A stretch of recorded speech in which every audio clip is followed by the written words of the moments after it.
Thank you. Right, so good morning, members, officers and members of the public who are viewing the live stream. Welcome to this meeting of South Cambridgeshire District Council Planning Committee on the 12th of November 2025. My name is Councillor Anna Bradnam and I'm the chair of this committee. I'll ask the members to introduce themselves, starting with Councillor Fane. Good morning, Peter Fane, Vice Chair. I'm one of the members for Shelford Ward. Thank you. Councillor Redrop. Good morning everyone, I'm Councillor Lisa Redrop and I'm one of the members for the Harston and Comberton Ward. Thank you. Councillor Rickson. Good morning everyone, my name is I'm Councillor Rickson and I'm one of the ward members for Histon and Impington Ward. Thank you. Councillor Sandford. Good morning, Chair. Good morning, everyone. Councillor Peter Sandford, one of the members for Caxton and Papworth Ward. Thank you. Dr. Toomey Hawkins. Good morning, Chair. Good morning, everyone. Toomey Hawkins, Caldicott Ward. Thank you. Councillor Khan.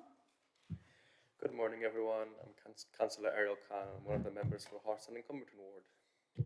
Thank you. Councillor Dr. Martin Khan.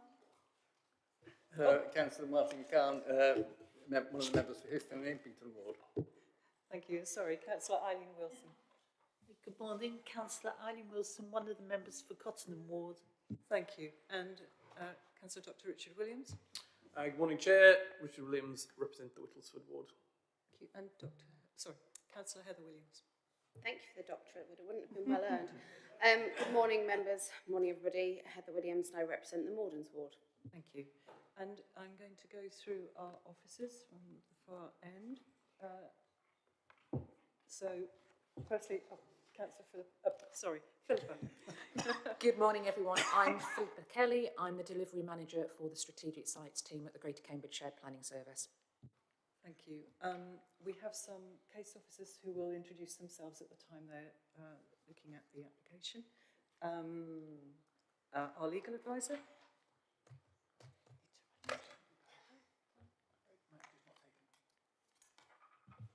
Good morning, everyone. Vanessa Blaine, legal advisor to the committee. Thank you. And Sarah. Sarah Steed, Democratic Services Officer. Thank you. And on the end we have Aaron Clark, who's producing the meeting today. Thank you all and thank you for being here. So those in the chamber are reminded that the meeting is being live streamed. By your presence here in the chamber and via video conference, you're deemed to have consented to being filmed and to the use of the images and sound recordings for a webcast and archived recording. Right, may I ask those who are joining us remotely to ensure that their camera and microphone remains off unless they're addressing the committee. And if a member arrives after the start of an application or leaves the chamber once an application has commenced, they will not be able to take any further part in that application, either by entering into the debate, questions of clarification, or the vote.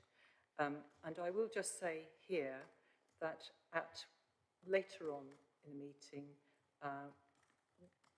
we are reminded that the recording, from the council standing orders, we're reminded that the recording in any format of any meetings of the council, the cabinet, or any committee or subcommittee of the council or cabinet is permitted except where the chair or person presiding the meeting rules that filming is being undertaken in such a way that it's disruptive or distracting to the good order and conduct of the meeting, or where the public have been excluded from that meeting for perfectly reasonable reasons. So we move on to the agenda item 2, which is apologies. Sarah, are there any apologies, please? No. Chair, there's no apologies. None. Lovely. Thank you. So we're all here. Item 3 is declarations of interest. Please would councillors declare if they have any declarations of interest and also identify which applications their declaration relates to.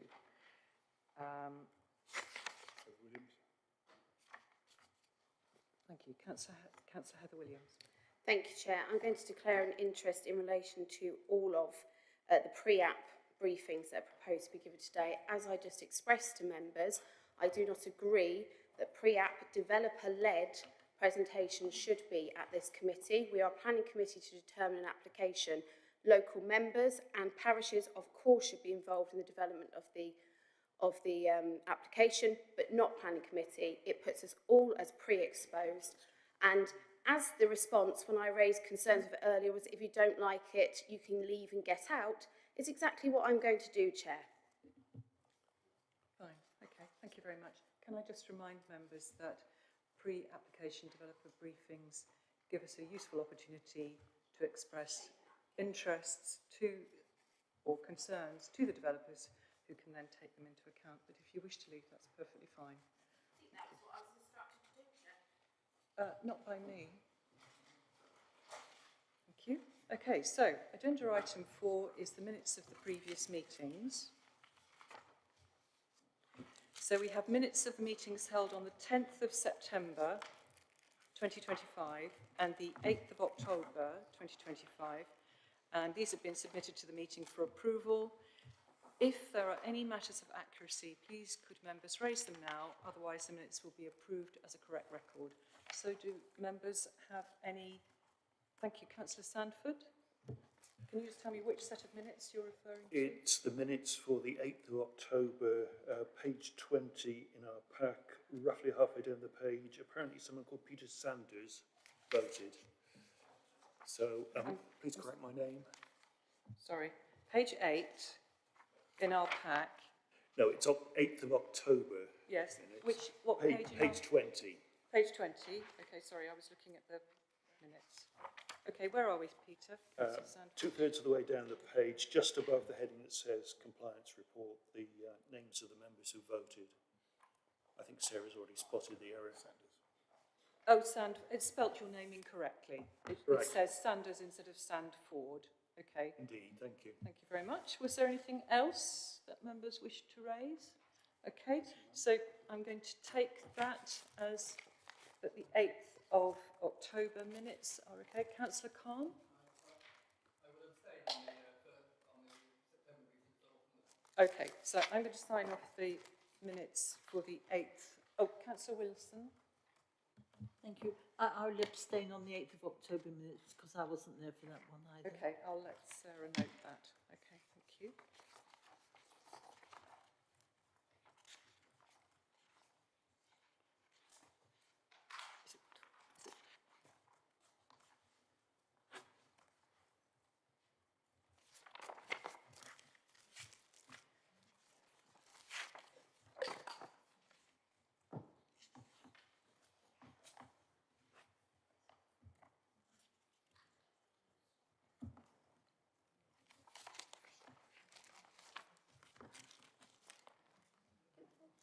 Thank you very much.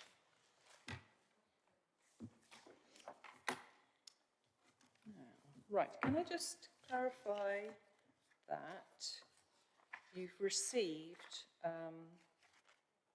written statements which were issued by email. These were, just to clarify, you've got them, that you've seen the 4 written statements that were issued relating to the final item on our agenda, which we may not get to till this afternoon. Can I just check you've all got that? You've seen it. Good, lovely. Okay, right.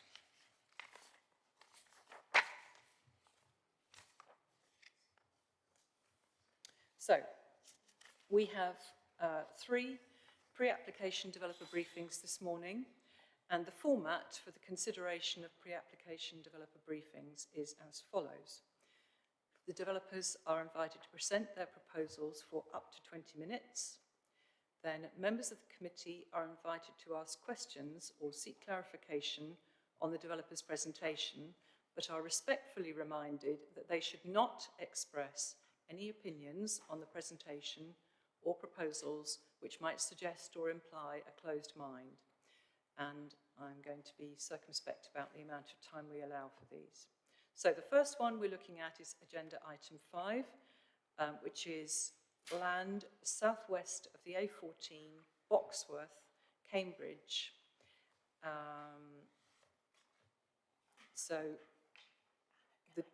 Yes, sure, Philippa. Thank you, Chair. Before we start the first developer briefing, I'd just like to take the opportunity to say a few words just by way of context. You'll hear this morning from site promoters for 3 different pre-application schemes which are being promoted at sites along the A14 at Boxworth and Bar Hill. Members may already be aware that there are a number of warehousing and industrial proposals which are being promoted along this corridor. The 3 presentations we'll hear from today are being promoted by different developers, and they've all been engaging with the Shared Planning Service. The pre-application proposals, they're all subject of agreed planning performance agreements, and those agreements with the Shared Planning Service include agreed milestones and a programme of engagement with officers and members. So this includes the pre-application briefings to Planning Committee today. You'll appreciate that it is quite unusual to have a number of similar proposals in a similar locality being presented on the same day. So by way of overview, officers feel it's appropriate to just show you a plan of that corridor with the 3 different schemes on, just to help you understand geographically and spatially where the sites are in relation to one another. You'll see on the screen here. So the first item is item 5, Newlands Park in red, and then we'll follow item 6, item 7, and obviously the developers will show you a more detailed map and plan of their sites, but I just thought that would be quite helpful in the first instance for you to understand where these sites are in relation to one another, and I hope that's helpful to you. Okay, thank you, Chair. Thank you very much, Philippa, that's helpful. So, with that scene setting from Ms. Kelly, shall I just read the description, or will you be doing that?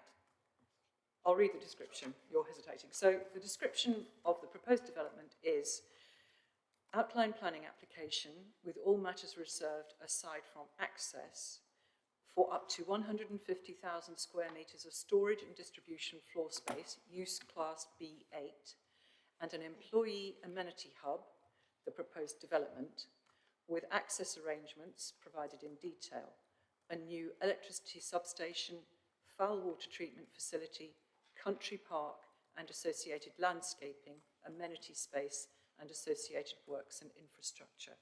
So we have, if I can find my list, thank you. So we've got the agent, people speaking on behalf of this application are Ben Taylor, good morning, John Barker, thank you, Lyndon Gill, thank you, and Warren Cull.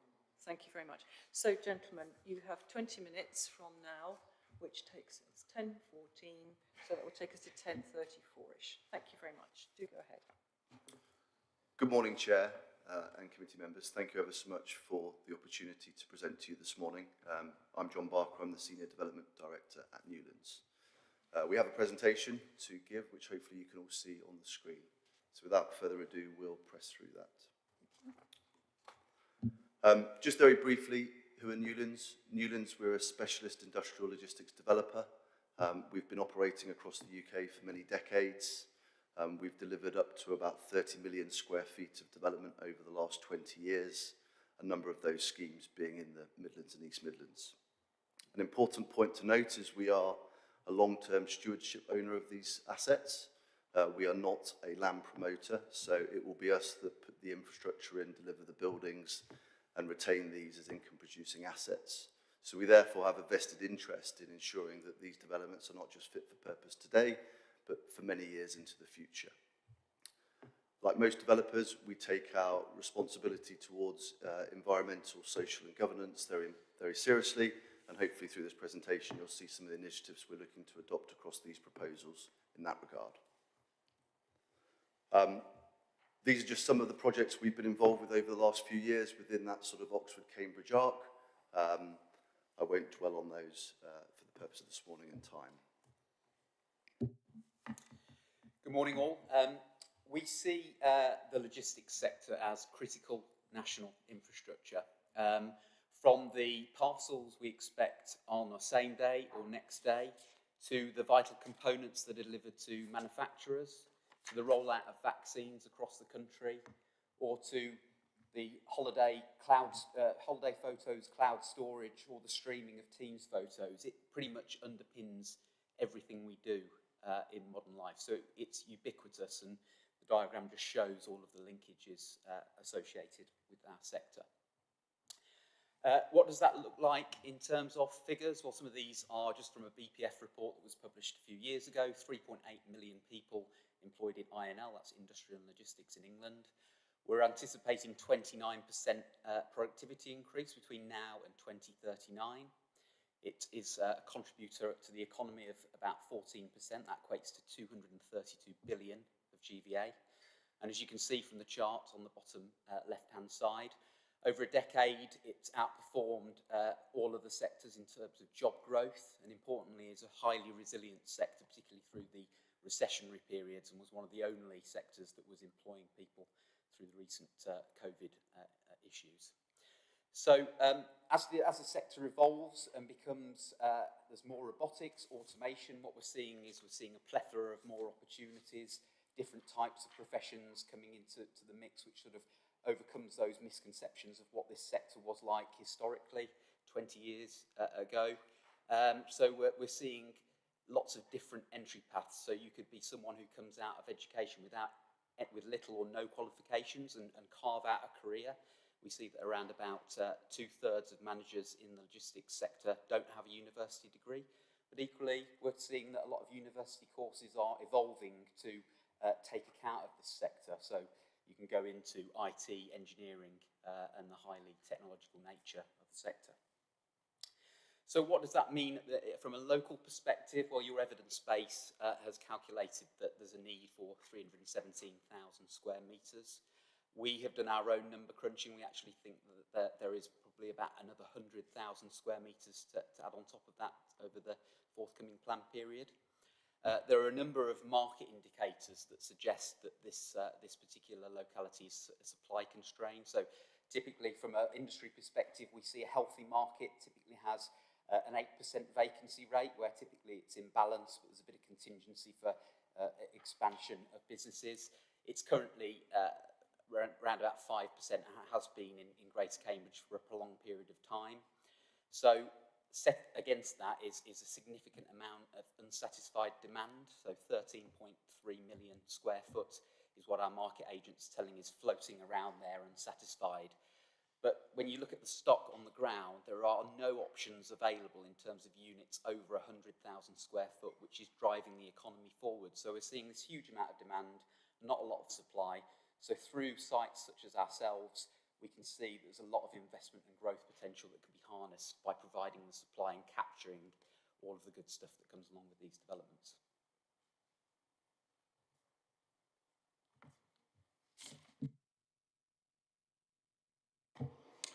Right, and this is the site. You can see immediately south of the A14 with Dumbbell Junction 24.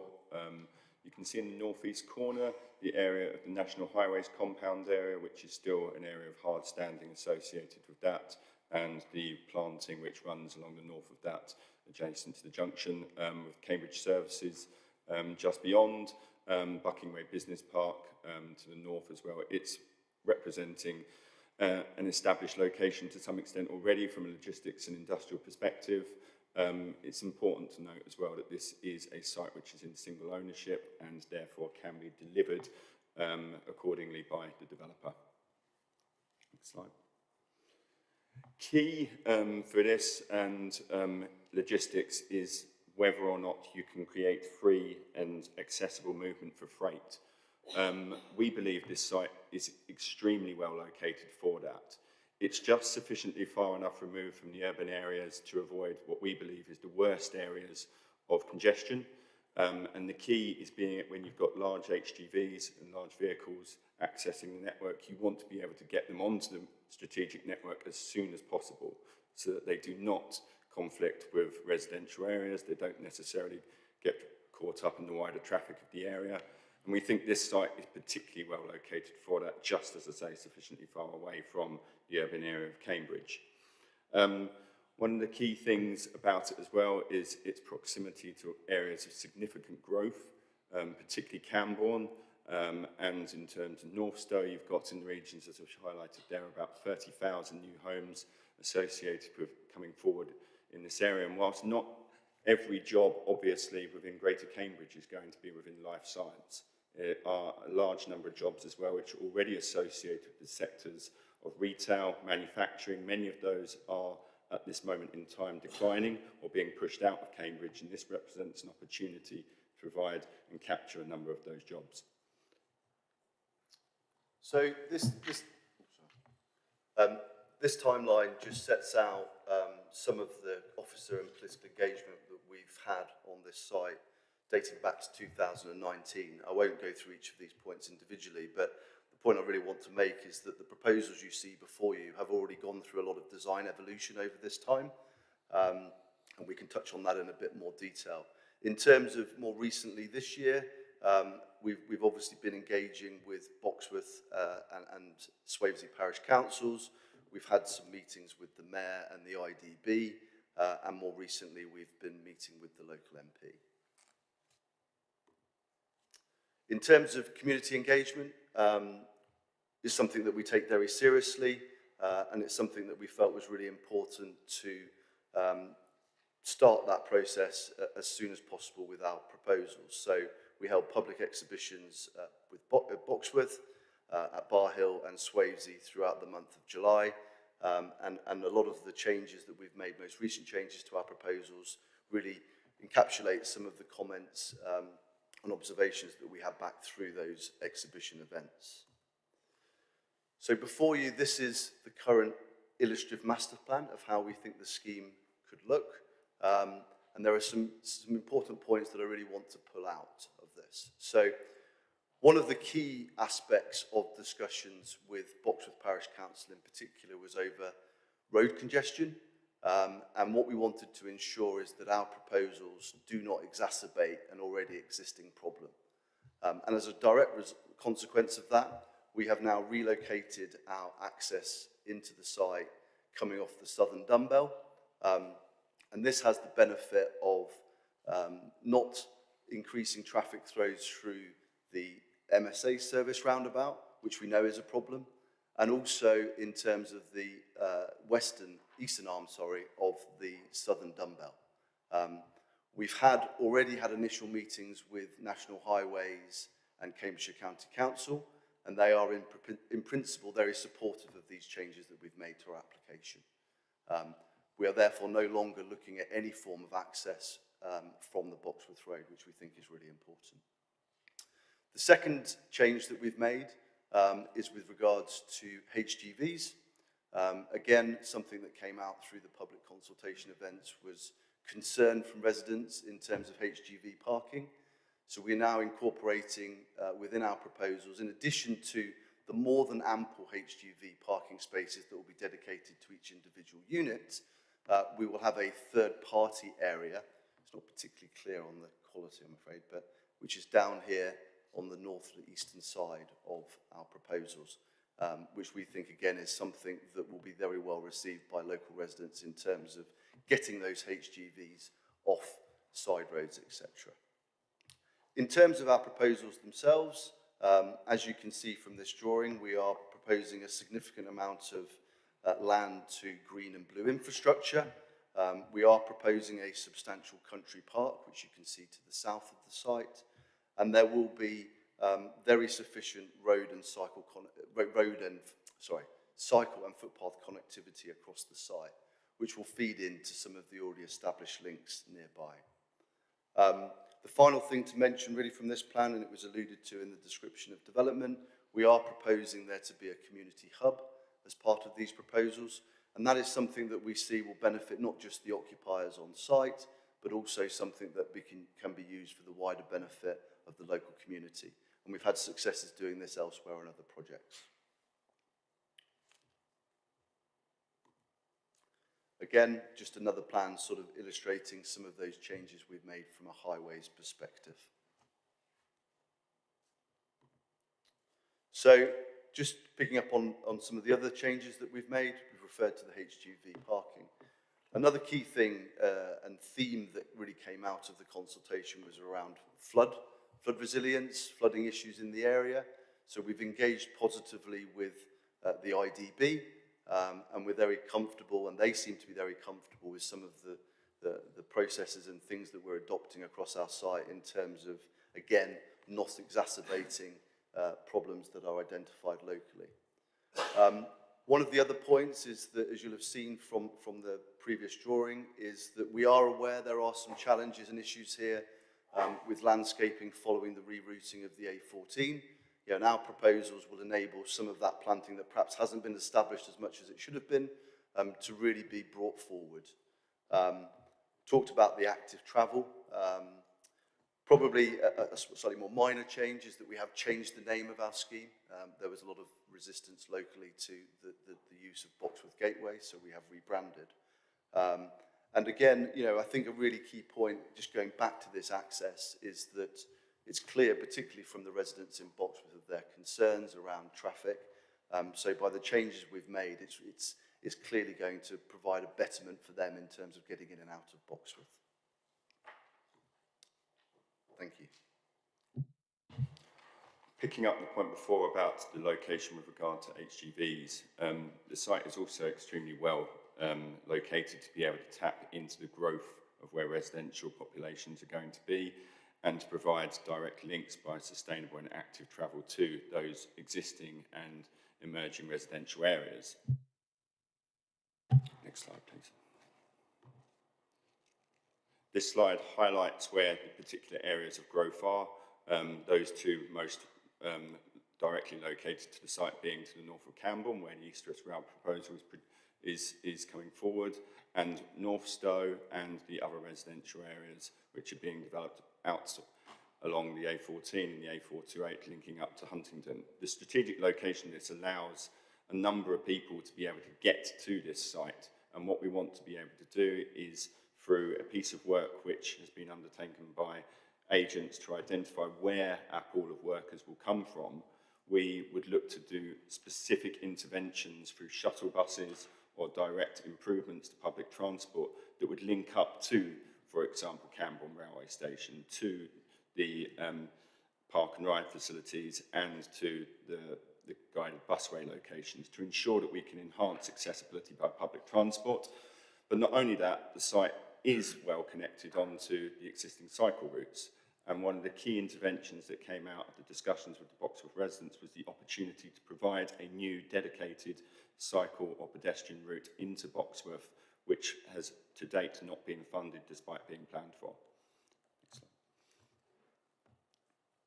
There is a significant amount of green infrastructure on this site, particularly to the south, which presents itself with an opportunity to create a very nice environment for the workers to be located on. You can see on the southern edge there, we look to provide a public park. This would be an area where employees can utilise during the day, whether or not they may go for a run at lunch or to enjoy pre or during work hours. Probably move into the next slide. And this is an example of one of Newland's other schemes in the scale and kind of form of landscaping, which has been factored into one of their developments. And key to this is we're conscious that there is a lot of movements associated with these developments. We want people to be able to stay on site. There's potentially 1,800 workers as a result of a development like this, and we want to be able to keep them on site during the day, trying to avoid them necessarily have to go elsewhere to go and get their lunch or to maybe drop their children. The amenity hub is therefore key for this, to have a cafe or some form of shop facility that doesn't compete with the local area but provides for the on-site amenity requirements day to day of the employees. There's the potential for that to include a cycle repair workshop and or a creche where, like I say, people can drop or enable their children to be looked after during the day.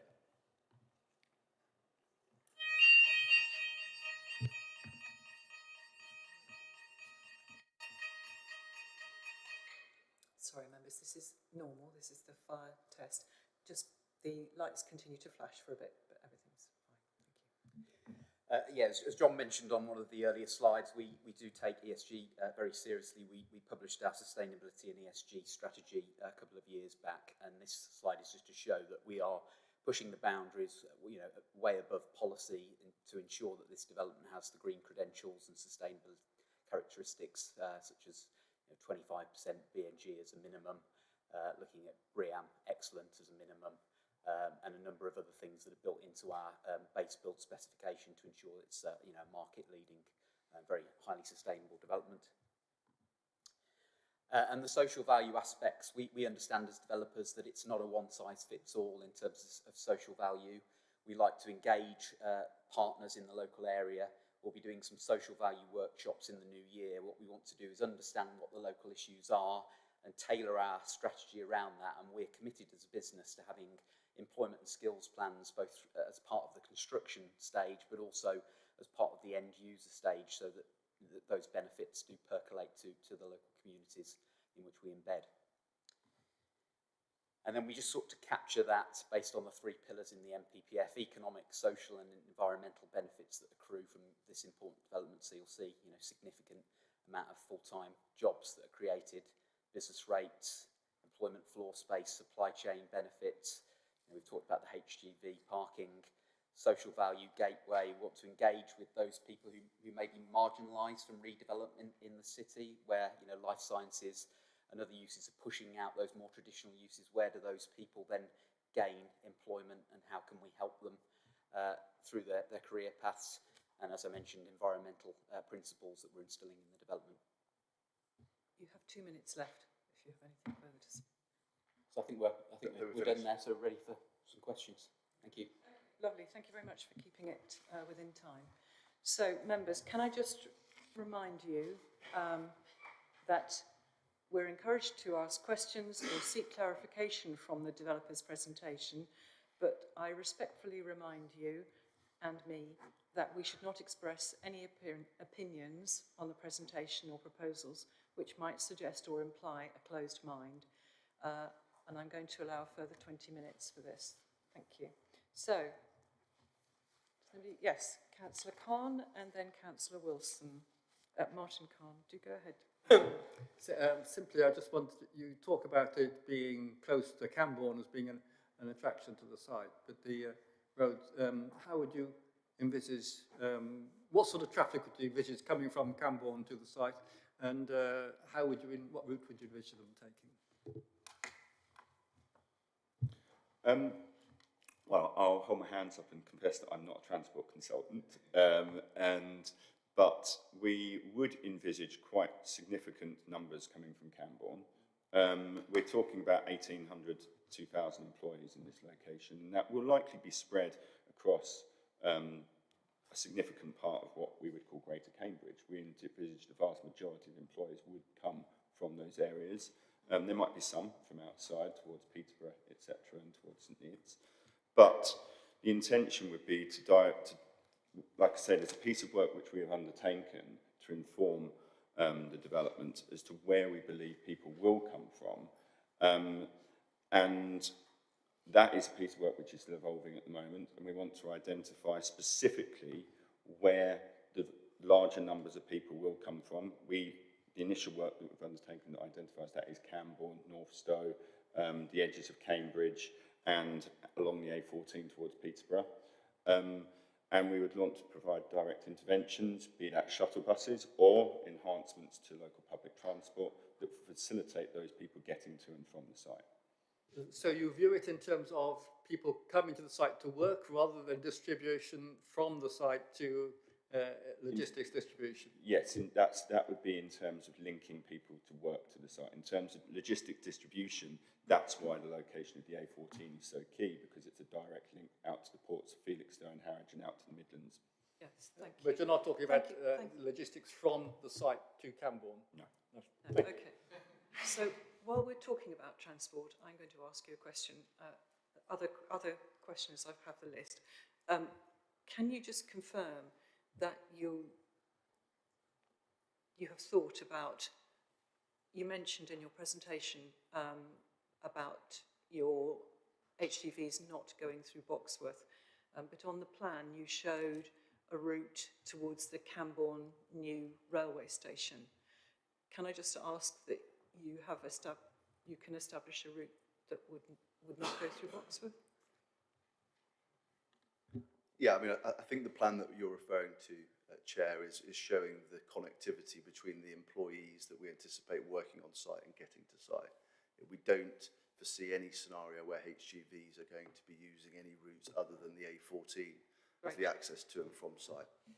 I just dwell on that. The A14 has about 85,000 transport movements per day, of which 26% is HGVs and LGVs, compared to typically 10% on a normal road, and that's because of the links to Felixstowe and Ipswich ports, which have about 6% of the UK's freight running through them. And obviously with the links to the Midlands, the main gravity, as we call it, for the HGVs is very much along the A14 direct access and out. That's fine, that's fine. Thank you very much. Councillor Sandford. Thank you, Chair, and through you. Firstly, a clarification. My name appeared in a box with the word meeting against it. I actually attended a developer briefing with representatives of the parish and I believe planning officers, including Philippa Kelly. It wasn't a meeting as such. I have not yet formed an opinion for or against this proposal, so please don't misread that. Also have a question for officers. I believe the County Council Highways are going to do modelling of traffic flows. Can you tell me when that will start, when it will finish, and if the information will come before this committee? Thank you. Ms Kelly? We don't have that information to hand, but we can certainly look into that and provide that by way of a response to you. Thank you. Thank you. I think that's key. You've heard the opinions of the parish about the traffic flows, so we really need to see the expert opinions. Thank you. And Councillor Sandford, I'm going to take your comment as a declaration of, you know, that no, that the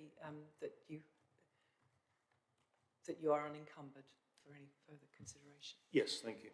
Okay, thank you very much. Dr. Toomey Hawkins. Thank you, Chair. A couple of questions. On the map that was showing the active travel, I think would that actually have been helpful to be able to sort of, use the cursor to show what goes where. Can you please talk us through that? Because I'm quite concerned about what goes where and how they're supposed to be linking people who will be coming from the various villages, basically, especially going through to Camborne. Just ask who is controlling that? You are, okay. Do you have a cursor that you can put on the screen for us so that we can see? I was actually struggling to read anything on that, but know the general geography. Can you just point us out the Cambridge, Camborne, maybe the villages? Sorry, I don't know whether or not that's a bit clearer. Okay, I mean, obviously we've provided a copy of this presentation to Democratic Services, so I don't know whether post this it can be made available to members so they can Sorry, look at it. we just need someone to go this particular route. You've got pink, you've got blue. What is what? Yes, if you could just interpret what the routes are. So the pink is an opportunity to enhance routes, as we said, through shuttle buses and the routes that they would likely take to get to the existing settlements. There is a blue line which you can see on there, which are more slightly thinner, and they are the direct cycle routes which exist at the moment. We mentioned before about enhancing those and bringing them particularly down to Boxworth, where, like I said, there has been a planned cycle and pedestrian link into Boxworth along Boxworth Road for some time. The funding, I believe, has not been secured for that, and it is something we would be very keen to provide for. Is that sufficient? I'm sorry, just to make this clear. That pink route going from your proposed site down to Camborne is for shuttle bus, is that what you've said? Yes. It's to enhance accessibility by buses or by public transport, yeah. And there's no active travel facility on that? Or is there? Are you specifically referring down to Camborne? So, as this route, this pink route we're talking about. As Lyndon correctly said, so one of the missing links as we see it is that connectivity through to Boxworth down to the south, where there is that missing link. You've obviously got the new footway cycle bridge that goes over the A14 to the north, but that link to the south is missing, and that's one of the things that we, as part of our development... Sorry, that doesn't answer my question. Is there active travel on it or not? So I think it might just be clear for us to understand what your definition of active travel is. Cycle, walkway? No, Other than currently today, there is no active travel routes That's all. connecting. Yes. Thank you. And my second question is, you talked about landscaping and doing better than what highways did on the A14. How do you intend to do that? So what I mean by that is that as part of the A14 rerouting, and clearly where we are here, our site is the point at which the A14, the new A14 meets the old A14. We are aware of there being significant issues with some of the planting that should have been undertaken by National Highways. Some of that does actually fall upon the land that we control, and we would take ownership of that to ensure that that is brought back to a standard that it should have been put in by National Highways, and to ensure it's further bettered from what is currently proposed. Thank you, Chair. Thank you. Right, so Councillor Eileen Wilson. Sorry, hiding behind Councillor Redrock. I'd inadvertently put on my invisibility cloak. But, you're hiding behind Councillor Lisa Redrock. Carry on. Could you describe the different levels of employment that you envisage on such a site, the quality of jobs that would be available? Yes, I mean, typically what we're seeing in the sector is a lot of companies are rationalising their operations. So typically what you see in a large building is around about 5 to 10% is actually ancillary offices. So what you have is all of your managerial functions, your administrative functions that sit alongside the main operations in the warehouse. I think as we've tried to show from, this is a graphic from Generation Logistics, which is a government campaign emphasising the importance of the sector. It just shows that there are so many different occupations. I think some of the occupiers we talk to have in excess of 100 different occupations in their particular business. And that can be anything from IT technicians, fleet managers, lawyers dealing with the paperwork, as well as all the administrative functions. So the other thing to really emphasise is that for every 10 logistics on-site jobs, it actually generates 7 to 12 off-site jobs because of downstream employment, whether that's vehicle maintenance for local people, lots and lots of different types of opportunities that arise. Sorry, can I just add a point to that? I think one thing that's quite often misunderstood with these developments is the quantum of office space that goes within them as well.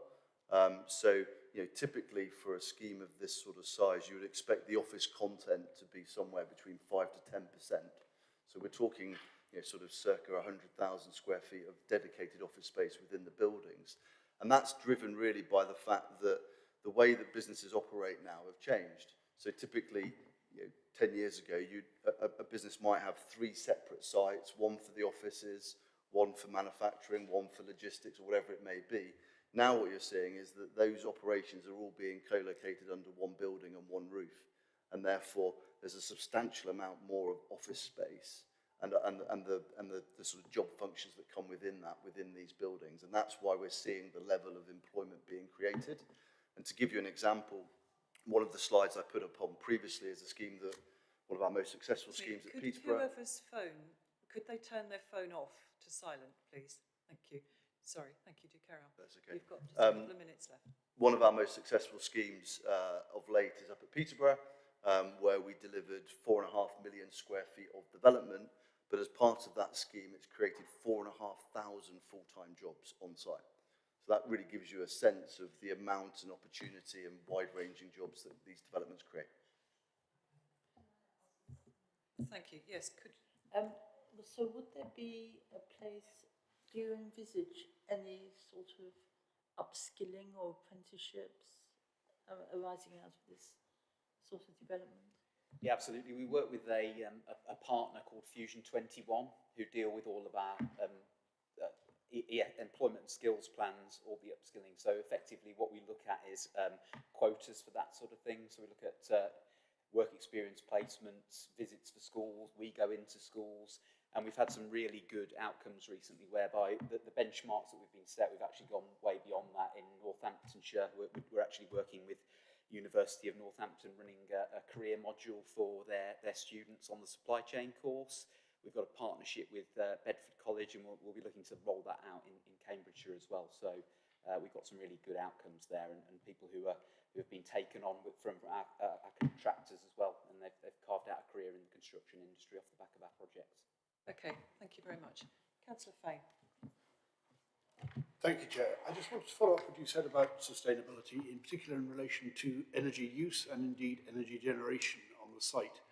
In your introduction, you referred to some virtual uses, which I wasn't quite clear if that was intended to be on site. Do you have any heavy energy demands on site, for instance, an AI data centre, anything like that, which is not mentioned in this at the moment? And secondly, when referring to the buildings, which to us would be quite a massive area of buildings, you referred to the roofs being PV ready. How many of those roofs will actually have PV on them? I'll let you talk about the energy, but just in terms of the PVs, what we will do is we will set a minimum amount of PVs. It's typically around about 10 to 15% that we will put on the roof. Being PV ready enables the occupiers to come in and do 100% of the roof if they want to.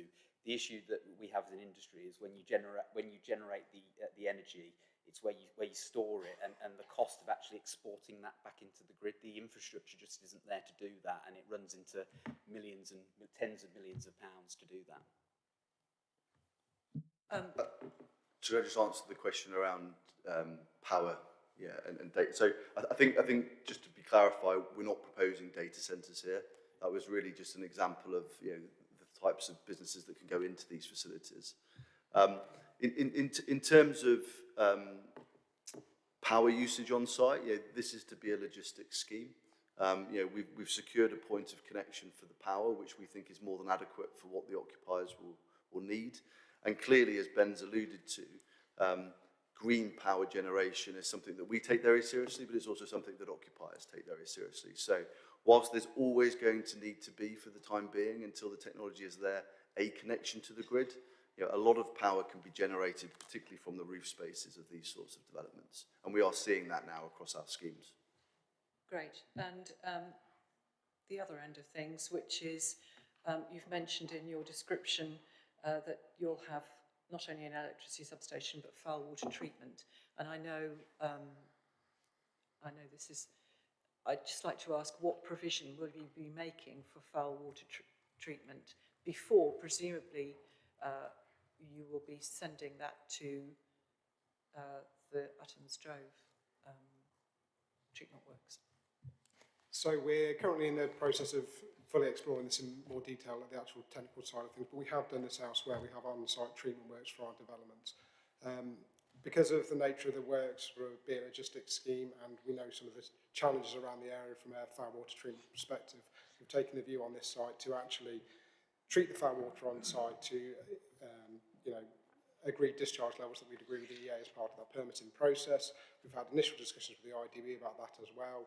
They're comfortable with that process too, because as part of the scheme, we're looking at a holistic approach to our water cycle strategy, not just the clean water coming in, the foul water going out, the surface water, the impacts of that on our side, the surrounding area, and what we can do to mitigate that holistic challenge of development. So we are very much taking that as a key aspect of this development. Just one. James, this will be the last. Councillor Rickson, go ahead. Thank you, Chair. Yeah, to tie in with Councillor Fane's question about energy, you've mentioned your environmental responsibility. You've got EV charging spaces and infrastructure for the future. There's a lot of logo, but is that for employees' personal vehicles, or is that for the HGV infrastructure itself, and how much of that, if so, is that being provided? Yeah, so in terms of EV provision, what we're referring to in our corporate pledges is regards to cars and making sure that there is sufficient EV provision at day one, both in terms of actually what could be connected into, but also passive, so in terms of that all the infrastructure is there. Part of the challenge is the technology is changing all the time, particularly around EV charging for cars. So what we're doing is we're making sure that it's future-proofed, but we're providing more than sufficient at day one.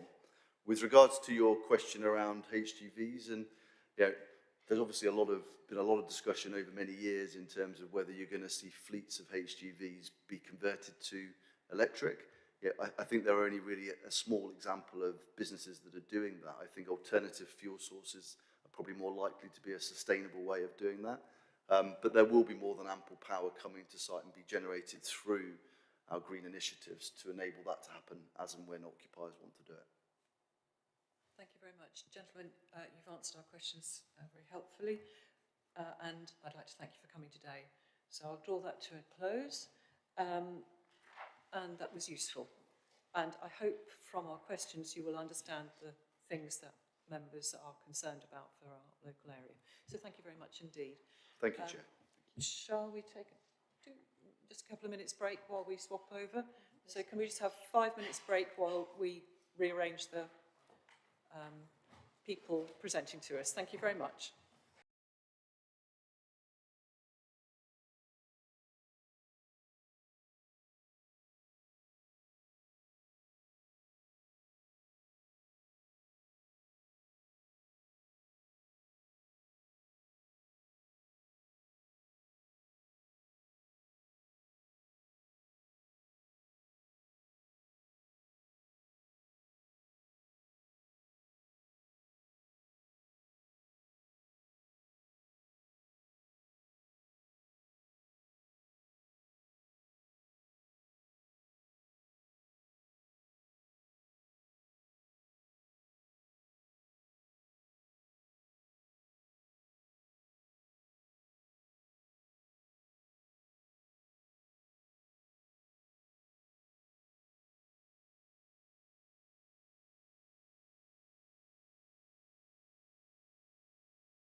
So, thank you. We're live now, members. So, we are live now, members. Thank you. So, we've got to move on to agenda item 6, which is our second pre-application developer briefing. And we're on the site land north of junction 25 of the A14, north of Bar Hill. To clarify, this is land north of junction 25. And the description of the proposed development is a hybrid planning application comprising, firstly, full planning application for the erection of 4 use class B8 warehousing and distribution units of approximately 65,500 square metres with ancillary use class EG1 offices with associated infrastructure including vehicle parking and service areas, including lorry parking, sustainable drainage, gatehouse, sprinkler tanks, pump houses, gas and electricity substations, an energy centre with details of energy generation reserved for future approval, earthworks, plateauing and landscaping, including biodiversity net gain, following demolition of existing buildings. That's the first part. The second part, which is outline, is for the erection of up to 170,000 square metres of employment development within Class B8 and B2 of the Town and Country Planning Use Classes Order 1987, including ancillary Class EG1 offices with associated site infrastructure, including vehicle parking and service areas, including lorry parking, landscaping, including biodiversity net gain, sustainable drainage systems, community facilities, use classes F2B and F2C, and all matters reserved except for means of access. So we have a full and a access, all other matters except access to be considered. I read all that out so it doesn't take out of your 20 minutes. So, thank you very much. We have, where are we on? 6, aren't we? Here we are. We've got Mike Jones, thank you. Danielle Percy, Tom Leeming, thank you, and Jonathan Dawes. Thank you very much indeed. So, it's 11:01, you have 20 minutes. Thank you, do fire away. Thank you for the introduction, Chair, and sorry it was quite a long one, but I think you got the summary quite right. Thank you very much for having us in to speak today. It's very much appreciated. We're quite excited about presenting our sustainable community-led proposals to you today and look forward to any questions at the end. We're calling this Tritax Park Cambridge for the benefit of this presentation and the branding of the estate. In terms of the agenda, you'll see on the screen, we're going to take you through who Tritax are, a few case studies of other developments that we've delivered so you can get a feel for our business and our sort of long-term investment and community-led approach. And really, and then actually to answer any questions at the end, as you did with the previous. You'll see the sort of pictures on the screen there, and that's really just to demonstrate that our vision is a very high quality delivery of a range of sustainable jobs in a biodiverse environment, and that's by a fully funded, responsible developer respecting the landscape character and enhancing connectivity with the local community. So that's all really very important for us, as you'll see through the presentation. So just a bit about ourselves. So Tritax Big Box is a FTSE 250 business. So we're listed on the London Stock Exchange, so London listing. We've got about 80 staff. Some of the fund are based in London. Jonathan and I are based in Northampton, and then we have a Manchester office as well.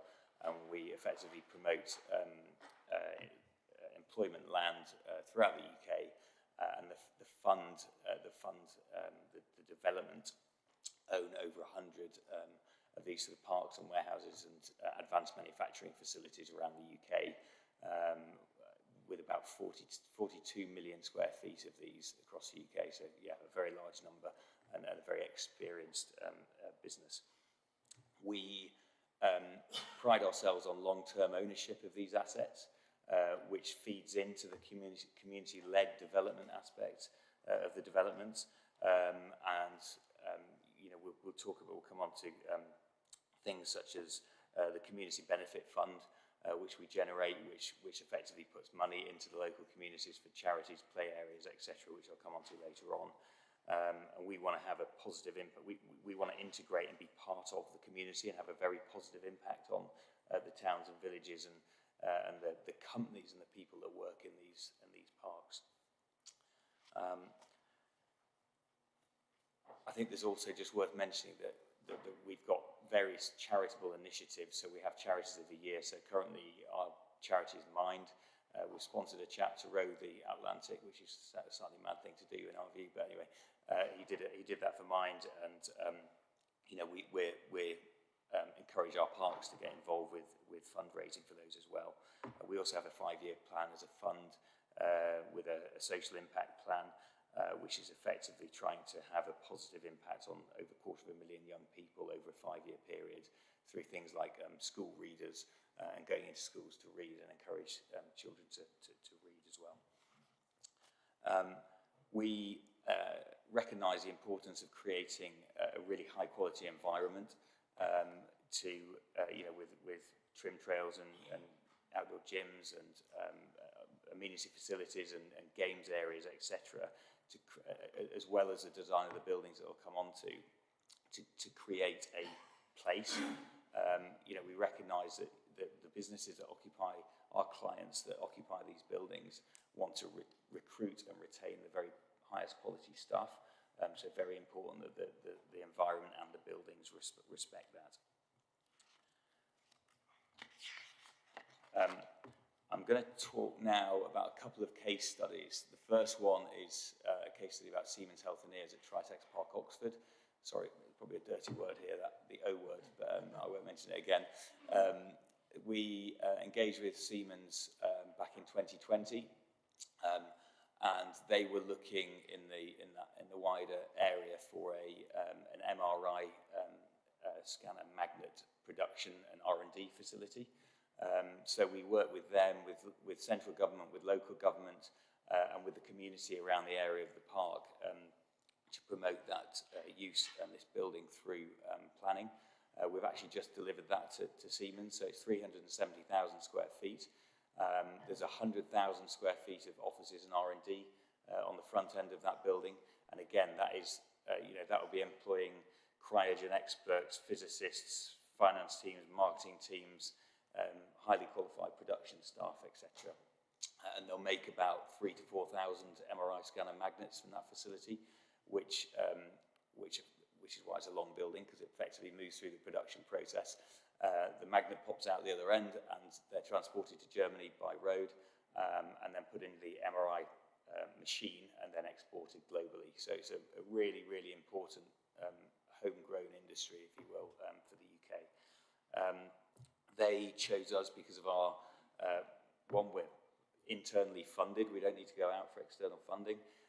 Secondly, our track record and in delivering this sort of facility across the UK, and also the community aspect of the park that we've created for them. Again, with the trim trails, with gyms, etc. On site. We've also improved and contributed over several years to improve bus services, and there's active travel plans for Siemens to use those services. And overall, there'll be about 1,300 jobs, both retained locally and created at this facility. So really important for UK PLC and the local area. I'll go on to the next slide, which is the co-op at Biggleswade. So this is a relatively recent transaction. We delivered a large unit here, which is effectively a regional distribution centre for the co-op. Co-op, as you know, are a highly ethical organisation. Again, they like the fact we're funded. They liked our ESG credentials, and we delivered this large facility to them a couple of years ago. We've actually, and this is back to the funding and long-term ownership side, that we have gone back in and retrofitted a 3 MVA PV array on the roof of that building.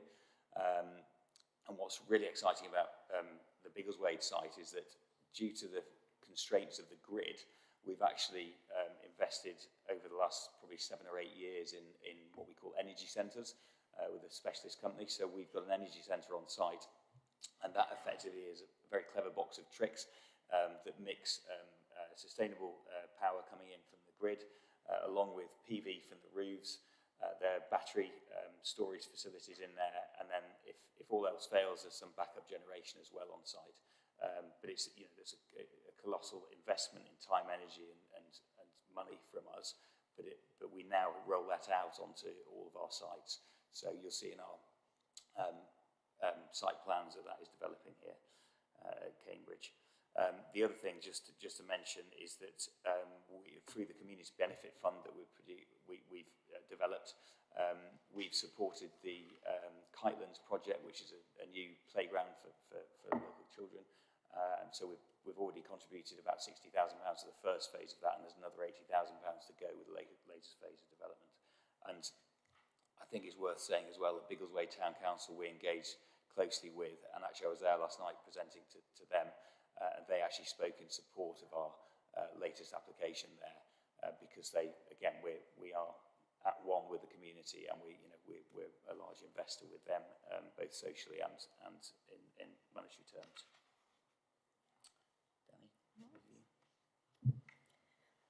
Brilliant. So moving on to... Mike, turn his microphone. Thank you. So thank you. Moving on to the site location, we're very, very well connected as our site description states. We are on junction 25 of the A14, so very, very, very well connected into the wider logistics network. We also have the A1307 and the B1050 running adjacent to the site. We are outside of the Greenbelt, and we are within 5 kilometres of the northern edge of Cambridge. And to bring that to light, you can see those locations mapped onto drone footage of the site, which gives you a very sort of clear idea of our close proximity to both the A14 and to Bar Hill, but also to Swavesey, Longstanton and Northstowe. You can tell that it's quite an open landscape currently. It's in agricultural use with quite minimal tree and hedge cover currently. And all of this acts as the starting point for what Tritax are looking to deliver on the site. So our brief for the scheme is to bring forward circa 235,000 square metres of B2 and B8, comprising advanced logistics, clean tech manufacturing and science and tech support services. And just calling back to the Tritax brand values, the site is looking to bring that forward in a very, very responsible way by providing an extensive area of landscape amenity that will deliver publicly accessible community facilities, enhance biodiversity, meeting the tree cover objectives that are set out in the emerging local plan, and also being very responsible in terms of the water management on the site. In framing all of this up, we're having quite a degree of respect for the Cambridge Quality Charter.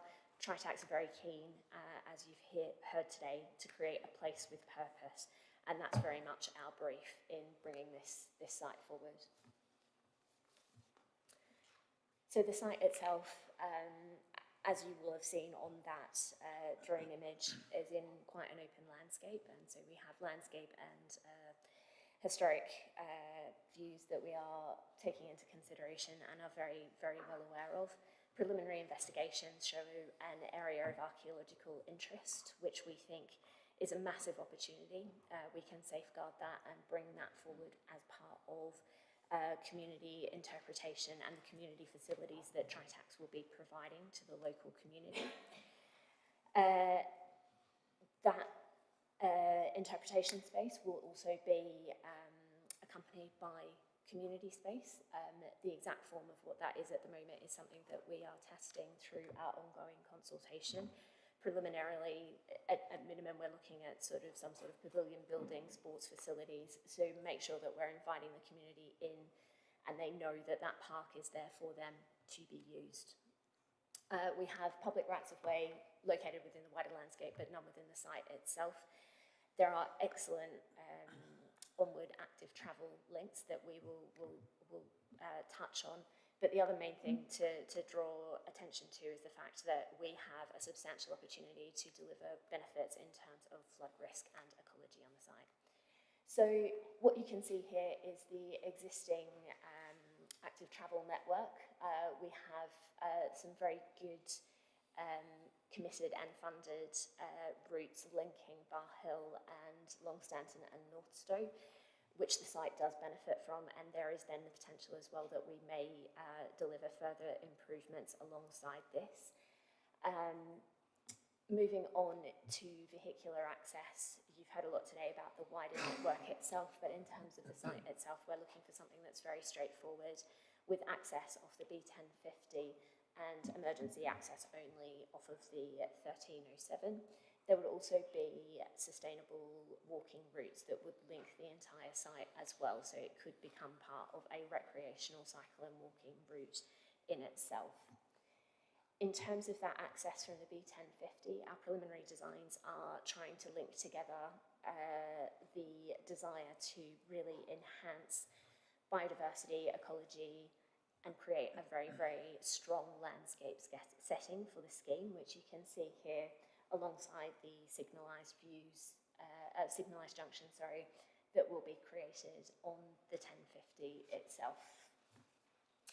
Moving into the site and along the spine road, part of what Tritax will be looking to bring forward within the first phase of development is a mobility hub located on that vehicular corridor. It will unite some of those active travel components with the potential for public transport to be brought into the site as well, really sort of creating a very good story around sustainable and climate-friendly access to the site itself as well.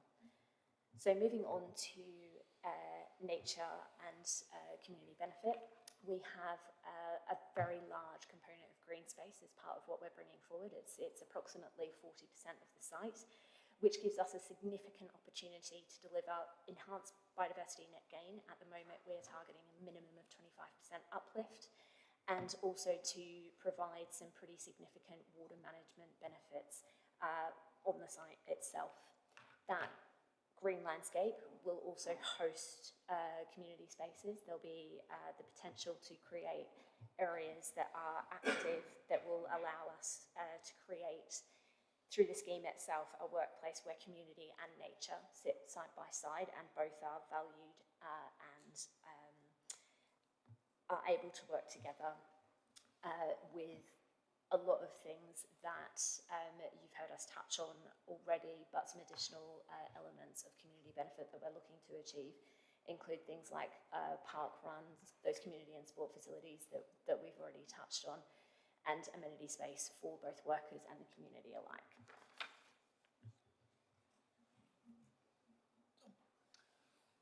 So in terms of, I've sort of touched on some of these earlier in terms of high quality design.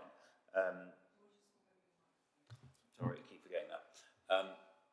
We're passionate about this. I mean, we deliver millions of square feet a year across the UK, and we, as a fund, as investors, as developers, and as individuals, we are always advancing the materials that are used in the buildings that we develop.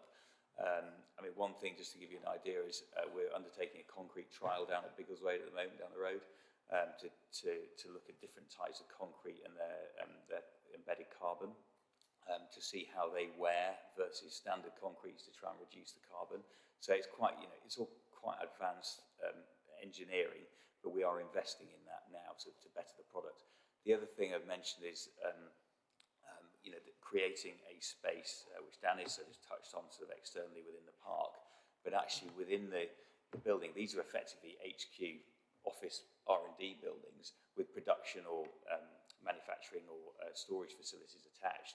We now build with full height glazing in the offices. It is the very highest quality office space with full height atriums, so it's a really engaging space. We also, as you see there, we put EV charging points in for 25% of the car spaces. We then duct for the rest, because clearly not everyone has an electric car at the moment, and as technology changes, that can be adapted. And we also put multi-use games areas, Moogers, into our sites and create sort of community hubs within there, and we invite the community in to use those facilities as well. Thank you. Have you? Sorry, no, you've got until 11:21. There's a bit of a delay between the. Here, this is just a picture just to show and summarise some of the external biodiversity improvements to the site. We take what are relatively boring arable fields and actually create, there's 40% of green space on this site proposed, and so we really create a diverse, biodiverse environment which the community can enjoy and the employees can enjoy. A few points here. I mentioned the energy centre earlier, so we future-proof with ducting in the yards for battery storage or what have you. And I think we've covered everything there. Thank you. We're very conscious we're still under consultation. We're actively engaging with officers, as mentioned, parish councils, local communities, listening and learning as we go effectively, continuing to engage to understand how the site can be designed, developed, but also how it can benefit existing communities through community benefits, off-site works, etc. And that's part of that legacy and stewardship, really, of how we progress this. On the screen, you can hear some and see some of the aspects that we're listening to local communities and trying to implement into our scheme as we progress. Fundamentally, I think what we're trying to achieve at the end, then, obviously, is, in conclusion, is a positive outspec for our scheme. We feel we're well suited in terms of the location of where we are at present, as we've mentioned, utilising existing active travel, working with existing communities to bring workers to the site in a sustainable manner. But it's that legacy and stewardship piece that we're really keen to take forward in terms of the lifespan and resource through the site. We have the capacity, we feel, here to obviously to deliver upon that and the needs of the local community fundamentally then to deliver what we are currently showing as our current vision for master plan for the site that is currently and consistently evolving as we engage to deliver what we feel would be a fantastic space for community and workers to engage and deliver what the local authority and local communities require. And some of those aspects there are just some of our key themes running through our development in terms of green space integration, sustainable build design quality, and the opportunity for the community to be engaged in throughout the scheme and enjoy it. That was my cue. Thank you very much. Okay, thank you very much indeed for your presentation and for sticking to time. So I've just got a couple of questions off the bat. The first is about, are you planning any contribution towards cycle connectivity to nearby villages? And the second is, you mentioned full height glazing on your office space, and I just wondered whether you've taken into account the opportunity that will have for unwanted accumulation of heat, and just to think about that in terms of extensive glazing. If I take the question on active travel, I might pass to my colleagues on the building design. So this is obviously the useful slide to put in place for you in terms of existing active travel. Clearly, there's always enhancements that can be made. We feel we're well suited here in respect to, obviously, the infrastructure of the A14 and Northstowe is already delivered, but it could always be improved. So we want to work with that and identify where that can be enhanced, particularly to communities like Longstow, and give different opportunities for access for the ped cycle through the site and Bar Hill itself.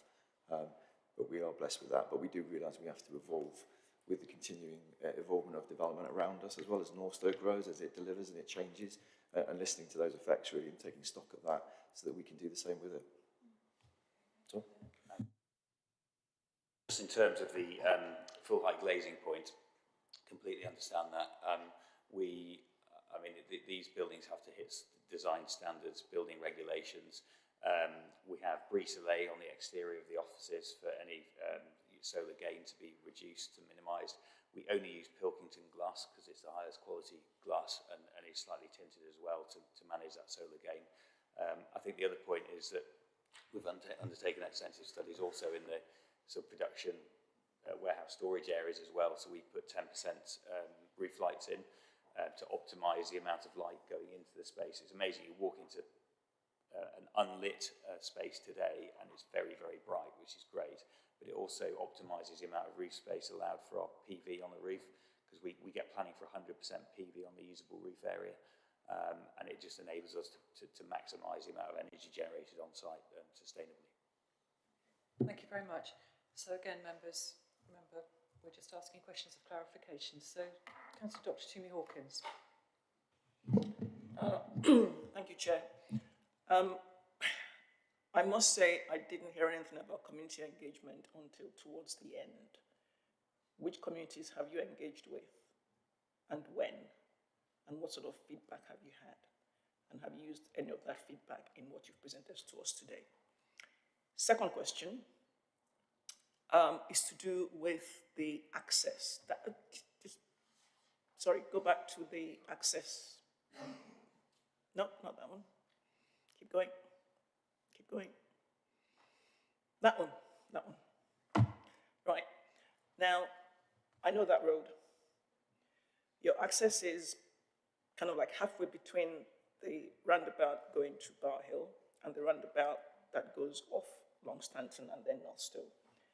Along that road is already a traffic lighted junction, and you are proposing another traffic lighted junction not far from the roundabout at the top. That's a short section of road to have two traffic lighted junctions. Is this something that you've talked to highways about? And what's their response?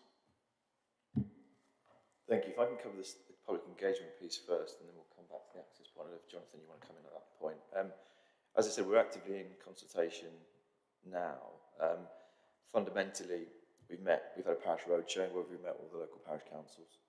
We obviously engaged through the PPA with officers. Which parish councils was my question? We've met with Swavesey Parish Council, Boxworth Parish Council, Bar Hill, Longstanton and North Stowe.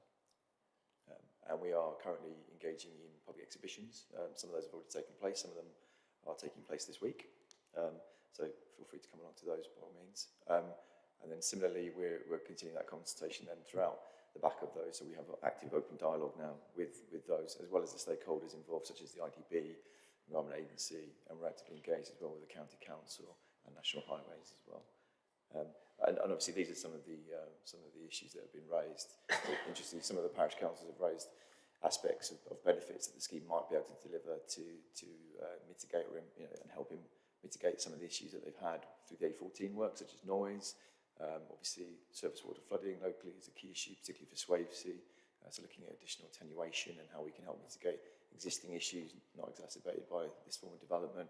And similarly then, other factors around HGV parking, route running, etc.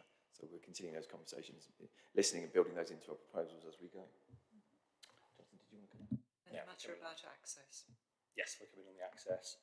So yes, we have had initial discussions with the County Council sort of regarding the form of the access that's proposed. As you say, there are both signal controlled accesses and roundabouts sort of in the area, so I don't think it is a sort of a straightforward decision, as it were, in terms of which is preferable and which sort of operates most efficiently. But sort of our view and current thinking is that to have sort of the signals sort of linked to the others sort of in the area will allow us to sort of keep that free flow of traffic sort of on the main north-south route and sort of holding traffic, our development traffic back on site. So we've got dedicated left-hand turn lane into the site and really sort of, priority would be given to the management of the network as opposed to the ease for our development traffic to get on and off. But yeah, as I said, that's work in progress with County Council. And obviously coming back to the earlier question, I think about the strategic modelling, again, I think we are still awaiting details of what the county are sort of wanting us to sort of look at potential wider aspects in the local area. Thank you very much. Sorry, can I also just mention on the Siemens example as well, we put a very similar always signalised junction in onto the A41 into Bicester, and actually it was really welcomed by the locals because it created a safe space for the cyclists and pedestrians to cross the road. There'd actually been a fatality there previously. you get some of these stretches of dual carriageway which do, people can accelerate quite quickly up them. So this just helps manage the traffic there, and even just by the presence of them and not giving priority to the business park, just the fact that the lights are there in the junction there does slow people down and make the road a lot safer. So that's a key consideration. Okay, thank you very much. So Councillor Peter Sandford. Thank you, Chair. The project description refers to demolition of existing buildings. Can you explain what's being removed? There wasn't anything obvious on the drone view. Jump in. Yes, there are some existing farm buildings sort of on the eastern half of the site. Thank you, that's straightforward enough. And Councillor Ariel Khan. Yes, one of your slides mentioned flood risk at the site, but didn't expand on it further. So what is the flood risk at the site and how is it being mitigated?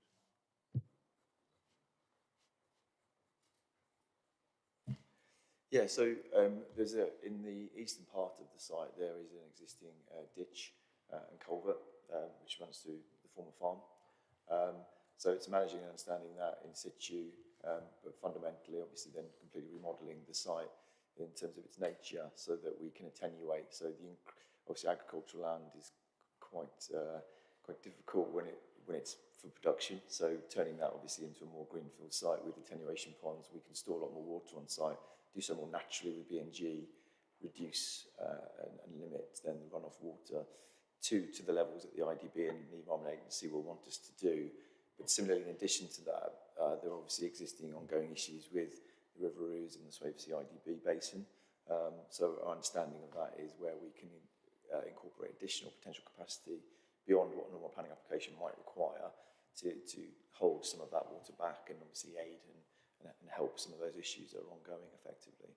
So look, all can be managed on site quite effectively. Right, thank you. And Councillor Fane.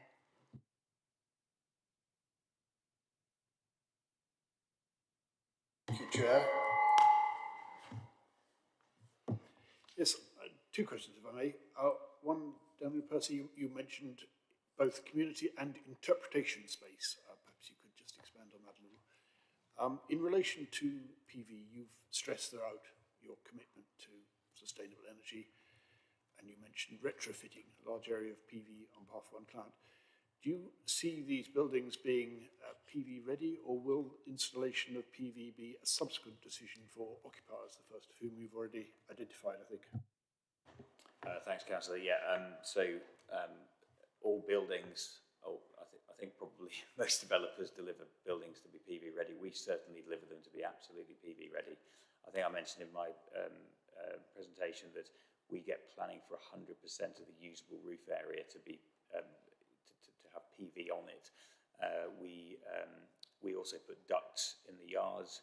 We reserve areas in the yards for additional inverters, for additional PV in the future, because what you would likely do day one is install 25% or so PV to the usable roof area, because it all depends on the occupier, to be honest. If the occupier, you don't know who the occupier is going to be when you build, you might put the 25% in, the occupier will then use that. We, in our leases, include a sort of sharing clause where we receive energy data from the occupier client, so we can monitor with the occupier how much energy they're using and how we can improve their use of that. If then it makes sense for us to add more PV, we will. This is based on a constrained grid, let me clarify. If the grid accepted 100% generation on the roof, and 2, 100% export from the roof, then that would make our sites an awful lot greener, to be quite honest, but the grid just isn't there. So let me say, if the grid was there, we would flood the roof with 100% PV without a doubt. That's what we do. And again, we're long-term owners of these assets. So from we're internally funded. So we're very happy to fund that. We're very happy to run that. We put the energy centres in to manage the PV. And I think also in terms of these parks, that the beauty of sort of starting from scratch, if you will, is that we put a private wire network into the park, so that when the technology allows, and it doesn't quite allow yet, and the grid doesn't quite allow yet, that if we wanted to share PV generated power from building A to building B and vice versa, then we would do that. And yeah, the equipment is being developed at the moment by Schneider and others, but it has to be finalised and it has to be approved by the grid and the regulators. So we are absolutely energy ready from a renewable point of view. Thank you. And the point about community and interpretation space? Of course. So there's been an area of archaeological interest that's been identified immediately above the 1307. That's informed our master plan, but what we are seeking to achieve with that is a layer of interpretation boards on the top of it so that we can make that visible, even though it is obviously a buried asset, and make that into something that that is accessible and is of interest to people visiting the site. So that's the first sort of point around the archaeological interest. In terms of the community space, we've identified a number of social spaces sort of through the site, but the big ones that you can see within the hearts on the plan currently being shown are the community and sports spaces that we're looking to bring forward. At the moment, it's sized roughly to a cricket pitch to make sure that we've got enough land safeguarded within the plan to bring forward whatever it is that we understand is required and desired by the local community. So that's forming part of the consultation that we've already spoke to. But it will give a degree of invitation, I suppose, to the local community to come in and to use those facilities as the scheme's built out. Great, thank you very much. I think that's all the questions we've got for the moment. So thank you very much indeed for your presentation and for answering the questions that have been raised. Thank you. Let's have a couple of minutes break. Well, that's great, thank you. While we have a changeover of representations. Okay, thank you very much.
you very much, Chair.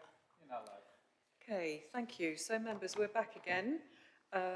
We've got now agenda item 7, another pre-application developer briefing, and the site is land east of junction 25 of the A14, north of Bar Hill, Cambridge. And I will read the description as before. The description is development of up to 123,000 metres GIA of floor space within use classes EG2 and EG3, B2 and or B8.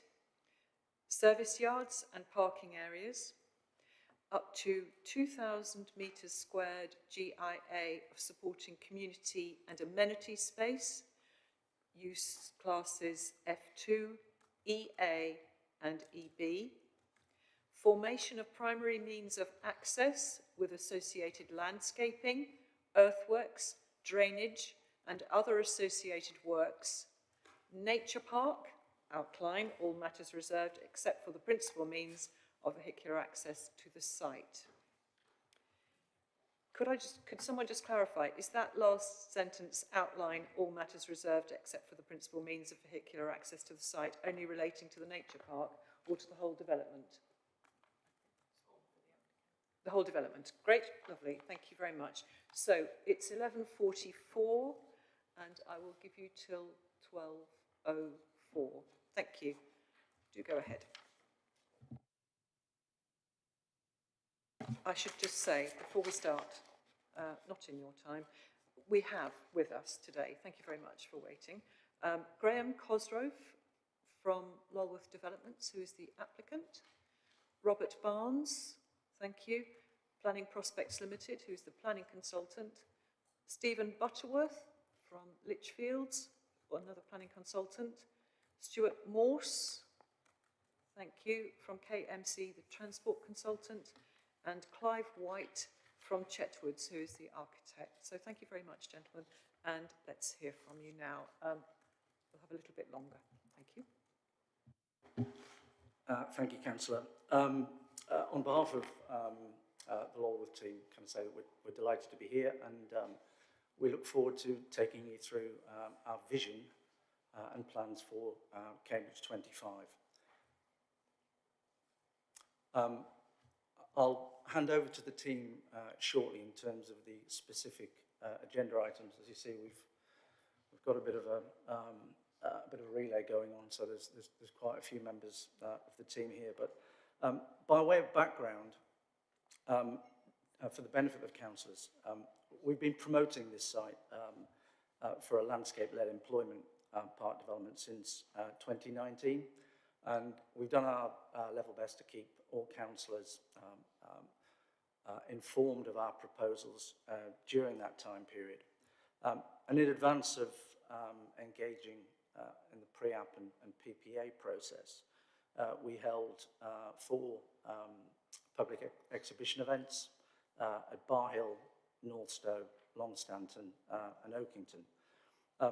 We consider those events to be really important because ultimately, whilst we hope to be developing a scheme on our site, obviously local people have got to live with the outputs of that development.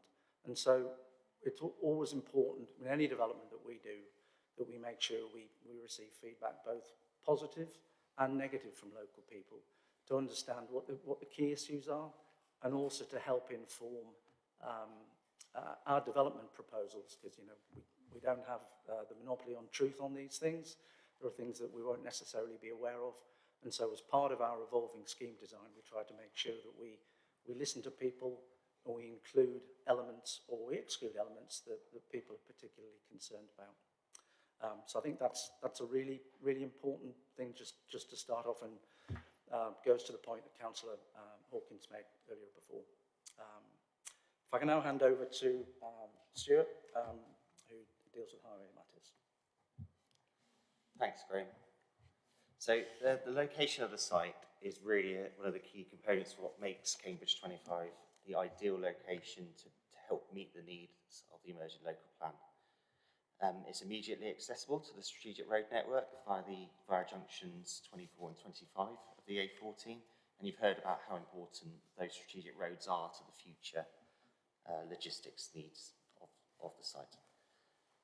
The location of Cambridge 25 also ensures the principle of locating jobs in close proximity to homes is met. Bar Hill's within a mile of the site, Long Stanton and the growing community in North Stowe lie to the north. Cambridge with growing communities at Eddington and Darling Green are within a short distance of the site. Alongside these distances, ensuring jobs and homes are in immediate proximity, it also affords opportunities for sustainable logistics opportunities. Sustainable last mile deliveries made by cargo and e-bikes, electric vehicles are a realistic possibility. Next slide. So the advantages of the location of the site are complemented by the excellent active travel infrastructure that's already in place and right on the doorstep and indeed through the site as well. Cycle links and the bridge across the A14 provide access to Bar Hill. The cycle routes extend northwards towards Long Stanton and North Stowe, providing opportunities for existing and future residents to travel to work by bike. The bridleway which runs through the centre of the site also provides an alternative active travel connection, and this will be maintained as part of the development. The busway provides a further active travel link. This can connect through to northeast Cambridge, and there are routes towards northwest Cambridge that lead towards Huntingdon Road, towards Eddington and wards beyond. Cambridge 25 can utilise these routes to ensure that many future employees have realistic active travel choices. Infrastructure and facilities within the site will also link to all of these off-site routes with a travel or mobility hub provided at its core. In addition to active travel links, public transport opportunities are also in place. There are several services that operate in the area and connect to places like North Stowe and Bar Hill. Cambridge 25 would propose new bus stops on the A1307, which could accommodate either rerouted or new services. The emerging proposals for bus franchising that's being put forward by the combined authority will play a real key role in the future picture of what public transport will look like in the area. Cambridge 25 can contribute positively towards this and ensure that major employment is located on routes that are already generating demand from homes. Bespoke shuttle services are common features for major employment and logistics sites and will form part of our transport strategy. These services can help fill in some of the gaps not offered through franchising or commercial services. Places like Cambourne or connections up through to the busway can be part of that strategy. And just a point on shuttle services, actually, that they're also a very important part for logistics, where they can also help with unsociable shift patterns that are sort of outside of key periods. So, again, part of that strategy. Next slide, I think. So, continuing the themes the site merits, there are 4 key considerations that make Cambridge 25 the most appropriate site for a new major employment park in Greater Cambridge. Could your colleague turn his microphone off and you turn yours on? Thank you very much.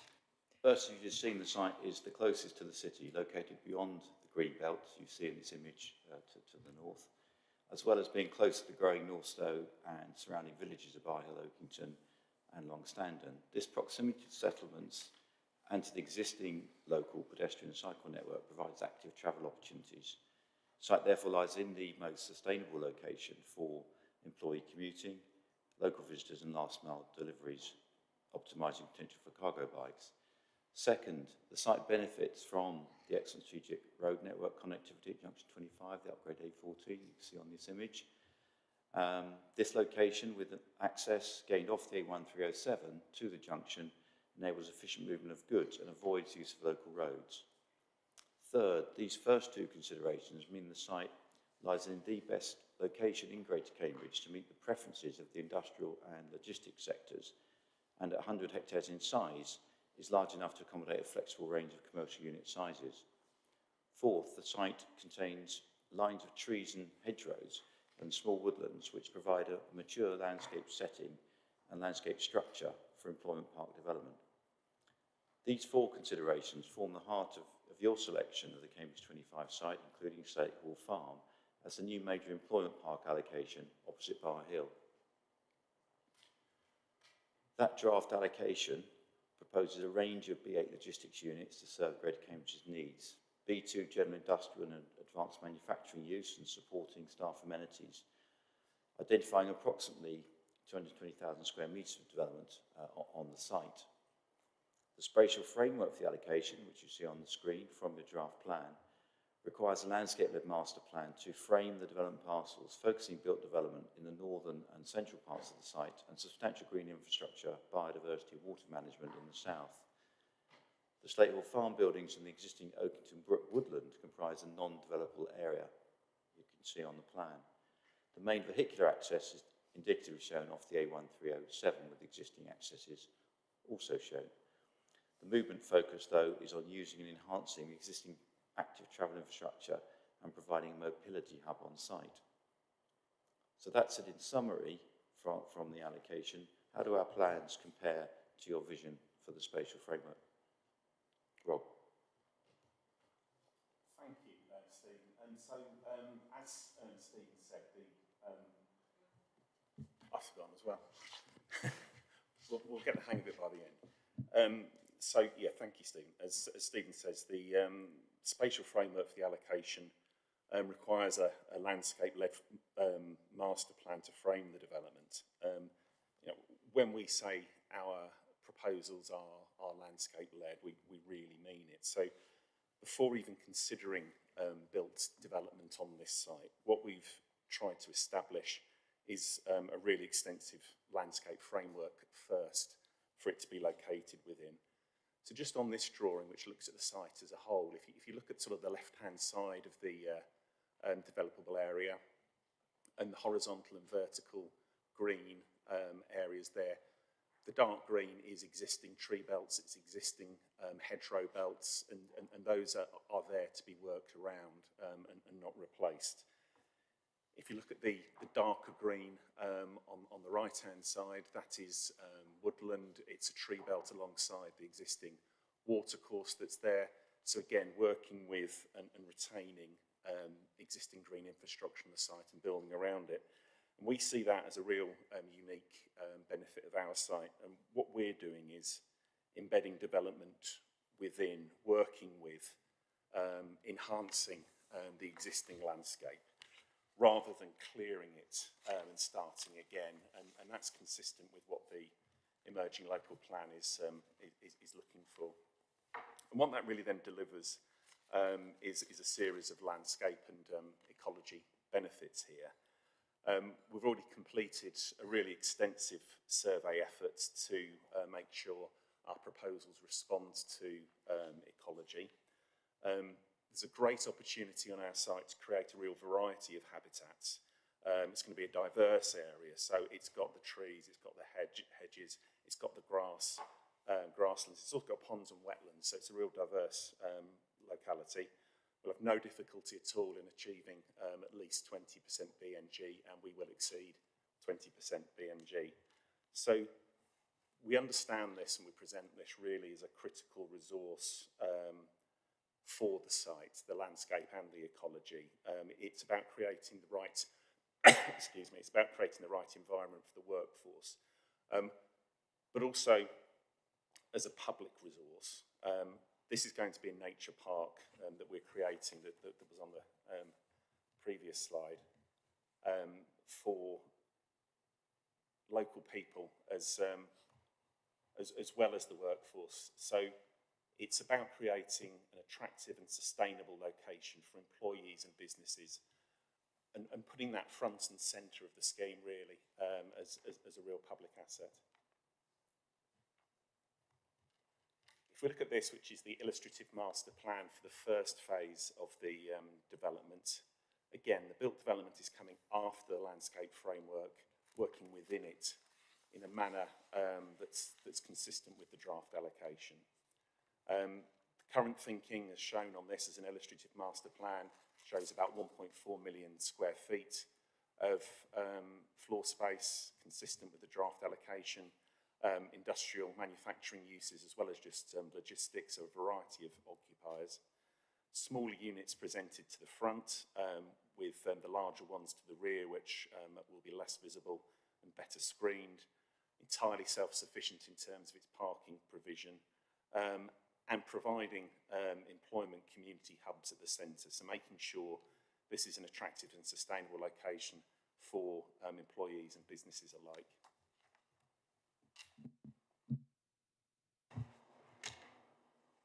Thank you, Rob.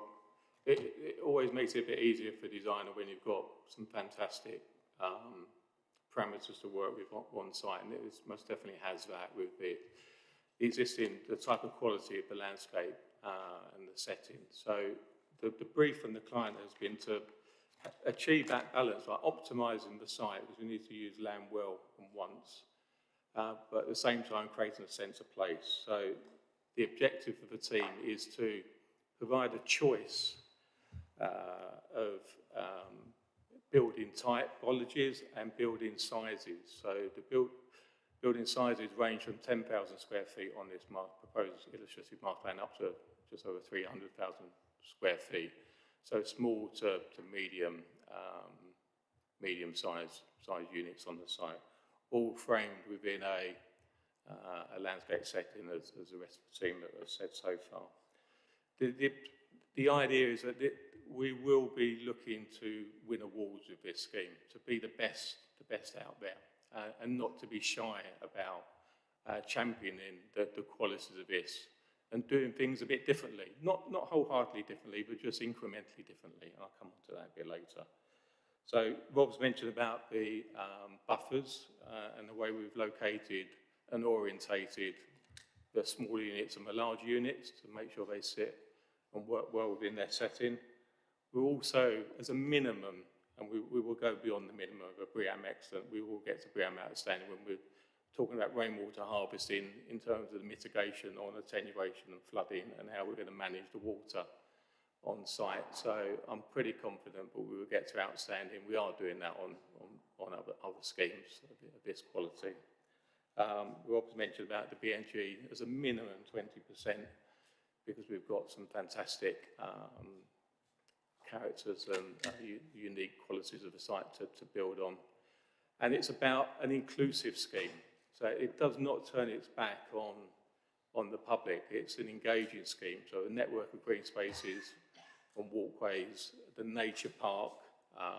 It's about orientating and locating the service yard so it doesn't look like Fort Knox. It's about having an openness to it. So in terms of the car parking and the frontages to the building, provide natural surveillance on the primary routes. Mobility hub in the heart of the site, in addition, which would have all the bits that the other developers have been talking about in terms of cycle repair, cafe. So I think we're all going to be singing on that. But in addition to that, as part of the nature park, we have to be named Discovery Centre, Community Centre, something to be worked up together, which is the southeastern side of the site, closest to the edge of Cambridge. So, illustrative purpose only. We're not saying it's going to look like this. It's just to give you a feel for the mass and scale of the building. So in terms of heights, we range from 8 metres on those lower buildings up to 21.5 metres. So clear internal on the large units, 18 metres to underside of haunch, just to give you a feel for the massing that we're looking to bring forward. But it is about the choice. It's also about the materials we use and low carbon, intelligent automation, so flatness of slabs, heights of buildings, to give those occupiers the maximum choice so they can see those buildings, as the other developers have said about. These are not industrial units as they used to be. These are about headquarter buildings now, and it's about taking it to the next step. So Chetwoods are not too bad on taking buildings to the next step. We don't shout about it that much. We were the first to get BREEAM Excellent, first get BREEAM Outstanding, first get zero carbon in construction. So I've just shouted about it there. But we have got a track record of delivering or pushing the boundaries a little bit. Not too much, because we don't want to be out there and exposed a bit. We want it to be commercial and viable, therefore deliverable. So hand over to Graham. Thank you, Clive. You have 3 minutes. Press the right button. I know. You have 3 minutes. I know. Thank you. Councillor. From a phasing perspective, we've always planned the scheme to be delivered in phases. As you can see from the plan, our first phase will equate to circa 1.4 million square feet, and that will also include the delivery of the nature park to the east. The future phase will be to the west of the Bridleway and may also include parts of Slade Hall Farm. The details of that have yet to be worked through. Next slide. Just a bit about Lulworth Developments and its relationship with Salhir Real Estate. Lulworth are a subsidiary company of Salhir Real Estate, who are a Kuwaiti-based real estate company. Salhir are investor developers. They're long-term holders of high-quality property assets, and they've got the resources to both build out, develop, and hold this development when it's completed. LDL have, as I mentioned earlier, been promoting this site as a landscape-led development scheme since 2019. That hasn't changed. We've sought to use the existing framework and enhance it with increasing the tree bands that we have on the site to deal with or to address ecology issues that we've identified with, for example, there's a barbicel bat population who use the site for foraging, and so we'll be increasing the tree bands that you'll have seen on the master plan extensively to make sure that we create dark corridors for the local wildlife. We'll be bringing forward our application by way of an outline over the course of the next few months, and already engaged with the council's officers in an iterative way in terms of how we bring that scheme forward, taking account of feedback that we've had from local people. Conclusions. We believe our site is the most sustainable location for a new major B2 and B8 employment site to serve Greater Cambridge, putting jobs near to where people live. We're very pleased that we've secured a draft Greater Cambridge Local Plan site allocation and wider general policy support. Our scheme is landscape-led and it's going to target 20% plus BNG. It will be sustainable and high quality and will include a nature park accessible to all. And it will be delivered in phases in response to Greater Cambridge needs and demand. Thank you for listening. I think I've got there with 3 seconds to go. So, you have. Thank you very much indeed for that. Thank you. Thank you very much. And now we'll take some questions. So, I'd like to ask you if you have any plans for any on-site power generation or energy centre or storage. And I'll leave it at that for the time being. Thank you. The answer is yes. I didn't present it because it will be very similar to all the schemes before you.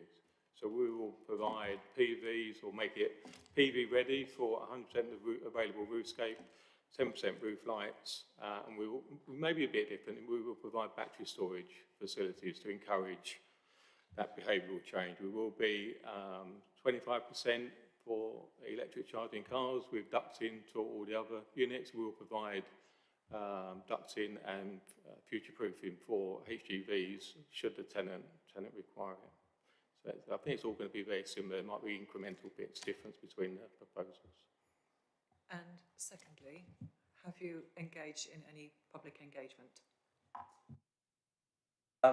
I mentioned that at the start, Chair, which was we've carried out 4 public exhibition events, one at Northstowe, one at Bar Hill, one at Oakington and one at Longstanton. And we've also, in fact, I had a long conversation with Councillor Warren Green at the Longstanton event. So yeah, we have engaged with the local parish councils and have also we only had 3 events programmed, but we got asked to attend one by the Oakington residents to see whether we could actually include as part of our scheme proposal some mitigation for the flooding events that have occurred in Oakington 10 or 12 years ago. And that's one of the things that we've taken on board as part of that public consultation, where we can help local people with part of our scheme proposal. Then clearly that's the right thing to do. So that was a useful meeting. Good, okay. Just to clarify, we've got 20 minutes for this, which should take us till 12:25. So, Councillor Eileen Wilson. If you could go back to slides 4 and 5, which show pedestrian and cycle connectivity and public transport and connectivity. This focuses mainly on villages and places that are along the A14 corridor, but there are other villages in the hinterland which are fairly big villages, such as Willingham, Cottenham and Waterbeach. Have you had any thoughts about how people would access from those villages when there aren't direct travel routes? Yeah, much of that solution would be us engaging with the highway authority and seeing where we can probably financially contribute towards greenway schemes and the like, rather than us directly delivering those sort of schemes, because obviously land ownership from our perspective is a bit more tricky. But in terms of those larger villages like Cottenham, completely understand that point, and of course we are forecasting people living there and working here. So I think that's the answer. That in that later negotiation, consideration of strategic contributions, that's where they can be positively directed. Thank you. Thank you. So, Councillor Dr. Jimmy Hawkins. Thank you, Chair, and through you. Councillor Wilson, do you want to switch off your mic?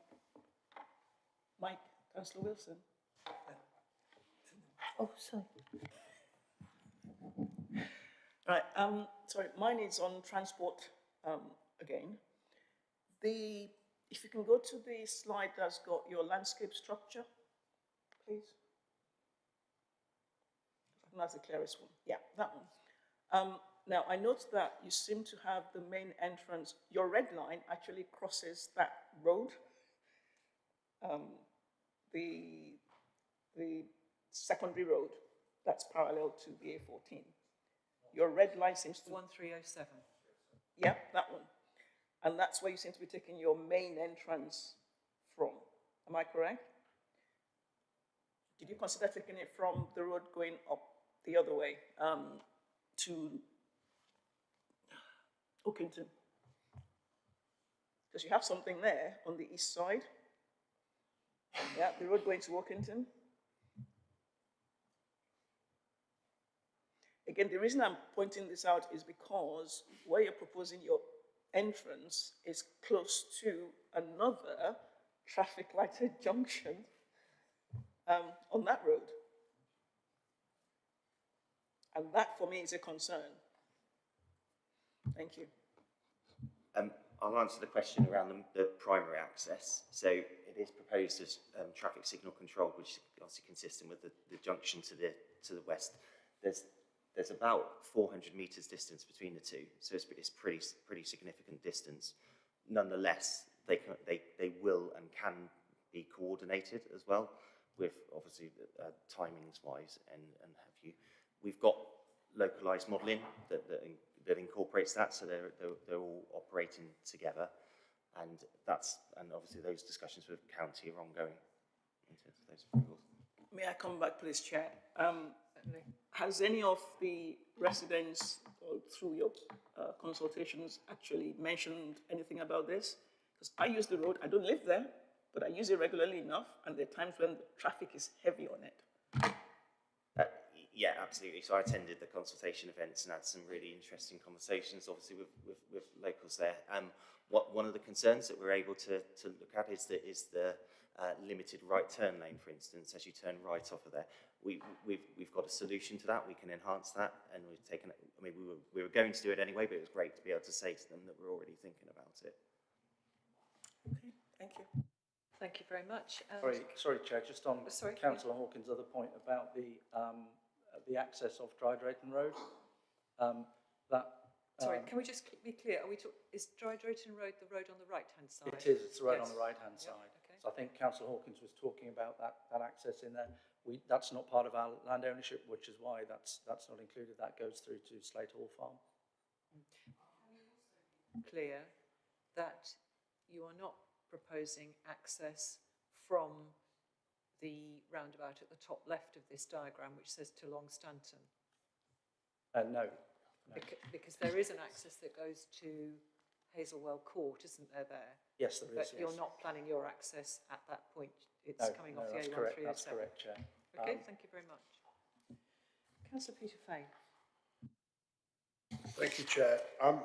Quite a wide range of use classes covered by this.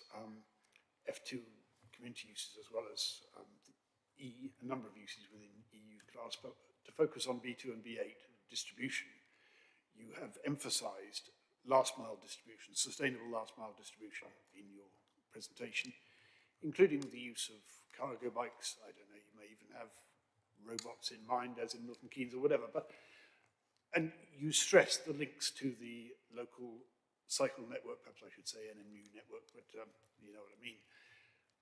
I'm not familiar with those cycle networks, and I'm just wondering whether you feel that they are already up to standard for the sort of uses you propose, or whether there will need to be improvements, even widening, to avoid conflicts between various users, including delivery uses on those networks. Yeah, I mean, they're obviously quite new, the ones along the 1307, and at the moment there's arguably quite limited usage, so they're suitable for that. I think in terms of ongoing improvements, I think definitely there's in terms of looking at audits, things like sensitive lighting in places, that sort of thing. I think its width is probably suitable, but it's looking at those more nuanced things around lighting and seeing what we can do there. Thank you very much indeed. Councillor Rickson. Thank you, Chair. Yeah, my quick question is related to, I guess, increasing traffic. We've seen a lot of talk and discussion about active travel networks from this site in particular, let's say. But what's the traffic increase? There's not really been much discussion about the A14, and what impact will this site have on traffic on the A14? Yeah, absolutely. So in this instance, there's two different, I guess, traffic impacts, isn't there? There's people getting to and from work, and then there's the operational side of things. And obviously, the jobs and homes and active travels is principally, other than the last mile connectivity, related to the active travel element.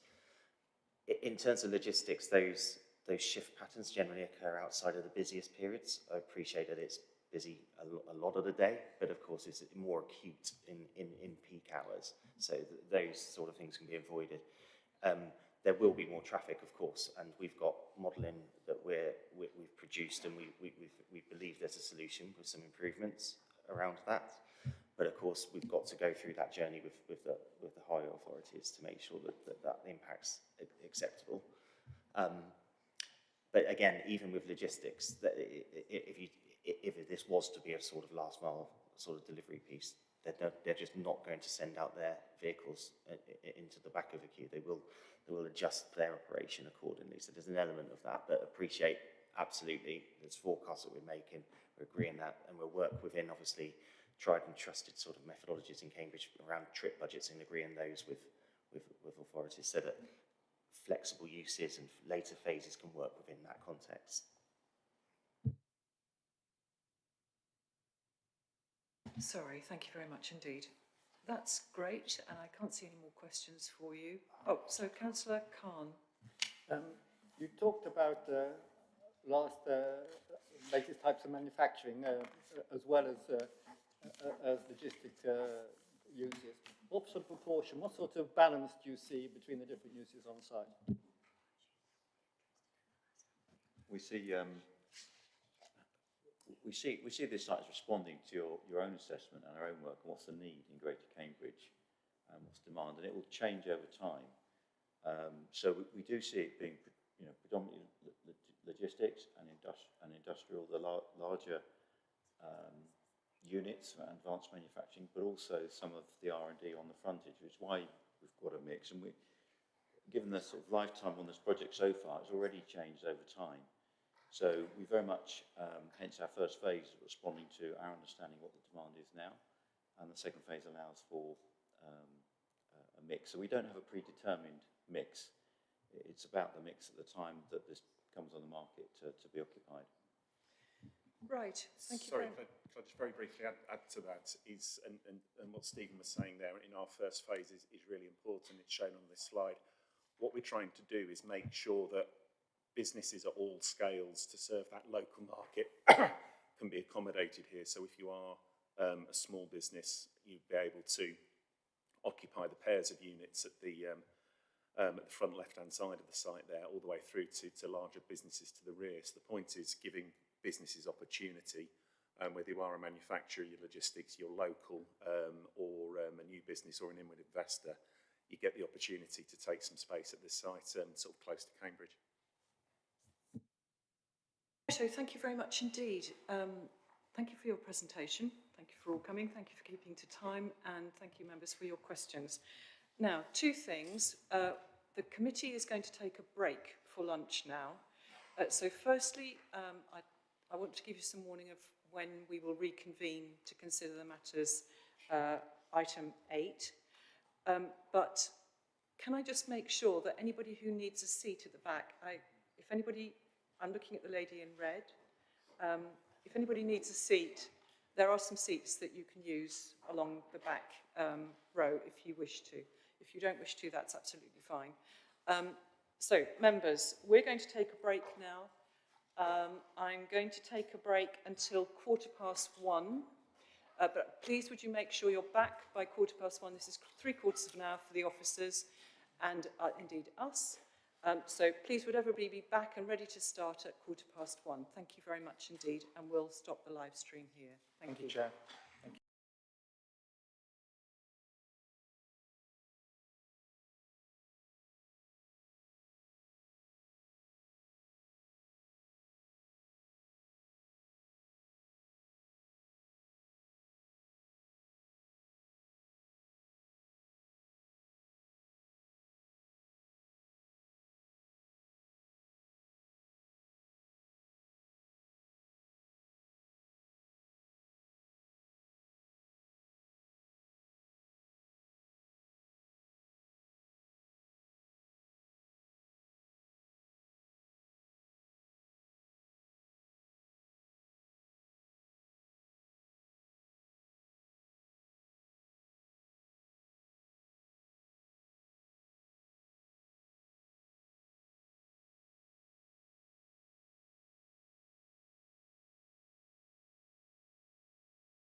Thank you. Thank you very much. So we're back in the Planning Committee on the 12th of November, and we're moving on to the substantive planning applications. And because we now currently have different people in the hall to when we started, I'm just going to repeat one element of the introduction, which is to remind people in the chamber that the meeting is being live streamed, and that by your presence here in the chamber and via video conference, you're deemed to have consented to being filmed and to the use of images and sound recordings for a webcast and archived recording. Thank you. So we move on to planning applications, and I'll clarify the process for the consideration of each planning application.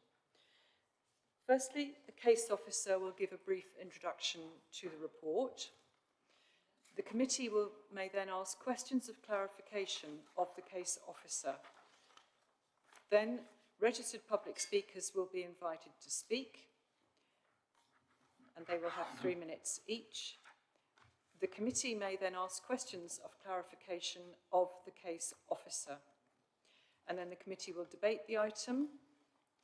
And at the end of the debate and conclusion of any questions, providing there's no alternative proposal, the officer recommendation will be read out, and I'll request a proposer and seconder for the recommendation. And then we'll go to the vote. So that's the process we follow, folks. And we are on item 8 now, which is 2502020 S73 Cambridge Waste Management Park, Ely Road, Land Beach. And I think some of the introduction will relate to the following item, which is Agenda 9. But I'll let our case officer present that. So thank you. We have Karen Pell-Coggins, who's giving the presentation. Thank you. Thank you, Chair. So this first planning application and the following planning application are roughly on the same site. So I'll start with the Section 73 application. So this is a Section 73 application to vary Condition 2, which is approved plans of planning permission reference S/4028/19/FL, which was for a solar farm and associated development on the site. The specific changes referenced in this particular application relate to an amended layout to include a revised layout of solar arrays, change to the design of the solar panels and inverters, removal of a building, excuse me, extension to an access track and an enlarged drainage basin.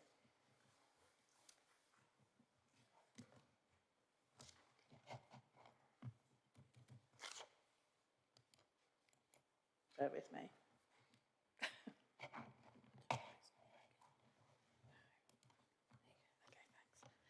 So this is the location plan of the site. So the site is this triangular area over here, including the access which runs through part of the Cambridge Waste Management Park and Dickinson's Industrial Estate over to the A10, which runs to the east of the site.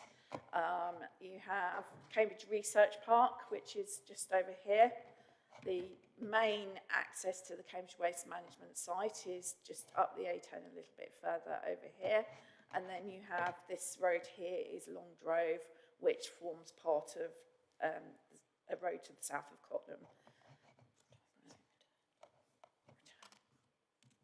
Okay, so just to look at the constraints of the site. So just again, the site is just here where the red star is. You have a county wildlife site to the south, which is Land Beach Willow Woods. You have the Cambridge Research Park and the Dickinson's Industrial Estate are established employment sites in the countryside. This also forms part of this is the South Cambs Depot site just here, and then there's various other employment sites up here. You've got the Cardyke Scheduled Ancient Monument runs along the western boundary of the site. And you have a number of listed buildings and Denny Abbey Scheduled Ancient Monument over the eastern side of the A10. So on the site itself at the moment, on the site itself at the moment, you have the access which comes along here, across here, and then down again. You go into the site, there's an area of grassland just here with a hedge, and then this specific area here is a raised bank, which I'll talk about later. You have hedges along the southern and the western boundaries of the site. And then, as you can see, there's a lake stroke pond immediately to the north. So just going on to the changes between the approved and the proposed plans. So this is the approved solar farm, which I've got the details in a minute. So this covers, the solar arrays cover the majority of the site. There's a building in this location here, which is on ground level, so not on the bank. And then you have a balancing pond, which is here. So the proposed application, as you can see, there's a slight reduction in the area of solar arrays to the north here, to the south slightly, and in here where there's two new buildings, which I've crossed out of this plan because they are to be considered in the second application. They're basically new developments, so they don't fall under the Section 73 application. This is the drainage pond here. You can see which has been extended to the southeast, and the access track, which previously stopped just here, has extended up the slope and onto the top of the bank. So just to sort of set out the specific changes, I think I've put this all in the report, but I thought it'd be helpful so you could just compare. So there's still 23 rows of solar arrays as per the original application. There's been a reduction in the number of panels from 2,756 to 1,846. The original application, the arrays were 6.5 metres apart, and now they're 3.1 metres apart, so they're slightly closer together. They originally covered 1.2 hectares of the site, and now cover a slightly lower area of 0.9 hectare areas of the site. The amount of megawatts produced per annum has reduced slightly from 1470 to 1116. And that's the changes in terms of the solar array layouts. In terms of the changes to the actual panels, the original application had 4 panels, 2 below and 2 underneath, whereas it's now a single double-sided panel which rotates. I believe that's just to do with the sort of technological advancements, etc. So previously 35-degree angle, now a 14-degree angle, 4.2 metres in length and now 4.8 metres in length, 2.7 metres in height, and they've now reduced to 2.4 metres in height, and then they were quite close to the ground previously and they're slightly higher above the ground now. So as I spoke about the access track previously and showed you on the plan, it will also be on the slope and the top of the bank. And the drainage basin has increased in size from 374 square metres to 447 square metres.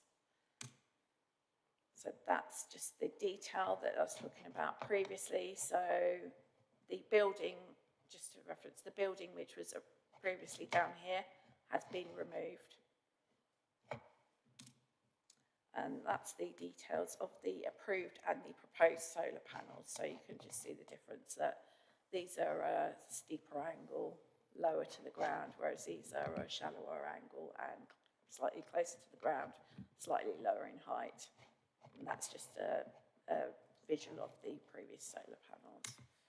Again, this is the building which is to be removed, which I'll go into in the application later on in a bit more detail. And this is the drainage basin. So it shows you, obviously, detention basin there, and it's slightly larger. So that gives you an idea of the section of the site. So you've got this is what I call ground level, and you've got the bank, and the approved and proposed landscaping. So as you can see, there's slightly more landscaping in this specific area than what was previously approved. So I went up to, so I viewed the site from Long Drove in Cottenham. I went out there yesterday just because the leaves were off the trees, and there are some views across the site. So this was the left-hand photograph was the view standing on Long Drove. This is a zoomed-in version, so you can see the area of land which is the solar farm will be on, sort of through the trees there. So key considerations are the impact on the character and appearance of the countryside and landscape character, heritage assets, biodiversity, flood risk and drainage, and other matters. Just to make the point now that the solar farm on the site, the principle of the development has already been established through the 2019 consent, so we won't be taking that into consideration today as part of the application. And planning balance, I just put provision of renewable energy as the key reason for approving the application. We don't consider that there's very limited landscape impact, so we don't consider that that's a harm that could be substantiated. Thank you. Thank you very much for that. So now, I don't think we have any public speakers for this matter, so I think we'll go straight into member questions of clarification. Councillor Martin Khan, Councillor James. Simply that it was marked as 1,116 megawatts. I just wanted to check that means megawatt hours because it's a quantity of electricity, or is it the power?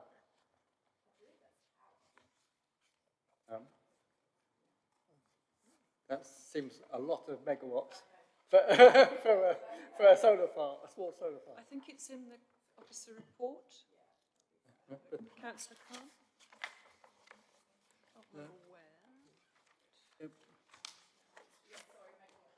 It's megawatt hours. Sorry, megawatts per hour. Yes, sorry. Okay. Yes. Yeah. Thank you. So, Councillor Rickson. Thank you, Chair. I have two questions. One, am I allowed to ask why this was brought to committee? Because it seems quite a minor change between the two. Because it's a section 73 request for a variation, but it's the application is from this district council, so it has to come to committee. Understood. Do you want to add anything? Yeah. Okay, and the second question is, what is the reason for the increase of the drainage? The drainage pond? The attenuation. Attenuation ponds, yeah. So, Karen, are you able to answer that? Yes, thank you. So there is obviously a slightly smaller area of solar panels, but in the next application we'll be discussing there is additional buildings. So not technically part of this application, but the drainage basin was part of the original solar farm application, so therefore has been increased as part of this application. Sorry, No, it's quite a difficult one. Yeah, no, I understand that. Yeah, So it's not that the drainage basin was undersized for. No. Okay, understood. I'd like to ask, could you just put up again the section view that showed the arrangement from the car dike on the left to the bank on the right? And the reason I'm asking that is because the internal drainage board, which is responsible for car dike, normally ask for a 9-metre clearance between the edge of any drainage ditches and any hedge ditch or development, any hedge or development, in order that they can gain access to the site to clean out the ditch. Yes, don't worry.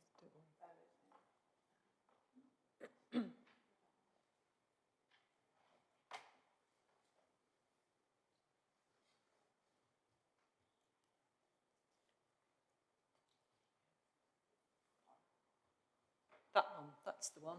Yeah. So the structure on the right-hand side is the new building. Am I right? And the... It's the approved solar panels on the right-hand side. Oh, that's the approved. Yes. Okay, sorry. Is there one for...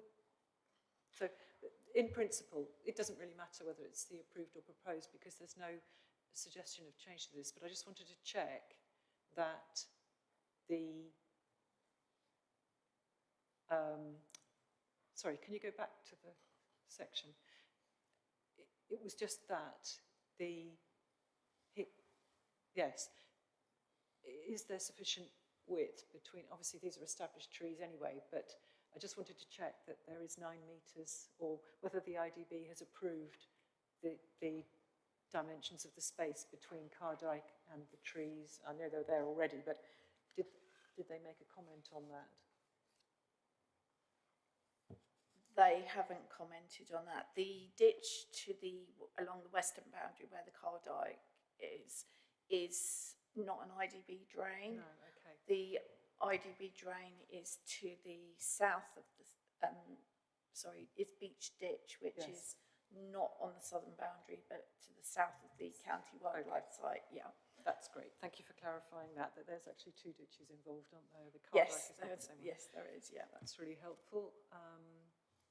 Okay. Anybody else wanted to ask any questions about it? No? Okay. Righto then. So, anybody want to make a statement or go into further debate? Doesn't look like it. So, Councillor Dr. Toomey Hawkins. Thank you, Chair. Just to say, obviously, this has come to us because it's a council application. There's no statute objections from any of the statutory consultees. It's a change that shows improvement. I will propose that we... Just let us have the debate if we need it. So I will be supporting this application. You'll be supporting it. Great. Thank you very much. Does anybody else want to speak in the debate? Councillor Eileen Wilson. Thank you. I just wanted to say this all seems pretty straightforward and uncontentious, and I would support it in the vote. Thank you very much, Councillor Wilson. Okay. Right, so I can't see any other speakers. So, Councillor Hawkins, would you like to propose this since you... Yes, Chair, with pleasure. Would anybody like to second it? Thank you, Councillor Martin Khan. Ariel Khan, sorry. Thank you very much. So, can I just go to Rebecca to do any summary? Thank you, Chair. Just to summarise, as set out in the report, Officer recommendation is for approval. I'm just desperately trying to find the page number. Page 41 of your pack, with conditions as set out with minor amendments delegated to officers. Thank you, Chair. Lovely. Thank you very much indeed. So, can I go to... actually, are we... If nobody wanted to speak, can I just suggest we take this by affirmation? No? We need a vote. Okay, righto then. Let's go to the electronic vote then. Okay, so if you want to vote in favour of the recommendation on page 41, it's the green button. If you want to vote against, it's the red button. And if you want to abstain, it's the yellow button. 1, 2, 3, 4, 5, 6, 7, 8, 9, 10, 11. There are 11 of us in the room, 1 missing. Can you tell us?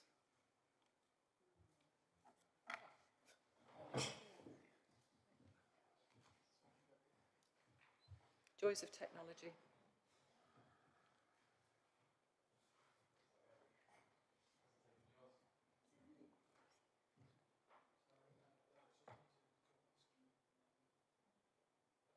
That's it. Okay, so that's unanimously in favour of that. Thank you very much. 11 votes in favour. So that's that one.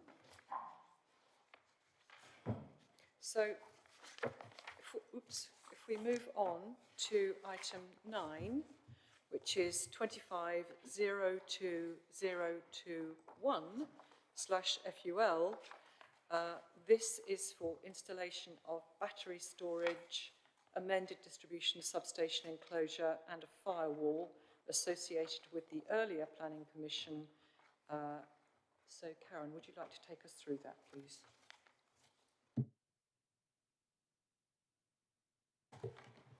Councillor Brennan stated. This application is a full planning application for the installation of a battery storage, amended distribution substation and firewall associated with planning permission reference S/4028/19/FL for a solar farm and associated development as per the previous application.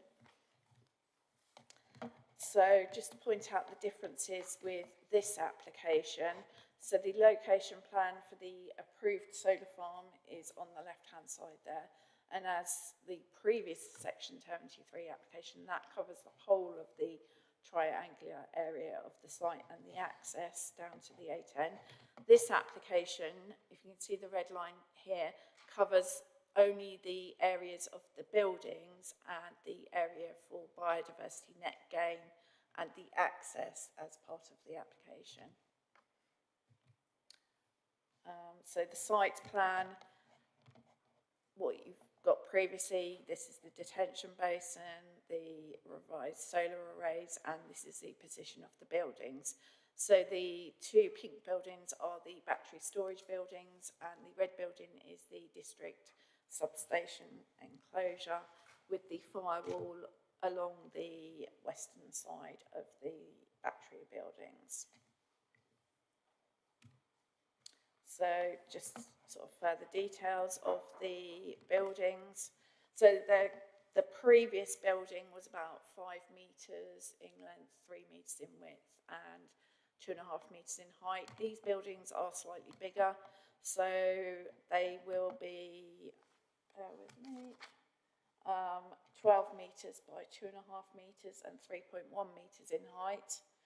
6 by 2.5 metres and 3.1 metres in height, and 8 by 5.5 metres and 3.25 metres in height. The firewall is 2.5 metres in height and 10 metres long. So they will be going above the height of the approved and currently proposed solar panels, which were 2.5 metres, 2.4 metres, I think. So just to go on more details of the buildings. So they're pretty standard buildings which you find on solar farms. And this is the firewall. Key considerations, as with the previous application, we do need to consider the principle of the development in this application because it is new development.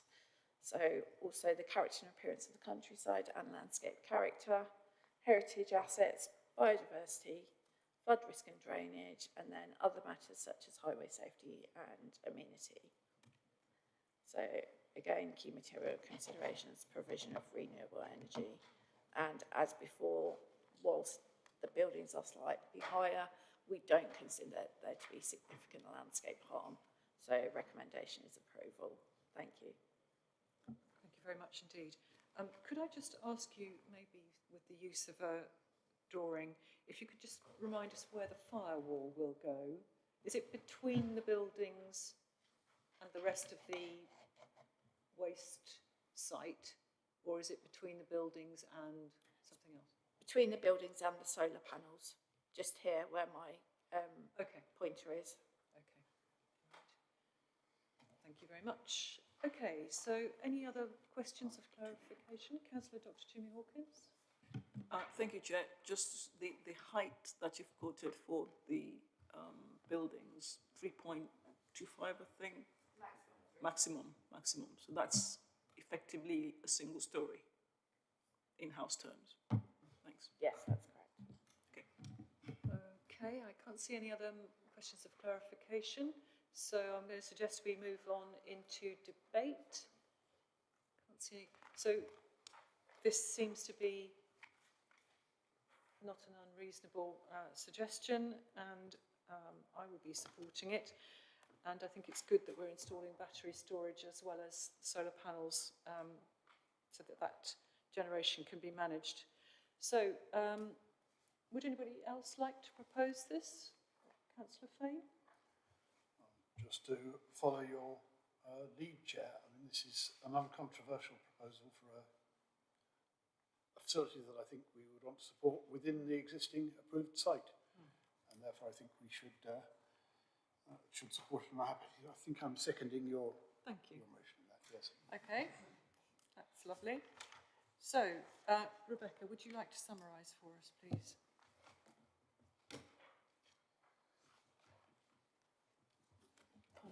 And members, the recommendation, I think, is on Page 81. I was just flicking to the right page number. Just to summarise, the recommendations to approve subject to the conditions set out in the report, which start at page 81, again with minor amendments delegated to officers. Thank you, Chair. Thank you very much. So with that, members, can we go to the vote, please, Aaron? Okay, so same as before. If you approve, green. If you object, red. And if you want to abstain, yellow.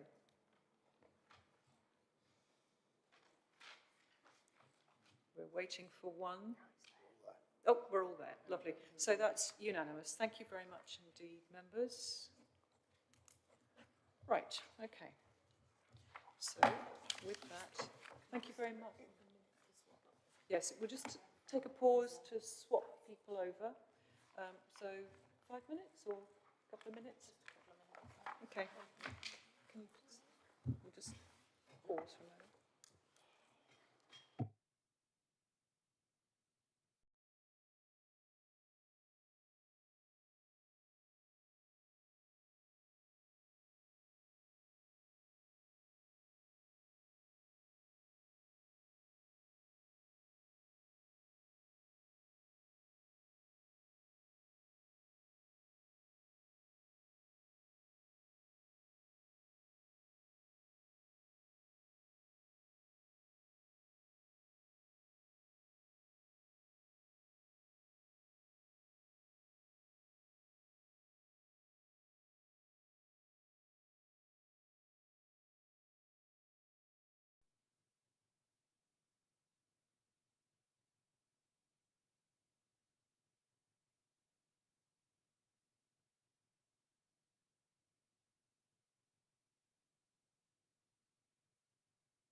For the people in the room, we're waiting for one person to join us online, but we'll be with you shortly.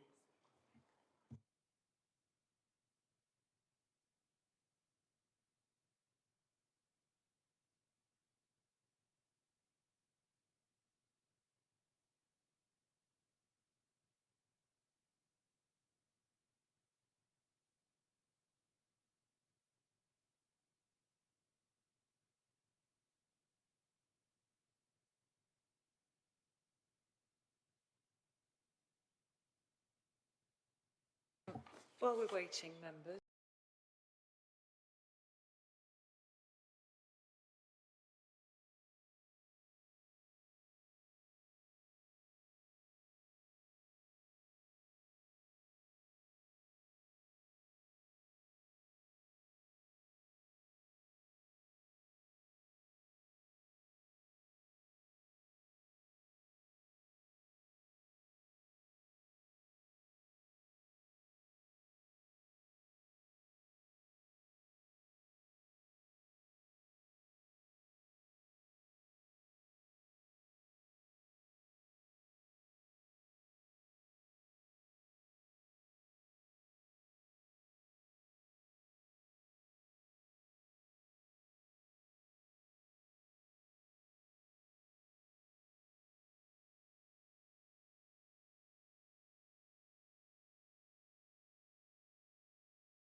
Thank you very much. Right, so we come on to item number 10, which is starting on page 109 of our agenda pack, and it's 25-02567/FUL, land at Manor Farm Close, Oakington and Westwick. And it's a development of 8 detached dwellings. So firstly, can I turn to the case officer to give us your presentation, please? Thank you. Thank you, Chair. I'll just share my screen, just making sure this is shared correctly. Want to put it onto screen share? Just give it 2 seconds. It might Slideshow. just, there we go. Lovely, thank you. Thank you.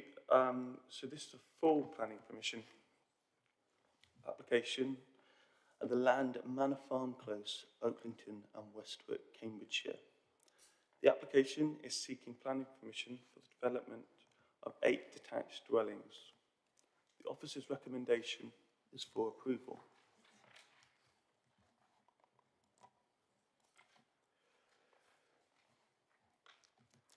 Updates.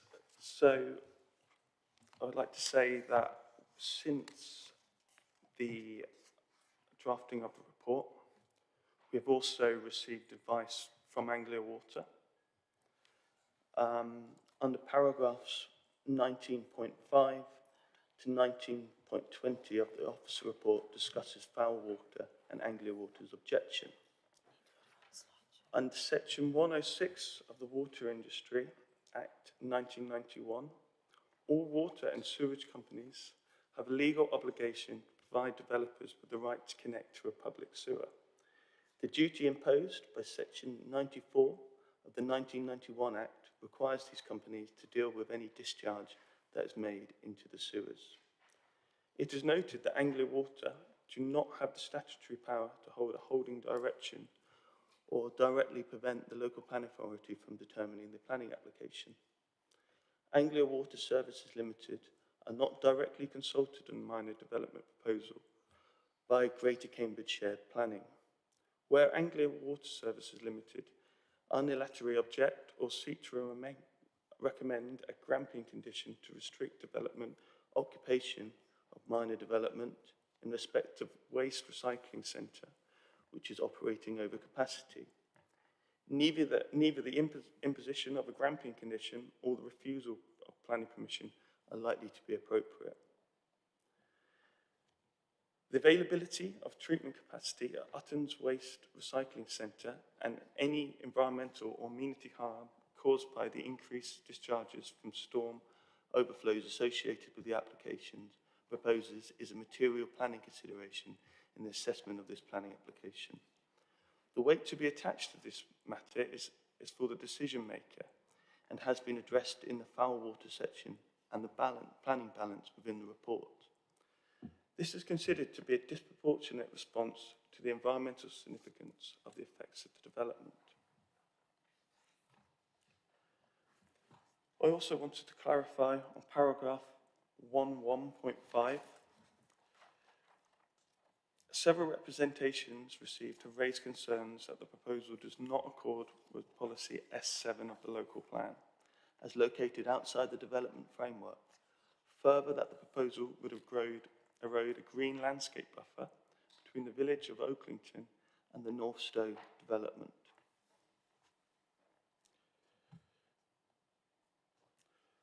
I also wanted to clarify third-party comments of overlooking of the site access.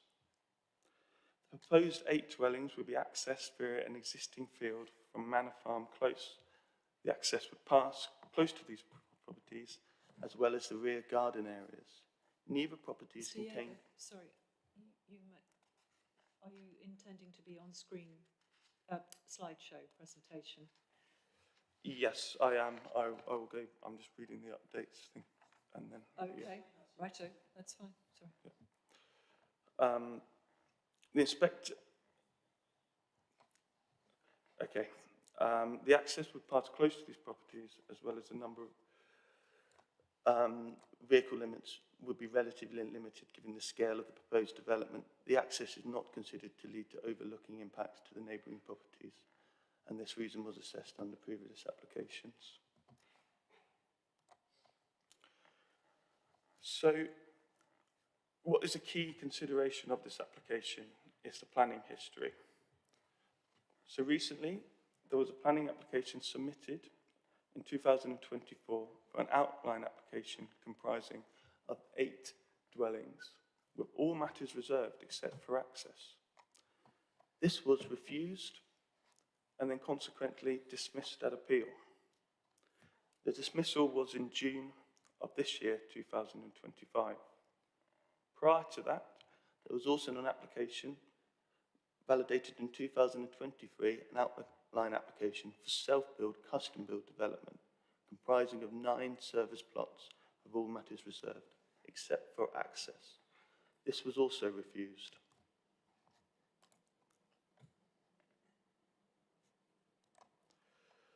So here is the location plan. The application is located off Manor Farm Close. This is this cul-de-sac here. The application site would run past these 2 neighbouring dwellings.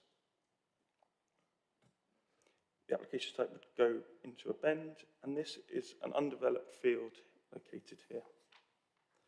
The application site is bordered by residential development on 3 sides. This area to the north has been approved as part of the North Stowe Phase 3A development. I'll go back to that. So, looking at the site constraints, this dashed line is the development framework. The application site is located outside of the development framework of the village of Oaklington. Other site constraints are the surface water on this small corner here, and there's a small area of the site that just adjoins a conservation area. Please note that the applicant has provided a flood risk assessment, and the drainage officer has assessed this application and says no objection, subject to conditions and risk of flooding. The conservation officer has also assessed this application and says the development will not harm any heritage assets to the conservation area. The North Stowe development, Phase 3, is located to the north of the site, as I mentioned. So now looking closer at the site plan, as mentioned, this is a full application for 8 dwellings and carports located here. The dwellings are set comfortably in their plots in a cul-de-sac arrangement. Now, members, please see, this is the site access that I previously mentioned that will run in quite close proximity to the neighbouring existing residential developments of 21 and number 16. The site is proposed to have some landscaping, and it is quite a concealed site as at present. The application is not considered to lead to any harm to the character in terms of design, scale or layout of the proposed dwellings. These are proposed elevations, so these consist of plots 1, 5 and 8. Fairly typical 3-bedroom dwellings located in T shapes. Some more elevational drawings showing plots 3, 4, 6 and 7. Again, similar to the last elevational drawings we've seen. 2-story dwellings, each with 3 bedrooms. These are the carport plans that are open-sided with just a roof shown. So I previously mentioned that the last application on this site was for 8 dwellings, outline permission with all matters reserved except for access. This was refused on the 14th of November 2024 and were consequently appealed, which was dismissed in June 2025. Now, this refusal had 3 refusal reasons. Firstly, that the site is located outside any development framework boundary and in countryside. Therefore, the principle to development was not accepted. However, this was not upheld by the inspector. The second refusal reason was concerns relating to the limited width of the access and associated restrictions on its user, therefore causing conflicts between different road users such as cars, pedestrians and cyclists. Again, this refusal reason was not upheld by the inspector. The last refusal reason was by reason of sitting a proposed access in close proximity to the neighbouring properties would result in unacceptable impact and residential amenity of numbers 16 and 21 Manor Farm Close due to the excessive increase in vibration and emission. So this was upheld by the inspector on the grounds of vibrations. So just go back to the site plan. That's these 2 properties and the issue of vibrations of vehicles as they're entering the site and leading to vibration and harm to the amenity of these existing residents. In that past application, it did not contain a vibrations assessment report. That has been provided in this application, and the Environmental Health Officer, who was able to speak today, has confirmed no objection. Therefore, although that was an outline application with all matters reserved except for access, and this is now a full, this has material weight in the decision-making process. I just wanted to show the conclusion of the last application. The inspector said that the proposal would provide 8 dwellings at a small-scale site where it joins the development framework, where there would be potential for some journeys to be made by sustainable means. The proposal would make a small contribution to the borough's housing supply, consistent with the government's objectives to significantly boost the supply of homes. There would be some economic benefits during the construction phase, as well as any potential council tax that future occupiers might pay. However, these benefits do not outweigh the potential harm on the living conditions of the occupiers of the neighbouring properties. The proposal follows the previously refused application, and the appellant has sought to address the reason for refusal. However, for the reasons set out above, the proposal has failed to demonstrate the effect of the development on the living conditions of the occupiers of 16 and 21 with regards to vibration. I wanted to share our Environmental Health Officer's comments. So they have reviewed the vibrations report that has been submitted. They have said that due to the low number of vehicles passing generated by the development, once occupied, it would be expected that noise levels would be generally low. And although it would be reasonable to expect adverse impacts from noise and vibrations are likely to occur during the construction phase, these impacts would be transient in nature in relative or limited duration. Until now, vibration has not been considered and was cited as one of the reasons for refusal. I confirm I have reviewed the vibrations assessment, and the data presented concludes that the predicted vibration levels on numbers 16 and 21 will be substantially below the relevant vibration criteria's minimum level that would indicate an impact would occur at these 2 properties. Therefore, they then confirm that they do not have grounds to object to this development.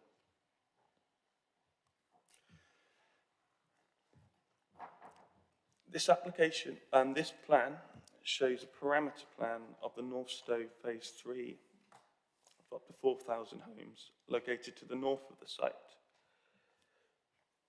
Concerns have been raised through the application process that this application is located outside the development framework and it would lead to harm to a green buffer or would erode the separation from Oaklington Village to North Stowe.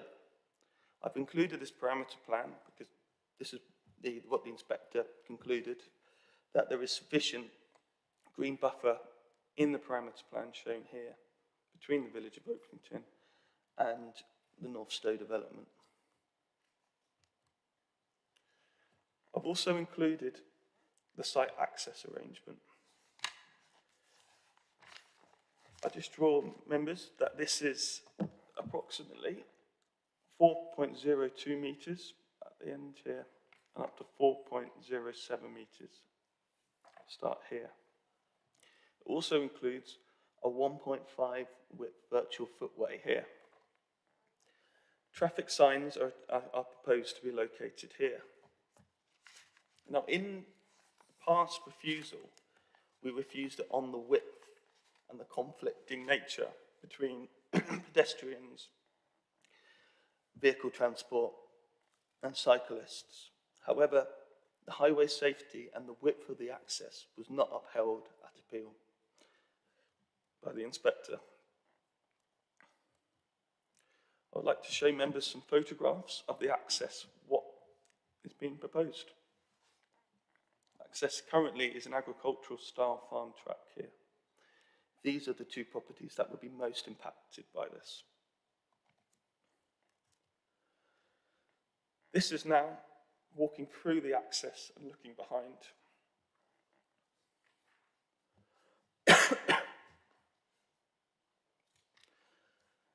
This is now walking slightly back into the site and again looking at the two properties that would be most affected. This is then turning and looking into the site with the residential development surrounding. Again, another view across of the site showing agricultural field as it currently exists. So, the past appeal, it was an outline permission and it was refused essentially in conclusion for three reasons: the principal development, highway safety, the conflicting of access, of users using the access and the width, and the issue of vibrations and emissions. Of these three issues, three refusal reasons, it was the issue of vibrations that was upheld at appeal. The past application did not have a vibrations report. This application does, and the environmental health officer has said it is acceptable. Therefore, the outstanding refusal reason has been overcome, notwithstanding that was an outline permission, and this before us is a full. The proposed design and scale and layout of the proposal is considered to be appropriate, and there would be some economic benefits during the construction. There's also a small contribution towards the district's housing supply. The reasons against this proposal is that with the Anglo Water, a small increase to the foul water sewage capacity. However, I did provide an update on that at the start of the presentation. That is now the end of my presentation, so if I may go back to the chair, thank you. Thank you very much, Mr. Jaeger. Right, so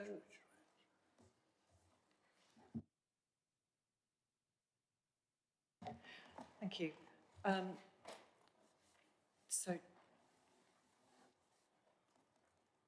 Questions of clarification to the case officer. So I can see Councillor Richard Williams, Lisa Redrock, Councillor Martin Khan, and Councillor Eileen Wilson, and Heather Williams. Okay, righto.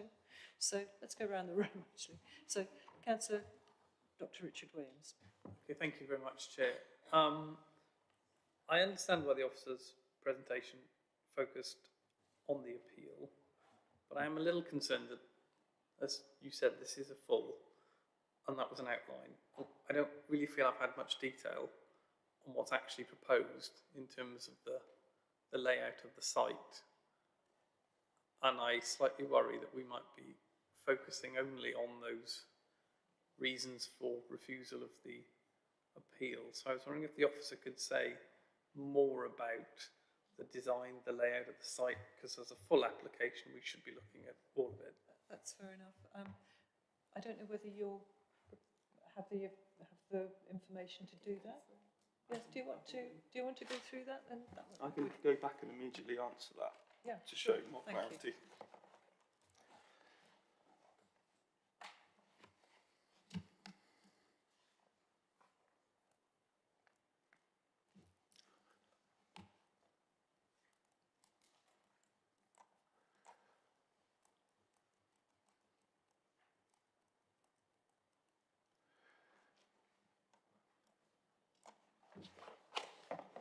In terms of the site plan, the design, layout and context of the site is considered to be appropriate. There's 8 dwellings located. They're sat comfortably within their plots, 2-storey dwellings with carports located at each side. The site is relatively concealed and the character of the development is not considered to lead to any harm to the character of the area. The elevational drawings, if I may, show 2-storey dwellings, each 3 bedrooms. This is for plots 1, 5 and 8, and this is for plots 3, 4, 6 and 7. The dwellings are sat comfortably in their plots, and there's sufficient distance between each of the dwellings. Also, there is sufficient distance between the dwellings and neighbouring amenities surrounding the site. I said in my officer report that due to sufficient distance, I believe 25 metres minimum, these dwellings accord with the standards set in the District Design Guide 2010. The site access is located here. And this is a cul-de-sac arrangement of the dwellings here. On this site plan shows landscaping within the site and along the edges. A hard and soft landscaping condition is also being proposed to address the landscaping matters. I hope that is sufficient. Thank you very much. And as I understand it, there were 2 parking spaces on plot for each of those houses, were there not?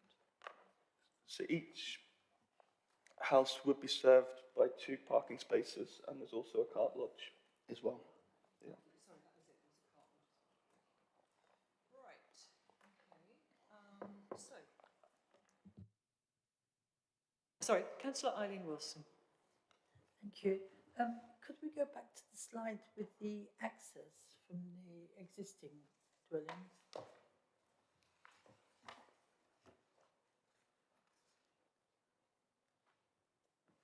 It was the one, the photograph. He's finding it.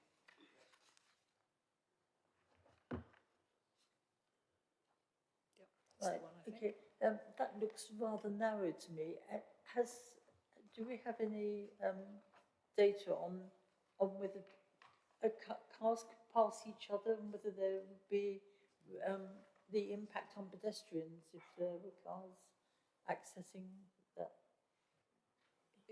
It might be helpful to put up that drawing of the access as well to show how it was proposed vehicles and pedestrians would share that space.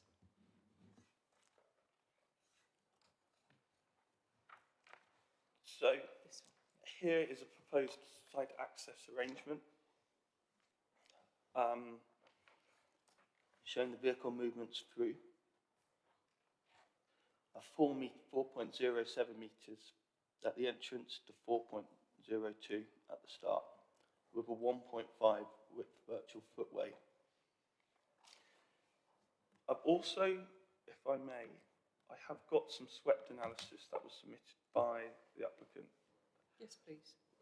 Which I think would be helpful. So this is showing the initial access here at 4.1. It then widens to 8 metres across the bend, 7.5, 6.5, and so.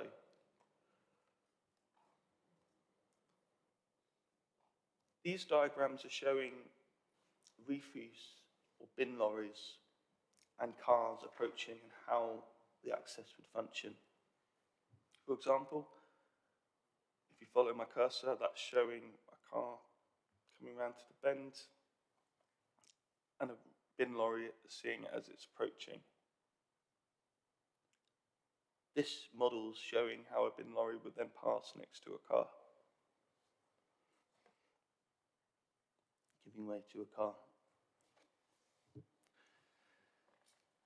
This also shows how a refuse lorry or bin lorry would operate within the site.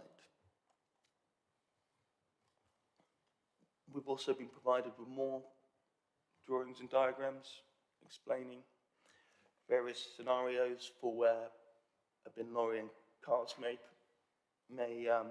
approach each other. And lastly, this is a swept path analysis for a fire emergency vehicle, showing how a fire engine would access and go between the site. The last application was an outline, but it was all matters reserved except for access.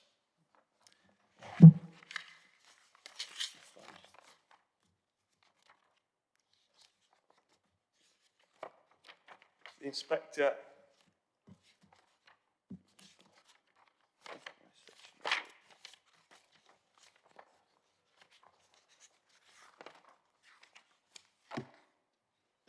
did not uphold the reason for refusal, because on the last application we did check and officers refused on the grounds of insufficient width.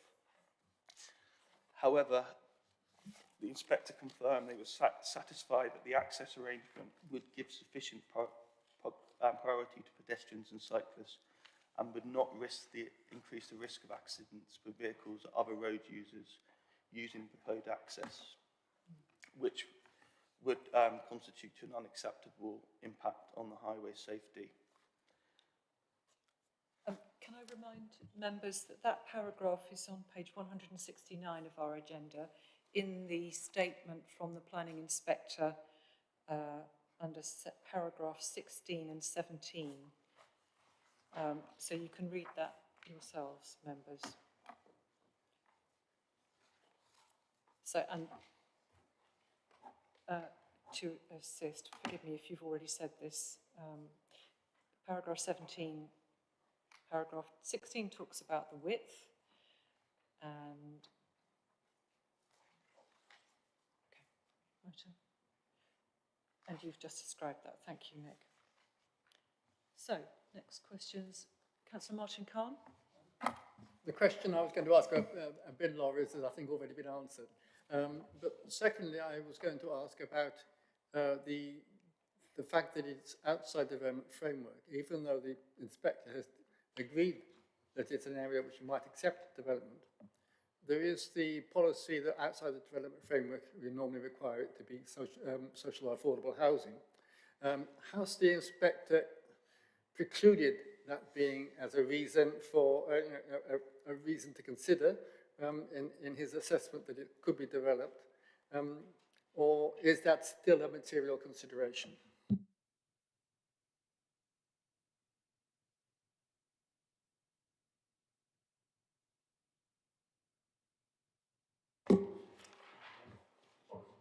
Policy H11.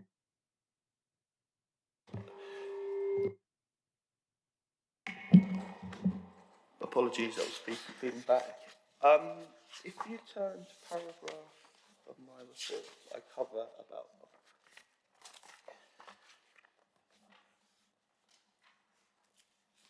the application has not a paragraph 2.3.14. Comments from the Oakington Parish Council and the housing team raised objections on the ground that development is not a rural exception affordable site, and therefore conflicts with policy H11 of the local plan. The application has not been submitted as a rural exception site, and therefore policy H11 is not engaged in this instance. The number of dwellings on site is 8, and therefore the number of dwellings under the threshold to provide affordable housing in accordance with the local plan. If I was to go to the planning inspector's decision, it was submitted as market dwellings, the last application, such as in the same as what we have before us. The inspector said that drawing in his conclusions, the proposal would be located outside the development framework. However, and given the relationship between the site and Oaklington, the proposal would not undermine the council's wider development strategy, which seeks to guard against incremental growth in unsustainable locations. Hope that provided some clarity. I'm not sure it does, but thank you very much. Thank you. Okay. Did you want to speak, Rebecca? Yeah, if I can just jump in, sorry. We have to deal with the application on the basis that it's submitted. So the previous application and this application have been submitted on the basis of being market dwellings. So that's why H11 isn't engaged. If the application was for, as a rural exception site as affordable housing, then we'd assess against H11 instead. But as it isn't, it's for market housing, we assess against the other policies. You're saying that the previous application sets the precedent in terms of market housing? Yeah, the previous application was for market housing, as is this application, and so the inspector made the decision on the basis of an outline for 8 dwellings. It didn't set a precedent. So we're looking at this as a fresh application. The previous reason for refusal related to the principle, one of the reasons for refusal, related to the principle of 8 dwellings in that location, and that was not upheld at appeal. Thank you. Councillor Lisa Redrup. Thank you, Chair. So for this application, it seems that the vibration report is very critical to whether it kind of gets past the refusal from the planning inspector. So I just wondered I had a couple of questions on that. So does it follow standard procedures to assess possible impact and have the assumptions made in the report been checked to ensure that they make sense for this development?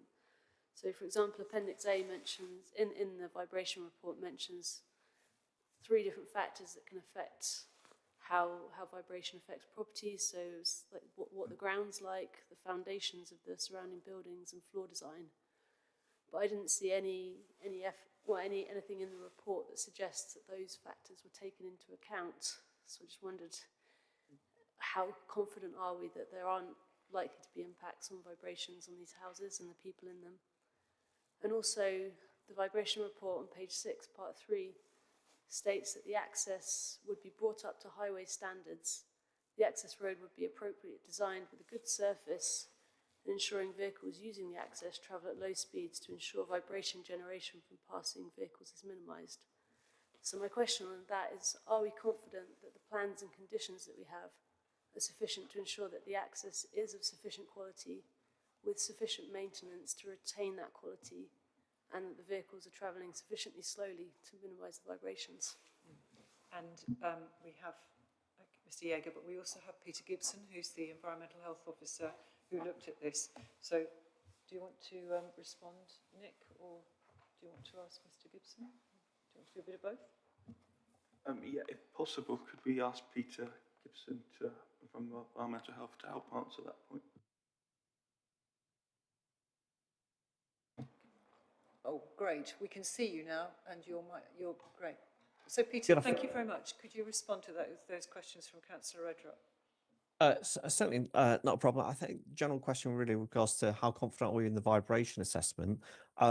Reasonably confident, if I'm honest. What the applicants sort of done really is they've sort of taken a similar sort of makeup of ground effectively, and they've monitored from various locations. They've done 10 vehicle movements at various sorts of distances of a sort of family-sized SUV. So they've got a good idea. It is exactly the vibration levels. Obviously, it is as best predicted, I think, as perhaps these statements can be. And the reason I say best predicted is because, the ground, the brake, the makeup, and whatever else, it will vary from site to site. But as the applicants also stated in their report, really, it is going to be of a high waste quality. So there is that, I suppose, that assurance, really. I think vibration, I am quite confident. I'd also point out the vibration levels that have been identified in the report and sort of effectively been modelled are incredibly low. There is a very low probability of adverse sort of issues being raised by the vibration. So there is that marginal error, I suppose, built into the report. That I'd still be quite confident that there'll be a low probability of adverse vibrations. Hopefully, I've tried to cover the questions that were raised, but please let me know if you need any further clarification. Councillor, sorry, yes, Rebecca. Apologies, just to say, in terms of the reference to being adoptable standard for the access road, so we could add a condition requiring the access road to be constructed to be able to withstand the weight of the refuse vehicle, which is 32 tonnes, and that once constructed it shall be retained as such thereafter. So if members were minded to require such a condition, we could add that so that the construction material can sustain the weight of the refuse truck. Yes, and indeed, do you want to come back, Councillor Redrup? Yes, so thank you both for your answers.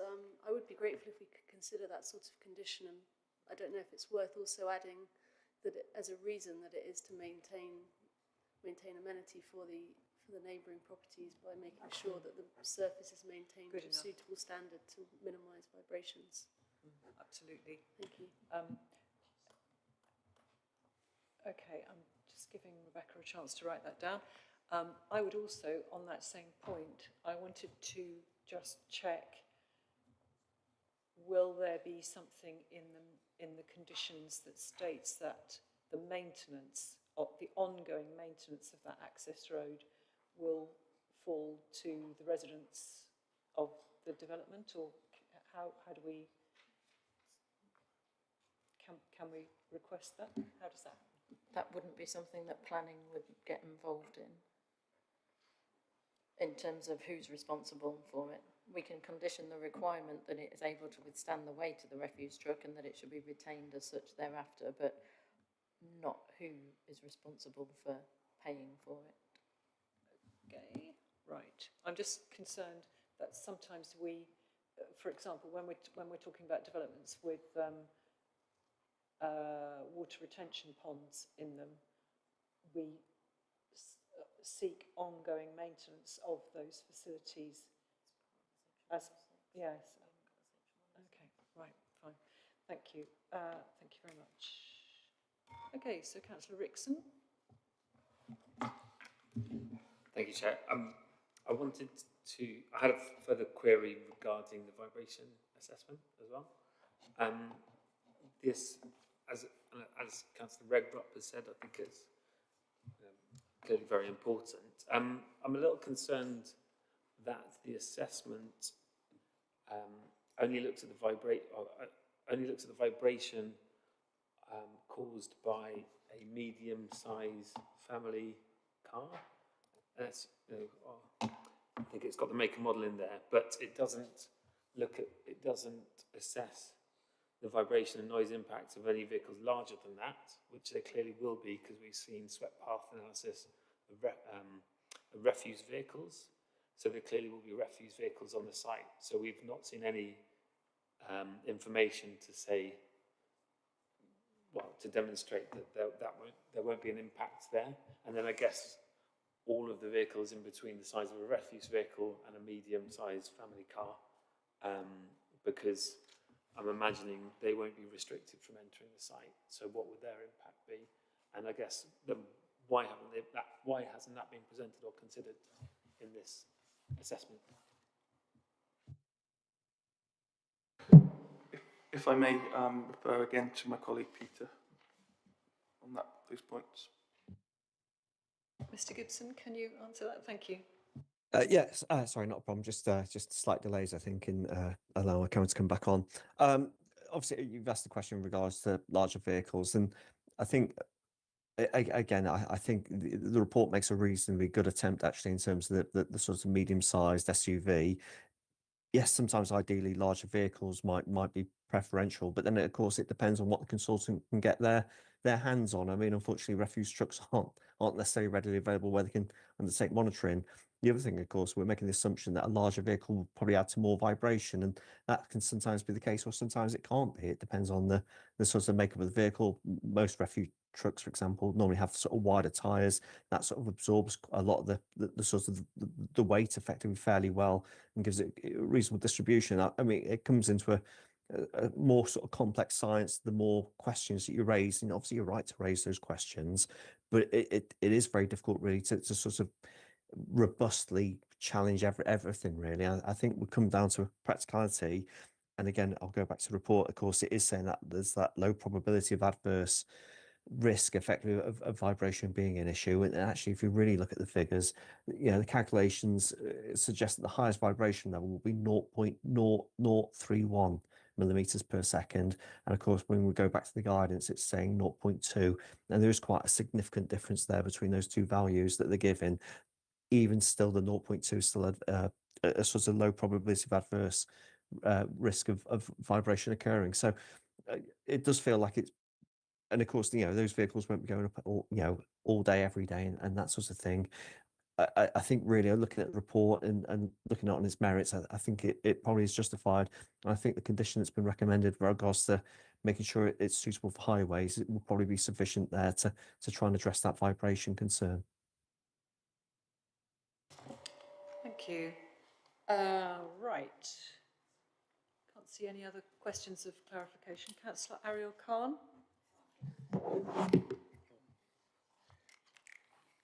Sorry, it might be in the report or might have been mentioned, and I've somehow managed to miss it. But how will the streets be maintained? Because I noticed that highways will not be adopting the road or maintaining it. So, is the applicant prepared to maintain and manage the road? That was the question I asked before, Councillor. Sorry, Khan. yes. Rebecca, did you want to repeat what you said?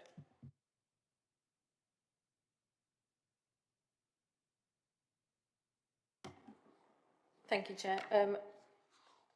At present, we don't have a condition relating to, I was just triple checking, relating to management and maintenance of any spaces going forward. As you've outlined, highways won't be adopting the road, so it's over to the applicants as such to determine how they wish to ensure that the public spaces are maintained going forward. And we do have a condition 10 that says prior to the occupation, etc., full details of the proposed arrangements for future management and maintenance of the proposed streets within the development shall be subject to and approved in writing by the local planning authority. Apologies, that was the condition I was looking for. Okay, so thank you. I'll come back to you, Councillor Khan. Councillor Heather Williams. Thank you, Chair. So I have 4 questions. One of which, sorry, to go back to highways, I do feel that we always spend a lot of time on highways, but that's for good reason.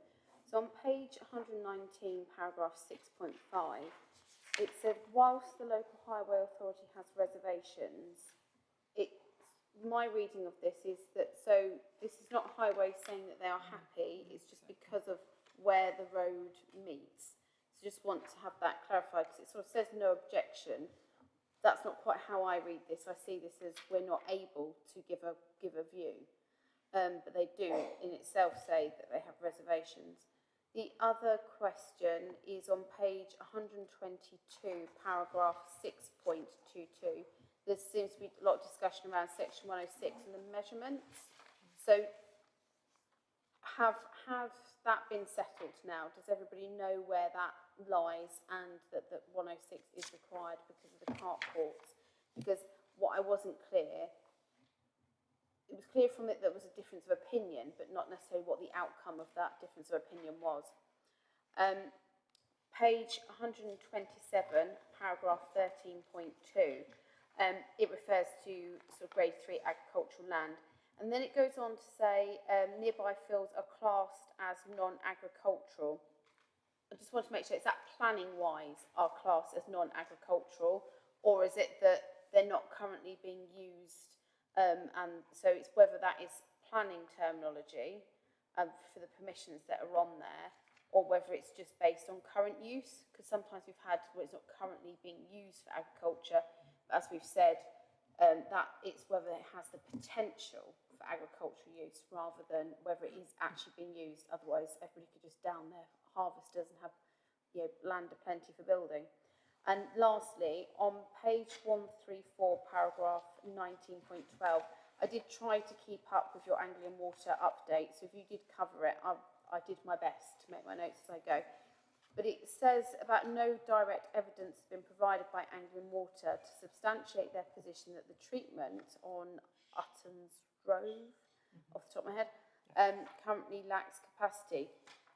But we know from being on this committee that there has been concerns over a long period of time about that and about the capacity. And Council Ellington has been very clear, you know, that Swavesey is in a lot of trouble if that ever doesn't go well. So I'm just wondering, what sort of evidence were you looking for that wasn't provided? Because it seems to be quite a well-known issue there. Okay, thank you. Mr. Yeager, can you respond? I'll start and we'll take them in reverse order if that's okay. So if I start with the Anglian Water objection first, the report was drafted prior to the KC advice that the council has received, and also members have had training on the issue of foul water since we also got that KC advice. So as Nick outlined in his update, Anglian Water weren't directly consulted on minor developments, and as such they also don't have the statutory power to blanket object or put in a holding objection to any planning application. Following the KC advice, which is what Nick has updated on, the council has determined that we would not be recommending a Grampian style condition or be able to sustain a reason for refusal on minor applications because of the nature of the application. It wouldn't be considered reasonable. And so although the availability of the treatment capacity at Uttons Grove is exceeding, as Nick's report has outlined, Anglian Water haven't actually provided us with any environmental or amenity harm data in relation to what this particular development would cause from the approval, if approved, of 8 additional dwellings. Also, although it is a material planning consideration, the council, following the advice that we've received, is that it's not reasonable for minor applications to put the Grampian style condition on that I know has been used at JDMC on major applications, nor to refuse, to be able to sustain a reason for refusal on that basis. Was that any clearer? Yes, you referenced the 2 sort of data points that you were looking for. That's what I was trying to understand. What was it that wasn't provided? Appreciate Exceedance the data advice. and harm. Yes. Specific to the proposal rather than general. So if I can now pass over to Nick to take the others. I don't know if he'll go in reverse order or the original order. I'll just start on the contributions. The site is under 10 dwellings, it's 8, and has a combined gross floor space of less than 1,000 metres squared. So the gross internal area of these dwellings is 992 metres squared. The gross internal area is a measurement of the internal area. Therefore, because internal area is under 1,000 metres squared, contributions are therefore not to be sought. I hope that explains that. Just to jump in and say that the cart lodges, the area of the cart lodges is not included in that because it is not internal space, because it is open on all sides. But I think as committee will be aware, and as is recommended, a condition on this application, if approved, to remove permitted development rights to exceed that 1,000 square metres, so that otherwise it would take it over the limit of 1,000 square metres and therefore into the realms of a major application. Yeah, sure. If I can come back on that response, just want to be really clear on this. Appreciate there are 2 other questions. Because when I read paragraph 6.22, it says, in conclusion, there is no national or local policy that would prevent the council from seeking section 106 contributions. and it says about the exclusion of the carports. So the final conclusion is the carports are not included, or that they are included? Not included. But that was the point that Rebecca was making about there'll be a removal of permitted development rights so that these carports cannot then subsequently be enclosed. Okay, but are we able to sort of link that in? Because that's not clear from this response here. This response sort of suggests that it should be. So that's the response from the Section 106 officer. If I can direct you to my page 146, I think it will be on your agenda as well, paragraph 23, specifically 23.3, that sets out the South Cambs policy in terms of contributions, and then also the text, the supporting text to the policy that reflects the planning practice guidance, the national policy in terms of tariff style contributions.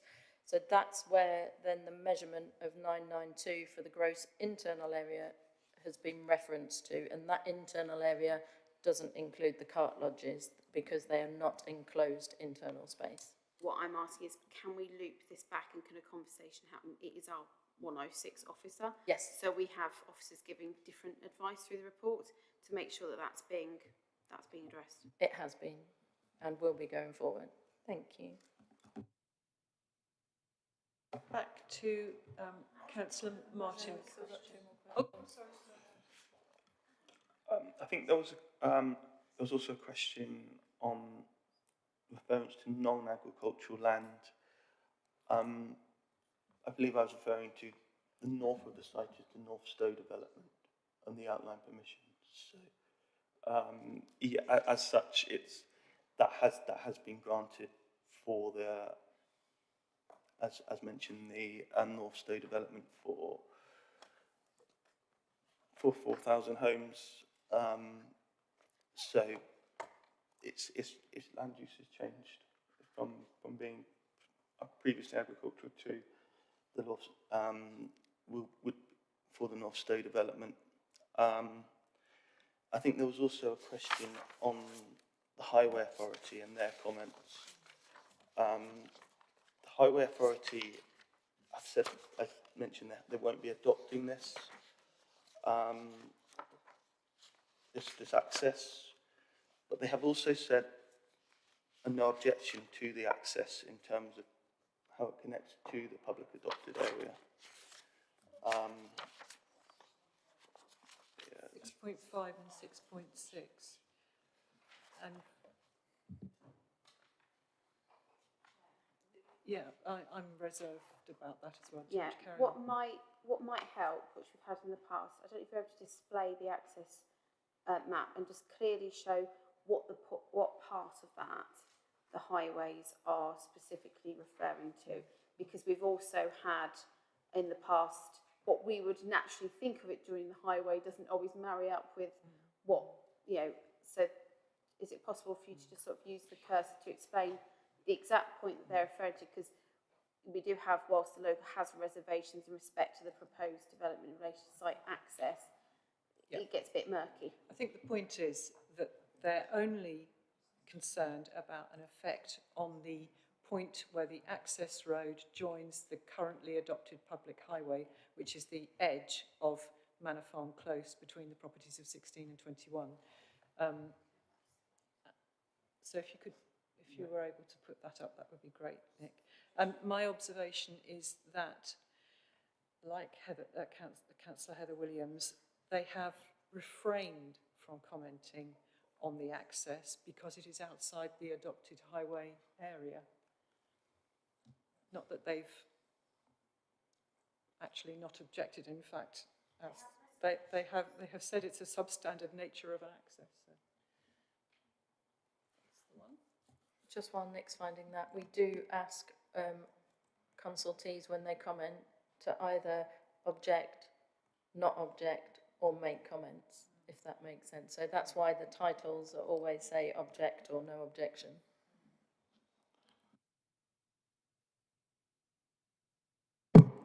As I understand, the public highway is to this cul-de-sac area, and then this is then the private access as you go in.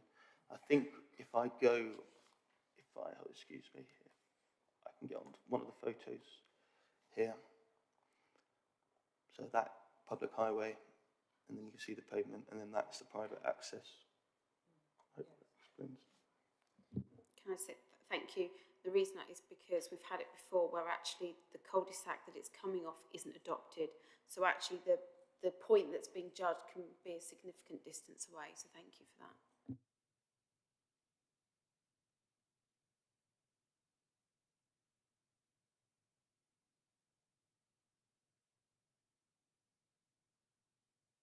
Have all those questions been answered? Good. Okay, thank you. Yes, I have two more speakers. Councillor Lisa Redrup, you wanted to come back, and then I've got Councillor Martin Carr. Okay, thank you, Chair. It was about the section 106 question, because I'd understood it slightly differently, that there was a difference in how you think about the floor space of the houses, whether you think of it as floor space that has a height of 1.5 metres above it, or just floor space in general. I mean, it's a bit bizarre that we have this very strict criteria of an area where it's below it you don't need contributions and above it you do, and so we're talking about very small differences here. So when I had a look at the map and tried to use the tools to measure, I found that there's 6 square metres for each house that has a ceiling height of below 1.5 metres. So if you just look at GIA, then you exclude that and you get a total area of the 992, I think it was.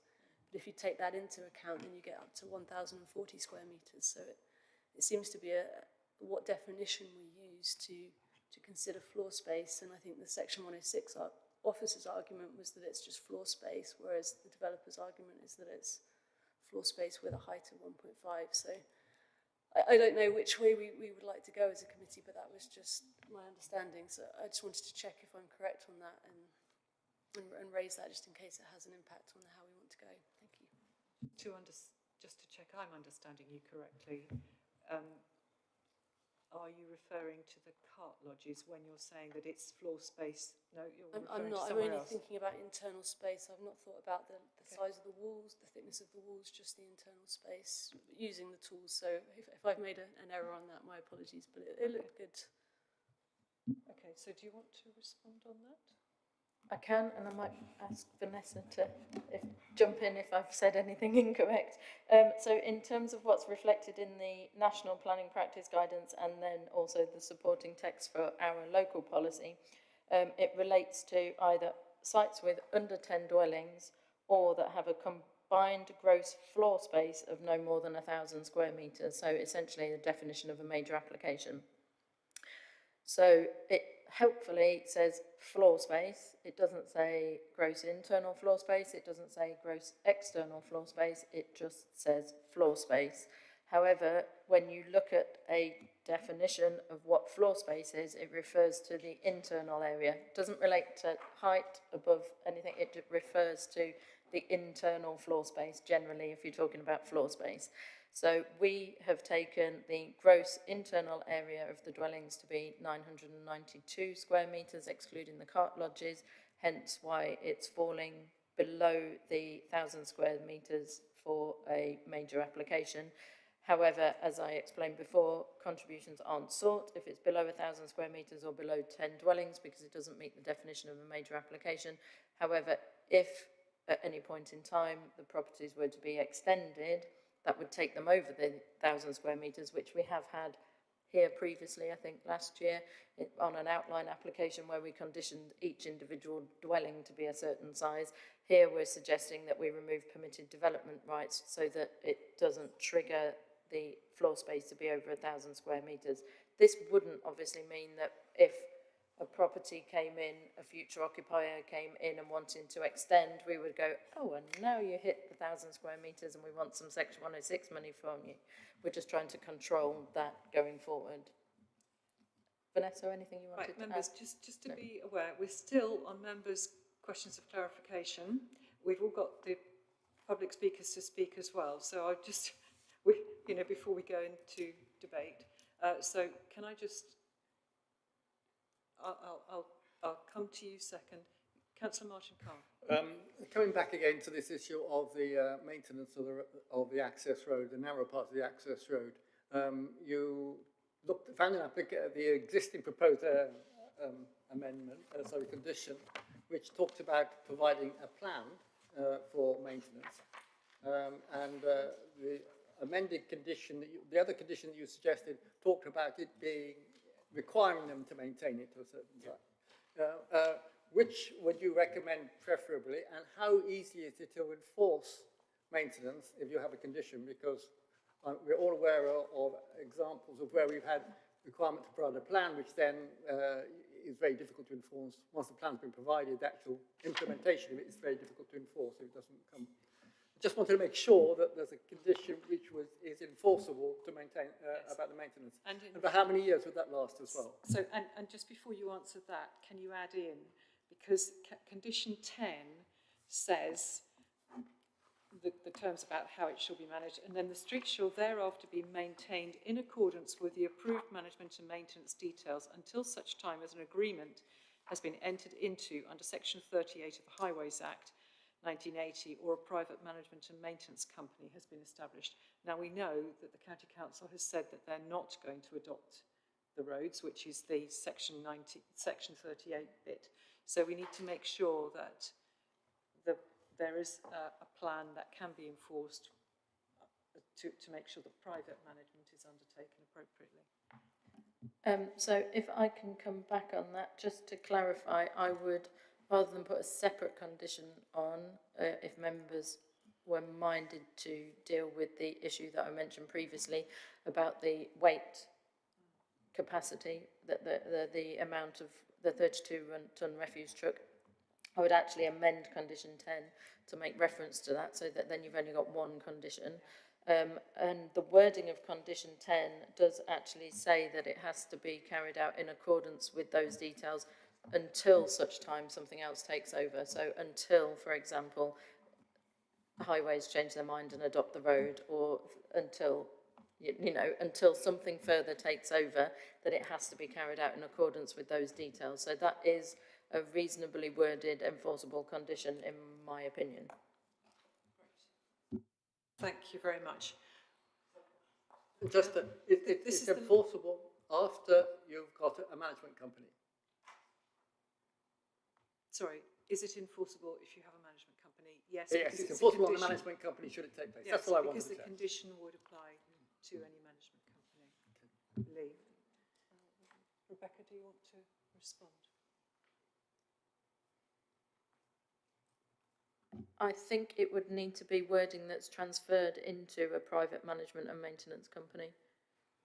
So until, at the moment it says until such time that if, for example, a private management and maintenance company is established, then it has to be maintained in accordance with that. My expectation would be that any private management maintenance company would need to ensure that the conditions are complied with. So they would take, I would expect Vanessa can correct me if I'm wrong, so I would expect they would take that forward. However, if that's not true, I may need to tinker with the wording of the condition. Yes. So we need to make sure that that responsibility is transferred to any private management company if the road is not going to be adopted. Yeah. I can simply amend the wording to ensure it's got a thereafter in it. Lovely. I'm sure that's doable. Right. Okay. So you had some matters for clarification. I did, thank you. It was on a response that was given in relation to Councillor Redrup's question around 106.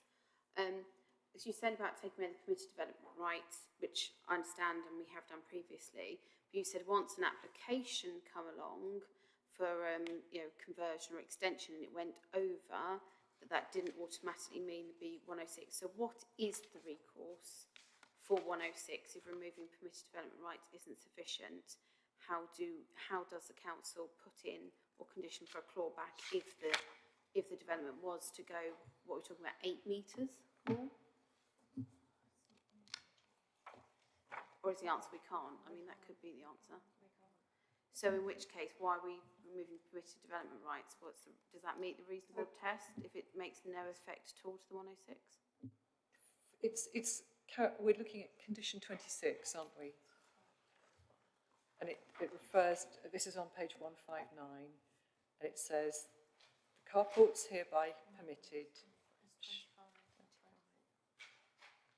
Okay, but it is referring to the fact that the carport should only be used for incidental purposes to the dwelling houses, and that they should remain open. Do you want to talk about condition 25? Yeah, so condition 25 relates to permitted development rights and removing those, and that specifically it relates to, the reason for it is to ensure that it don't put unmitigated pressure on local facilities and services.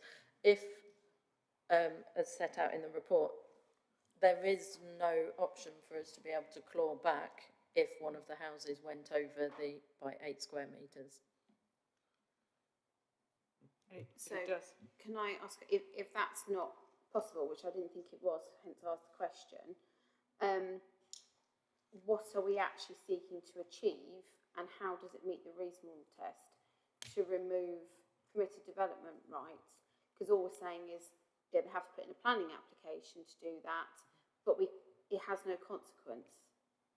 It doesn't create a trigger. So why do we deem, if section 106 can't be affected by this condition, how are we demonstrating it's reasonable to include it? I think one of the, as well as condition 25, the condition 26, as Councillor Bradnam's pointed out, falls into that, because by enclosing the cart lodges, that would create more internal floor space, and that would be one of the triggers for sending it over the 1,000 square metres.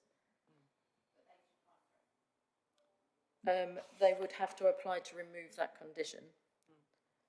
So condition 25 relates to the permitted development rights for extensions, but condition 26 relates to, if I can get the wording exactly, relates to the carports, and that they shall remain open-sided and at no point become covered.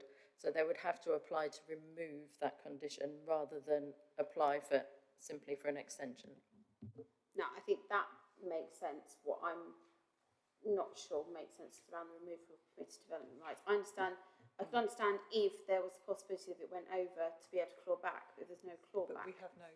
Now, I think the point. How is it reasonable? My observation is that if this had come forward as a plan that was over 1,000 metres squared, with the carports part of a garage instead of being carports, it would have triggered an S106. And because they haven't designed it like that, it's clear that if they, and you said, you know, it would be good if we could claw back some money towards local facilities, which they might be using, but we can't do that. So we have to recognise the fact that this is not the way the application has come forward. And so I think my understanding is that this is not an unreasonable thing to do under these circumstances. Did you want to comment, Rebecca? Sorry, I was talking to Vanessa, so I'm not 100% sure in terms of commenting on what you've said. However, just to clarify that the condition 25 relates to the permitted development rights for the future occupiers, but also condition 26 relates to when the properties are being constructed. So it prevents them being constructed with closed sides. So therefore not taking it over the 1,000 square metres. If members would have a different view to officers in terms of the conditions, then, you know, they're free to suggest amendments and make a decision on that basis. Vanessa? Yes. Just to be clear, if 8 people came along to the developer and said, well, we like the carport, but actually enclose it, is that we are aiming this at the developer to prevent any further internal floor space. To be clear, that's why I've not raised an issue with condition 26, which addresses that with the carports. It was more about the sort of permitted development rights elsewhere in general. I mean, we can put it for debate. I was just trying to understand how it met the reasonable test if it wasn't going to have the objective, or it felt like the objective was, we'll remove permitted development rights so that then if it does go over 1,000, then we can do something else. It's sort of how it felt, but we know that's not the case. So thank you for clarifying that. Right, thank you very much. Oh, do you want to ask the question, Councillor Redrup? Yeah, thanks. So I just wanted to ask the officers if they could check if there's a missing condition for me. Because on page 139 of our packs in point 20.7, it mentions provision of EV charging for the new developments and that would be handled by condition. But I haven't been able to spot it, so my apologies if I've missed it, but I was just hoping that the officers could check that for me. Thank you.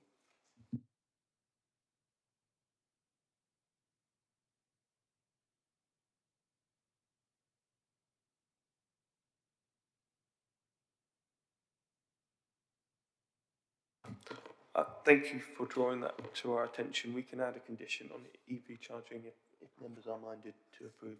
Thank you. Thank you. Yes, I think that would be sensible. Does anybody object to the addition of a condition requiring EV charging? Great, okay. Right, members, having asked all our questions of clarification, we now come to the public speakers. I'm sorry.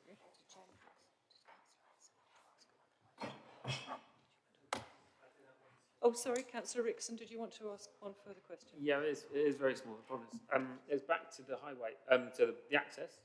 Is there, I can't see anywhere in the design where it limits the speed of the vehicles coming in and out. Is that correct? Or is it limited somewhere and have I just missed it? There is a lot of information that we're looking at.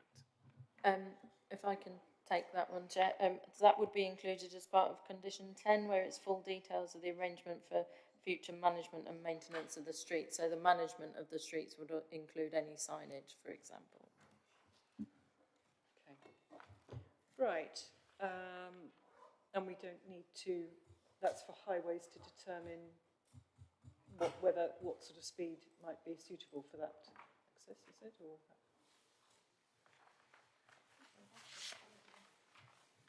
full details will come forward for future management and maintenance of the streets, won't it? So, okay.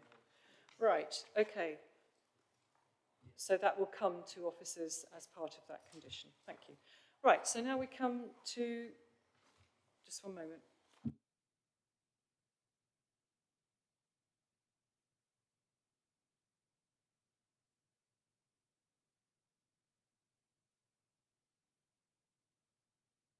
I note that Councillor Redrup has had to leave. Okay, thank you. So we'll come to the public speakers then. The first of whom is Dr. Daniel O'Donovan, who is an objector, who is sitting there. Thank you. Very far away down the room. So just remember you have 3 minutes and I will hold you to it. I think if we manage to achieve it, it will count down on the screen, but don't worry, if you get close to the time, I'll indicate to you. But do go ahead, you have 3 minutes. Thank you. Good afternoon, Chair and members. Yes, I'm Dr. Daniel O'Donovan of 3 Manor Farm Close. I wish to object strongly to this application, which repeats the same issues that led both the Council and the Planning Inspectorate to refuse earlier schemes on this site. As the Parish Council, local authorities and neighbours have already made clear, there are many concerns, but I will focus on 3: residential amenity, highway safety and ecology, plus the critical failure of infrastructure. So first, residential amenity. The inspector previously rejected this proposal due to a lack of firm evidence regarding vibration. This remains unaddressed because the developer's new assessment, 1, was conducted on a flat car park, not the steep and uneven lane. 2, tested only a single family-sized SUV. And 3, failed to model heavy delivery vehicles, refuse lorries, or construction vibration. Independent acoustic evidence from August this year now confirms measurable harm, showing noise peaks of up to 68 decibels outside first floor bedrooms during peak hours. Residential amenity would be significantly harmed. Second, highway safety. Manor Farm Close is a narrow cul-de-sac with 2 blind bends. The access lane, measuring 4 metres wide, features a proposed virtual footpath which the Parish Council calculates leaves pedestrians less than half a metre clearance from passing vehicles. The local Highways Authority confirms the access is substandard and states they would not entertain a request to adopt the internal road layout. The developers' claims that the road is safe are unsupported by this evidence. Third, ecology. The field forms part of a vital green corridor between Oakington and Northstowe, supporting barn owls, kites, deers, bats and badgers. Residents have recorded consistent sightings and have video evidence of protected and notable species using this habitat, with local records confirming the presence of active badger sets. It lies within a recognised biodiversity opportunity area of the Cambridge Nature Network. The Council's ecology officer states that biodiversity net gain is unlikely due to a grassland loss and criticises the development scheme as extremely disappointing and overdeveloped, leaving no area for remaining green space. This proposal would erase a thriving ecosystem. The field's character as open grassland makes it especially important for foraging and movement of wildlife between adjoining habitats. And finally, as mentioned earlier, the application suffers from a critical infrastructure failure. Anglian Water formally objects. They state the Uttons Drove Water Recycling Centre currently lacks the capacity for the additional foul flows, making the site unsustainable and risking unacceptable environmental harm. For all these reasons, I respectfully ask the committee to refuse the application. Thank you. Thank you very much for speaking admirably within your 3 minutes. Thank you. Members, if any questions have been triggered in your minds, you can ask those of the case officer. Does anybody have any questions? Yep. Okay. Obviously I have to ask the officer. So it's been referenced in relation to sort of hill and flat. Is there anything from the officer's observations that you think we should be taking into consideration on the basis of that?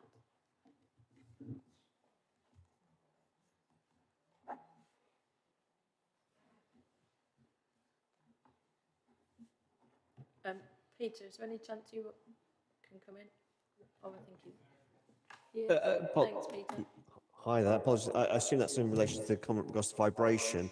I don't think it really matters. I'm not too sure, though. I can't say it's within my expertise, but I don't believe it really matters. And again, I think the condition that's been proposed regards to the highway being of a certain standard, I think we'll probably address that. And I visited the site myself independently and observed the access road is on a slope, but it's not very steep. It is a slope. Okay. Okay, so we'll move on then. I just wanted to remind you again, members, about the 4 written statements of objection that we received by email and which were published on the Council's website on Monday the 10th of November, which are from various people.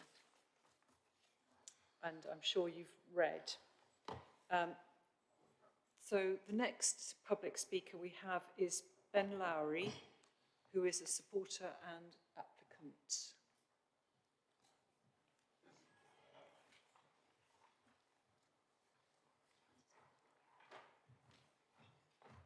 Thanks, James.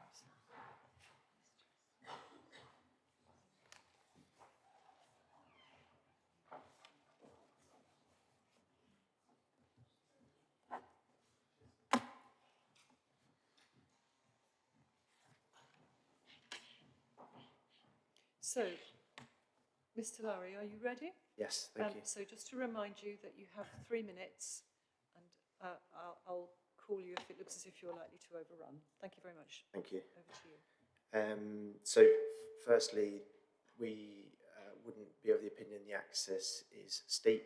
The photos show us a very gentle slope, and the vibration reports were undertaken in as close conditions as possible. And there's also 2 vibration reports, one from a company called Met and one from LFS Acoustics. So both reports show that we are not just below, but quite a long way below the requirements.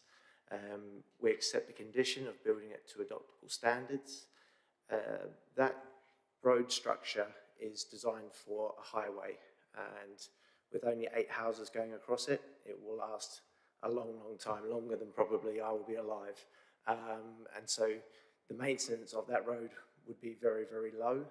but however, we are more than happy to accept the condition which ensures that the community maintain it. And as you would probably expect, the community will want that road maintained just as much as everybody else because they'll be using it daily.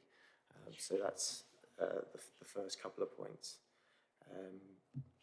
The bin lorry point on the vibration. So bin lorries already come up the cul-de-sac and turn.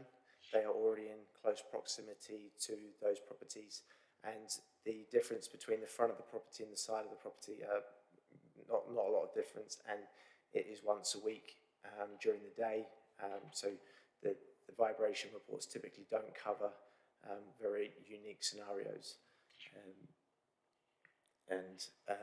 So the inspector has already, in the previous appeal, found that all highway safety issues are acceptable, and that was also supported by a road safety audit. So the previous appeal had a road safety audit that was undertaken by a road safety auditor who's independent, and they would deem if there was any safety issues, and we designed the scheme to ensure there was no safety issues, which is why we have the hybrid footway, the signage, and at each end of the road there's plenty of space for vehicles to see what's coming the other way. So that's all been designed in. We've also designed the scheme to plant over 150 trees. Most developers on these sorts of sites would probably put in 20 or 30. Millen is an environmentally friendly company who build it super sustainable. We have solar panels, air source heat pumps, we use grey water recycling, which in terms of the foul water issue raised, the grey water recycling takes most of the foul water and recycles it back into the development through gardens and toilets. So the amount of foul water coming off this sort of site is reduced by about 80%. So that's all built in as well. We have EV charging, 2 on every single house, and all the houses are built to 25% above TER standards. So they're super energy efficient. Mr. Lowry, thank you. Thank you. You've had your 3 minutes. Thank you very much for your representations. And you've confirmed 2 EV charging on each house, which is good. So our next speaker is Julie Grove from Oakington. Oh, yes, sorry. Yes, do go ahead. Question to the officer though, please. Yes, thank you, Chair. It was just in relation to what was said, because I see water was a bit of a topic earlier, that sort of only 20% going off site and 80% will be sort of repurposed. Does that seem sort of accurate given the information that you've been given?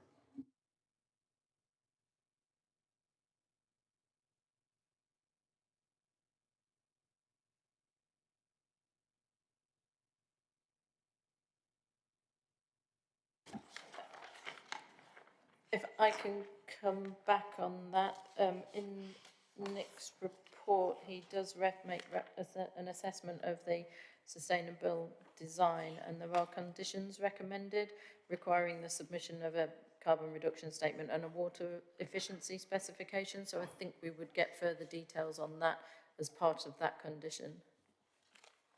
So we judge it based on this and not on that comment for now. Thank you. Thank you.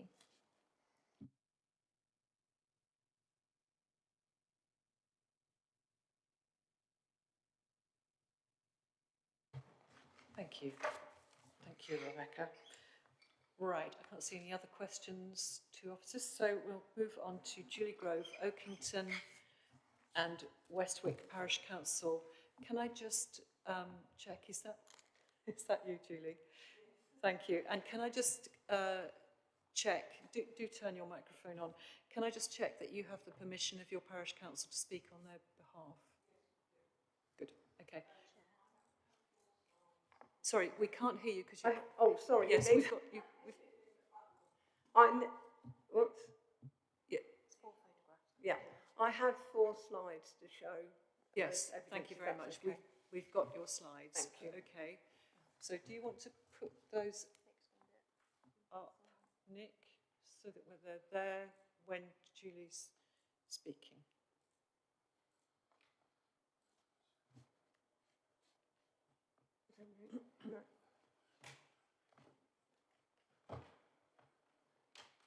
Can I just ask, would you like to say when you want to move on to each next slide? Yes, I will. Okay, Thank so if you. we put the first one up, please.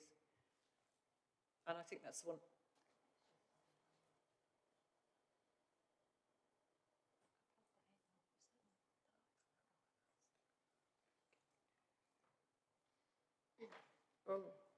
Oh, that's the last one. I was going to say, you've gone in the opposite order. If you pick up Yes. the first one first. Can we start with the first one? Okay, thank you. Just wait for it to load. Right, thank you. Okay, right. So, Julie, you Thank have you. 3 minutes. Do go ahead. The development site is only accessible through a narrow gateway entrance between numbers 21 and number 16. Residents of number 21 moved during 2017 and have made a substantial financial investment into this property, modernising the original house and adding a large extension. Number 16, the bungalow on the right, have owned the property since the 1970s. The resident recently lost her husband, subsequently this planning application causing further stress and anxiety. Will and Homes have consistently maintained that construction traffic using the narrow access to the development site will not cause detrimental effects from vibration, air or noise pollution to these properties. Their agent has carried out a desktop survey which the Parish Council do not agree is representative of the wider picture. Next slide, please.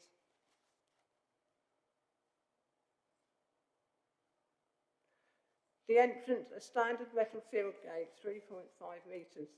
The subsequent field boundary rises through 15 degrees, adding further visual impact on the properties. Next slide, please.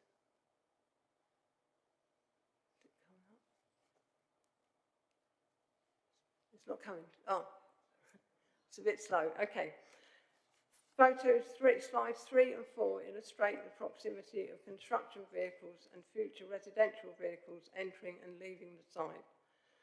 The Parish Council continue to support their original response that the application is not attainable unless an alternative access is made available. Next slide, please.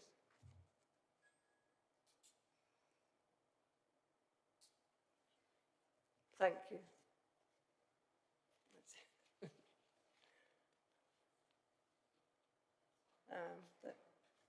I think you get the picture.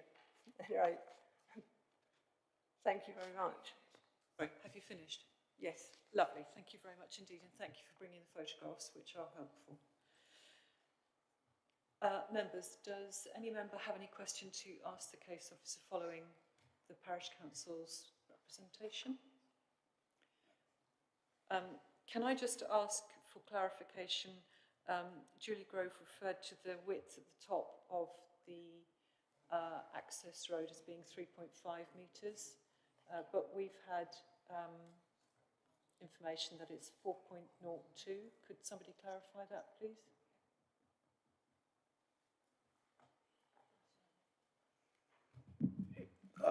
The width for the vehicle access would measure between 4.02 and 4.07. And just slightly more information on that, it then gets to 8 metres on width here and here, to 7.5. Thank you. So, thank you. You were saying it widens to 8 metres in that wider part. So can I just seek clarification that if a vehicle had already started to enter the site and a car was coming out of the site, the car would be able, or a vehicle would be able to pull over to the left-hand side of the road before progressing down out of the site in order to allow a vehicle to come in. There's enough room there if it's 8 metres wide and they've kept to the left-hand edge. I think that's fair. If I just make this slightly bigger, it would be more helpful to members. I think the other drawing was clearer, wasn't it? Oh, actually, although this does show the... what this shows is, it shows this is a vehicle, regular vehicle car, and this is a refuse or bin lorry travelling along. And what it shows is that there is space or where the bin lorry can wait. I hope that provides that there is space along this access road. If I can add that, I'm not sure if it's clear on that image, but you can also see that from where the bin lorry would be parked at the corner of the bend, it actually has sight of the vehicle. Yes, exactly. At the start of the hammerhead on the cul-de-sac, so it would have sight they would have sight of each other. Yes, exactly. There is intervisibility. Okay, right. Can't see any other questions. So, right, I just wanted to point out to members that Councillor Tom Bygott, who's the ward councillor here, is opposed due to the access being too narrow, and that it would join Oakington and Northstowe without proper separation. But Sarah is going to. Oh, that was it. Oh, sorry. Right, that was his statement. Sorry, I thought Sarah was going to read that. Okay. So Tom Bygott, who is the local member, has made his representation as local member. Right. So into the debate then, members. Can I just remind members that whilst I'm not precluding discussion of it, I just want to remind members that the matter of access was considered in the earlier outline application, which was all matters reserved except for outline, except for access. That has gone to and fro between the committee and between the planning inspector, and the only matter that remained undecided was the matter of vibration, and that has now been covered by the report that has been looked at by our officer Peter Gibson, and he's felt that that's deemed to be acceptable now.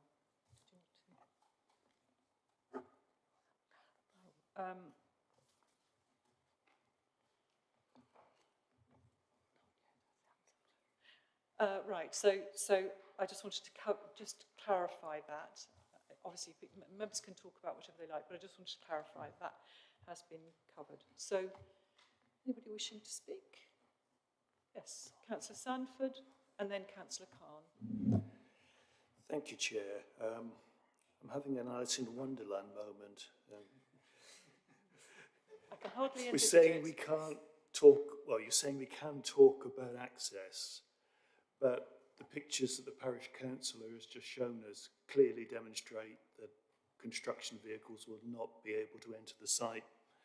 Okay, the bin lorries, once the houses are built, probably have less problem, but that's not even the biggest construction vehicle transport I've seen on the road. Some of them have trailers as well, so that's even bigger. But the other point I'm a little uneasy about is we talked a lot about vibration, but we haven't talked about emissions. There will be vehicles passing very close to the two existing premises. If there happen to be smoky diesel 4x4, that's going to ruin the residents' picnic or whatever for the day. So I wait to hear what my colleagues say, but I'm a little uneasy with this at the moment. Thank you. Could I just clarify? You said the photographs clearly showed that a construction vehicle couldn't access the site. I don't think that did show that. It showed it was very narrow, but it didn't show that it couldn't access the site, did it?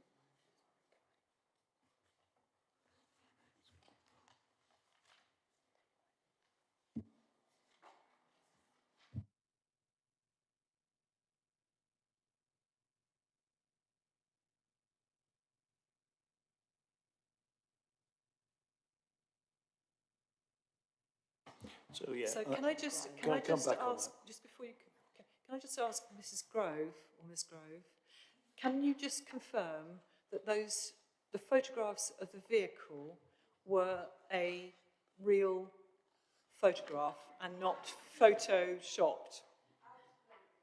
So is the vehicle parked there?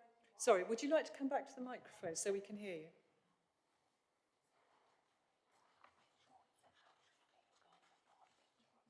So I think the question, I'll repeat it, was can you confirm that's a genuine photograph and not photoshopped? And secondly, was the vehicle parked?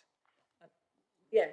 Yes, exactly. The delivery driver was making the delivery to number 21. The only way that he could deliver it was by reversing back to lift into the garden. So that is a genuine photograph. I can assure you of that.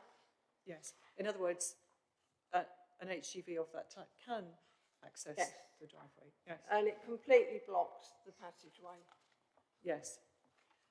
Thank you. If I can come back, I'll rephrase my comment at a unskilled driver with a vehicle that's possibly larger than the one in the photos would have great difficulty. But yeah, a skilled driver, yes, tight but possible. Yes, exactly. Thank you very much, Mrs. Grove. If you want to turn the microphone off now. Thank you. Yes, Councillor Williams. Thank you. I will save my comments, but I just wanted to clarify something that was said by Councillor Sandford, because I sort of agree that that was the interpretation of the Chair's comments about access. However, we are determining the application in front of us, and that includes access, so we are not precluded at all, and I would hate for members to think that we can't, you know, this is the other applications, although it went through appeals and everything else, different people make different decisions, and we should be looking at it afresh, have that in mind, but be allowed to discuss anything and vote on any terms we wish. You are Could repeating clarify what I said, which was that No, we are it a late. suggested, No, it wasn't. It I suggested said, we couldn't discuss excuse access. me. I made it clear that of course we're allowed to debate the access, but the matters of access that had been covered in the vibration report had been covered by the Environmental Health Officer's comment. That's all I'm saying. Did you want to? Yes. I do believe I'm lower down on the list of speakers in general. Okay, yes, that's fine. So just to confirm, the application was refused on highway grounds, an outline application, and it has been before an inspector where he came to a different view. You can debate anything you want, but it would be extremely difficult to sustain a refusal on highway grounds, given that it's already been before an inspector. But they did refuse on grounds of vibration. I'm not talking about vibration, I'm only talking about highway here. Okay. You can absolutely debate it, yes, and the committee is not here to consider financial issues, but please bear in mind the inspector will consider, you know, grounds of appeal and whether the council has been reasonable if a cost application has been made. So, Councillor Williams, did you want to come back on your comments in the debate? If I'm next to speak, Chair? Yes. Okay, sorry, it's just unusual. I think the principle of using this plot, I can understand why the housing officers have objected. It would be nicer to see an exception site, and I do worry when this is prime exception site land, and we want to see more of that. And it's very disappointing that that's not what we have in front of us. However, we have to judge what is in front of us. It is outside the village framework, sort of, and what have you, but it's so close that we have seen in other areas that doesn't really hold once things go further. I am concerned about the drainage. I know it's a minor application, but when you add lots of minors together, you get an even bigger problem. But I, again, don't think that's something that, in the current constraints of the situation we have, we can go down that route. I understand that restricting permitted development rights may make us feel a bit better, but I think in reality it doesn't actually do anything. All it would mean is future applicants will have to go through planning applications. So we can do that if majority members think that's applicable. But for me, the carport, condition 26, is much more valid in addressing that issue and that concern. Access, I can understand why people would be very concerned about the access. The photographs that have been provided. However, the average width of a car is sort of 2 metres. So you will obviously have, construction issues and delivery issues potentially. But I think there'll be an element of buyer beware for the people that own those properties. But normal day-to-day traffic could get past and could be reasonably met with pedestrians as well. I am concerned not about the entrance, but actually on that bend when it comes round and hooks round. I think that's that pinch point. So if there's any bolstering of conditions around that section and making sure that there are measures in place to mitigate potential collisions, because as somebody, walks from village to village, we take the road, we don't have footpaths. We're lucky if we actually walk sometimes in the middle of the road because it's the safest point. You fall off at the edges in my neck of the woods. People will naturally sort of, if you've only got 1 metre, will naturally take up more, particularly if there's buggies, etc. And these are 3-bed homes. We have to make an assumption that there will be people with young children there. So I think more conditioning around that would be very, very appropriate and would alleviate some of those concerns. When it comes to the design of the plot itself, I think the plot can hold 8 dwellings of 8 3-bed dwellings. So I don't have any issues in the sort of, it is just that bend, that curve in the road that I'm particularly concerned about from a safety point of view. And as we know, highways will only assess it up until that part of the cul-de-sac. One thing that I don't think has overly been reflected on is we have the 2 properties that are incredibly close to that access point. What impact it has on their amenity and that residential neighbour amenity on those dwellings. It goes beyond vibrations. I'm struggling to see how the impact on those houses can be mitigated. It's not like we can there's no wide bufferings to put screening or landscaping to use it. So I am concerned about sort of the neighbour amenity of those 2 properties, whether that is sufficient for grounds for refusal. I will listen to other members. But for me, it's about that bending point and the pressure that it put on those dwellings, because we do have to bear in mind, obviously, the existing residents of that road and the future residents. So that is my viewpoint as it currently stands, Chair. Thank you very much. Okay, so Councillor Martin Khan. If this had been a fresh application without any precedent on the site, certainly one would be very hesitant about the access. It's very narrow, not very convenient at all. And one would be hesitant about the fact that it's a private site rather than an exception site, since it's outside the village, the boundary of the village. However, unfortunately, we're in the position where we have these matters really determined by a previous appeal. And that constrains us, to my mind, it constrains how we can take action on that. The action to ensure maintenance of the access road, I think, is important. It's built to highway standard and we have long-term maintenance. I'm very pleased that we now would amend the conditions so that we can enforce it, because we have too many experiences of conditions where you have to do a plan and then there's no way of enforcing the plan. So I think the vibrations issue seems to be settled. It is unsatisfactory, but it was only the vibrations and the emissions which were talked about. The adjoining properties can erect a 2-metre fence behind the front building line, which will provide more insulation from vibration. So I find it hard to find grounds on which one would refuse it, even if one's unhappy about it. I accept the fact that there's adequately buffer. I accept that the buildings are going to be of high environmental standard. I accept that there's an increase in planting on the site. I think, and if necessary, biodiversity net gain can be provided off-site. We have provisions for that, so that can be done via conditions. So I really don't find grounds. I almost say unfortunately because of my constraints, unfortunately I don't find grounds on which we could sustain a refusal. So I will be supporting the application. Very much, Councillor Khan. Can I got Councillor Peter Fane? Thank you, Chair. There have been a lot of issues raised, but I'm going to focus solely on those left open by the Inspector's report of May. And that principally comes down to the access, which is clearly less than ideal. The Parish Council has given us various measurements of widths. At one point, they referred to it being 3.5.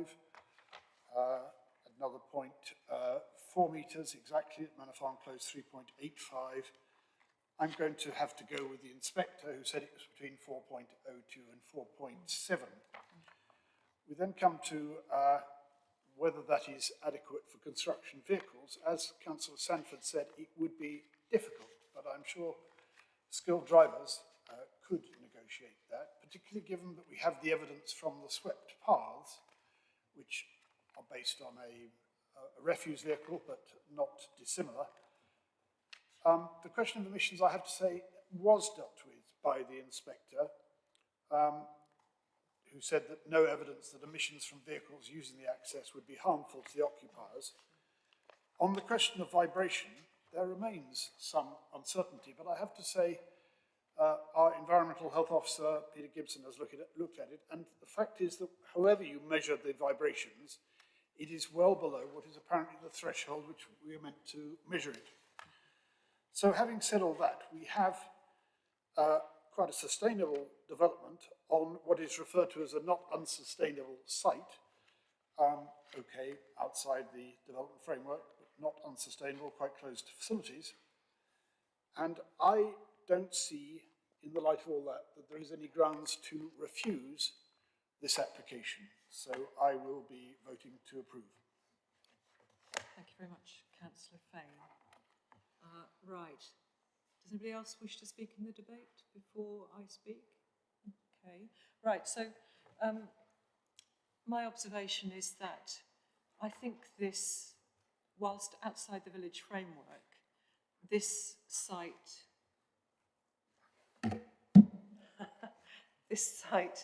is in a broadly sustainable location because it is immediately adjoining other houses. I am, in terms of the access, I note that Manor Farm Close itself is quite narrow and has 2 quite sharp bends in it and some parking on the north side, on the left side as you go in. And that in itself is quite a narrow access. But I won't go through the other points that have been made about the specific access route. I'm concerned that actually highways have simply refrained from commenting on it.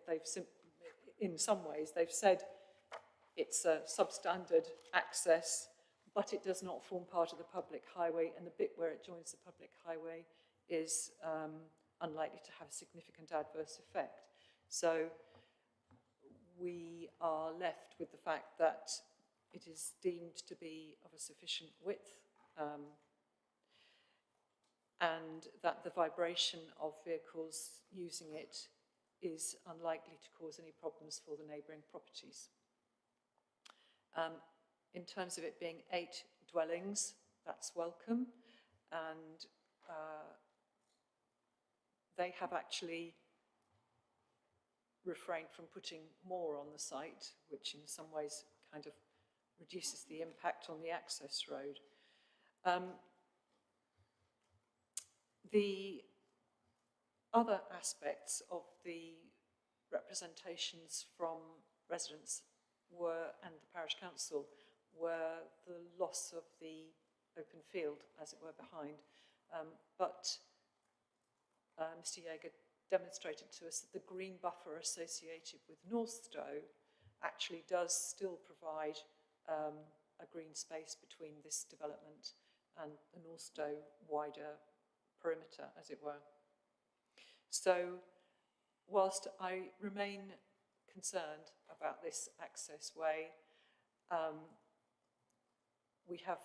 don't think we have any sound reasons for refusal, so I should be supporting this application. So, can I ask Rebecca to summarise? And I would need a proposer and a seconder first. Can I just clarify changes to conditions? Oh, yes, yes, yes, absolutely. Tumi was offering to... If I can just clarify do this bit first. committee's changes to conditions before I summarise, if that's okay. So I've got noted change to condition 10 to add in withstanding a 32-tonne refuse truck in terms of how the access road is to be constructed, and also to ensure that it's thereafter maintained rather than the wording that's at present that says until such time as an agreement, etc. So I will amend that wording. There has been reference to ensuring a signage and dealing with management on that bend. Is the request to beef up the condition as such, or amend the condition to ensure that it makes a specific reference to that? If I could get that clarified, please. Yes. Could I just ask, sorry, I know we wouldn't normally do this. I meant to say in my summing up, I share members' concerns about the potential conflict for people going in and going out on that bend. So could we request or suggest that on that bend, that part of the proposed arrangements for the future management and maintenance of the street should be that there's a centre white line on that bit that's 8 metres wide. So at least it would indicate to people coming out of the site that they need to stay on the left side of that dotted line or something down the middle, so that they know which carriageway, as it were, they should be on, so that they can see out before they launch themselves out. Are you with me?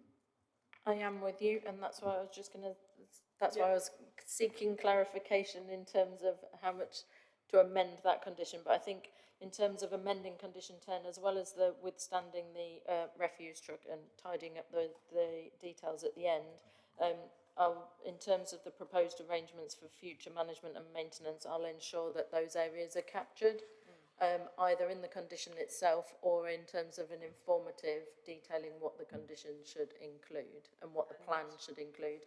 And then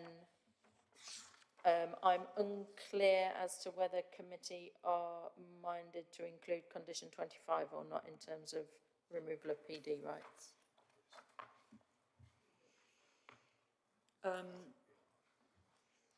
I didn't hear anybody else object to condition 25. Only Councillor Williams. I would say that it's, in principle, we should withdraw PD rights, because otherwise you could just immediately put on, enlarge the dwellings as a way of avoiding, and it's very difficult to. Sorry, I couldn't actually hear whether you said leave the permitted development rights I think or remove no, I think you should remove permitted development rights, because otherwise somebody could build it and then say, I've added this permitted development right straight away. It puts a constraint upon and inhibition about actually building a larger building. Okay, so just to clarify my understanding of what you're saying leave condition 5 in. Yeah. 25, yes. Councillor Heather Williams. Look, I'm not proposing to die in a ditch over this, but I think we need a better reason to apply that condition. Just because around section 106 will not meet the reasonable test, and that is my issue. Is look, I've got no issues with putting more controls on planning, love it, but we need a reasonable reason for doing it, and that, in my view, isn't one of them. But officers will tell me if I'm wrong, I'm sure. It's almost like you've read my mind, because I've scribbled out that reason. Well done for your training, thank you. So yes, I will use our standard reason for withdrawing PD rights rather than the specific one that has been written, if that is okay.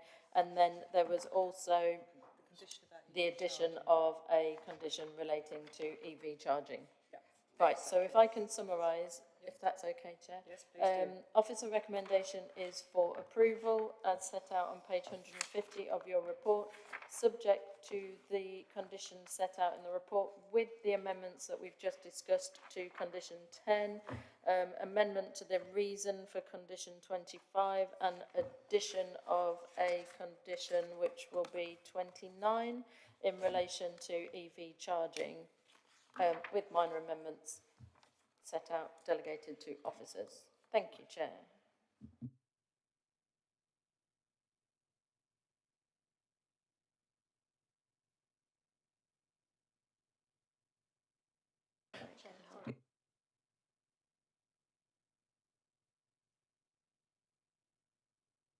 Sorry, just to clarify, I think we've clarified this before, but the specific wording of those conditions to be delegated to the officers, to the, yes, okay? Okay. No, I don't think it needs to be in consultation with the chair. I'm quite happy that they'll do exactly what we would wish. So, thank you. With that in summary, can we go to the vote, please? Oh, sorry, that's why I wanted to do it before. Proposer and seconder. Councillor Toomey Hawkins and Councillor Dr. Martin Khan. Thank you very much. Now, can we go to the vote, please?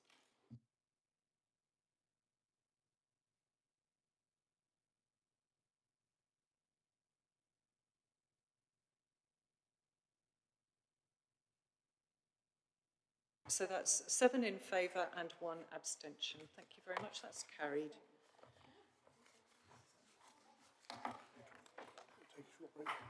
Yes, can we take a 5-minute comfort break, please, members? Oh, no, okay, no, we won't. We'll just go carry on straight on. 2 minutes on the appeals. Okay, that's fine. Chair, sorry, I've got to declare an interest. One of the appeals is literally in throwing distance of one of my husband's relatives. So I will just remain silent, but I don't think I need to withdraw for it.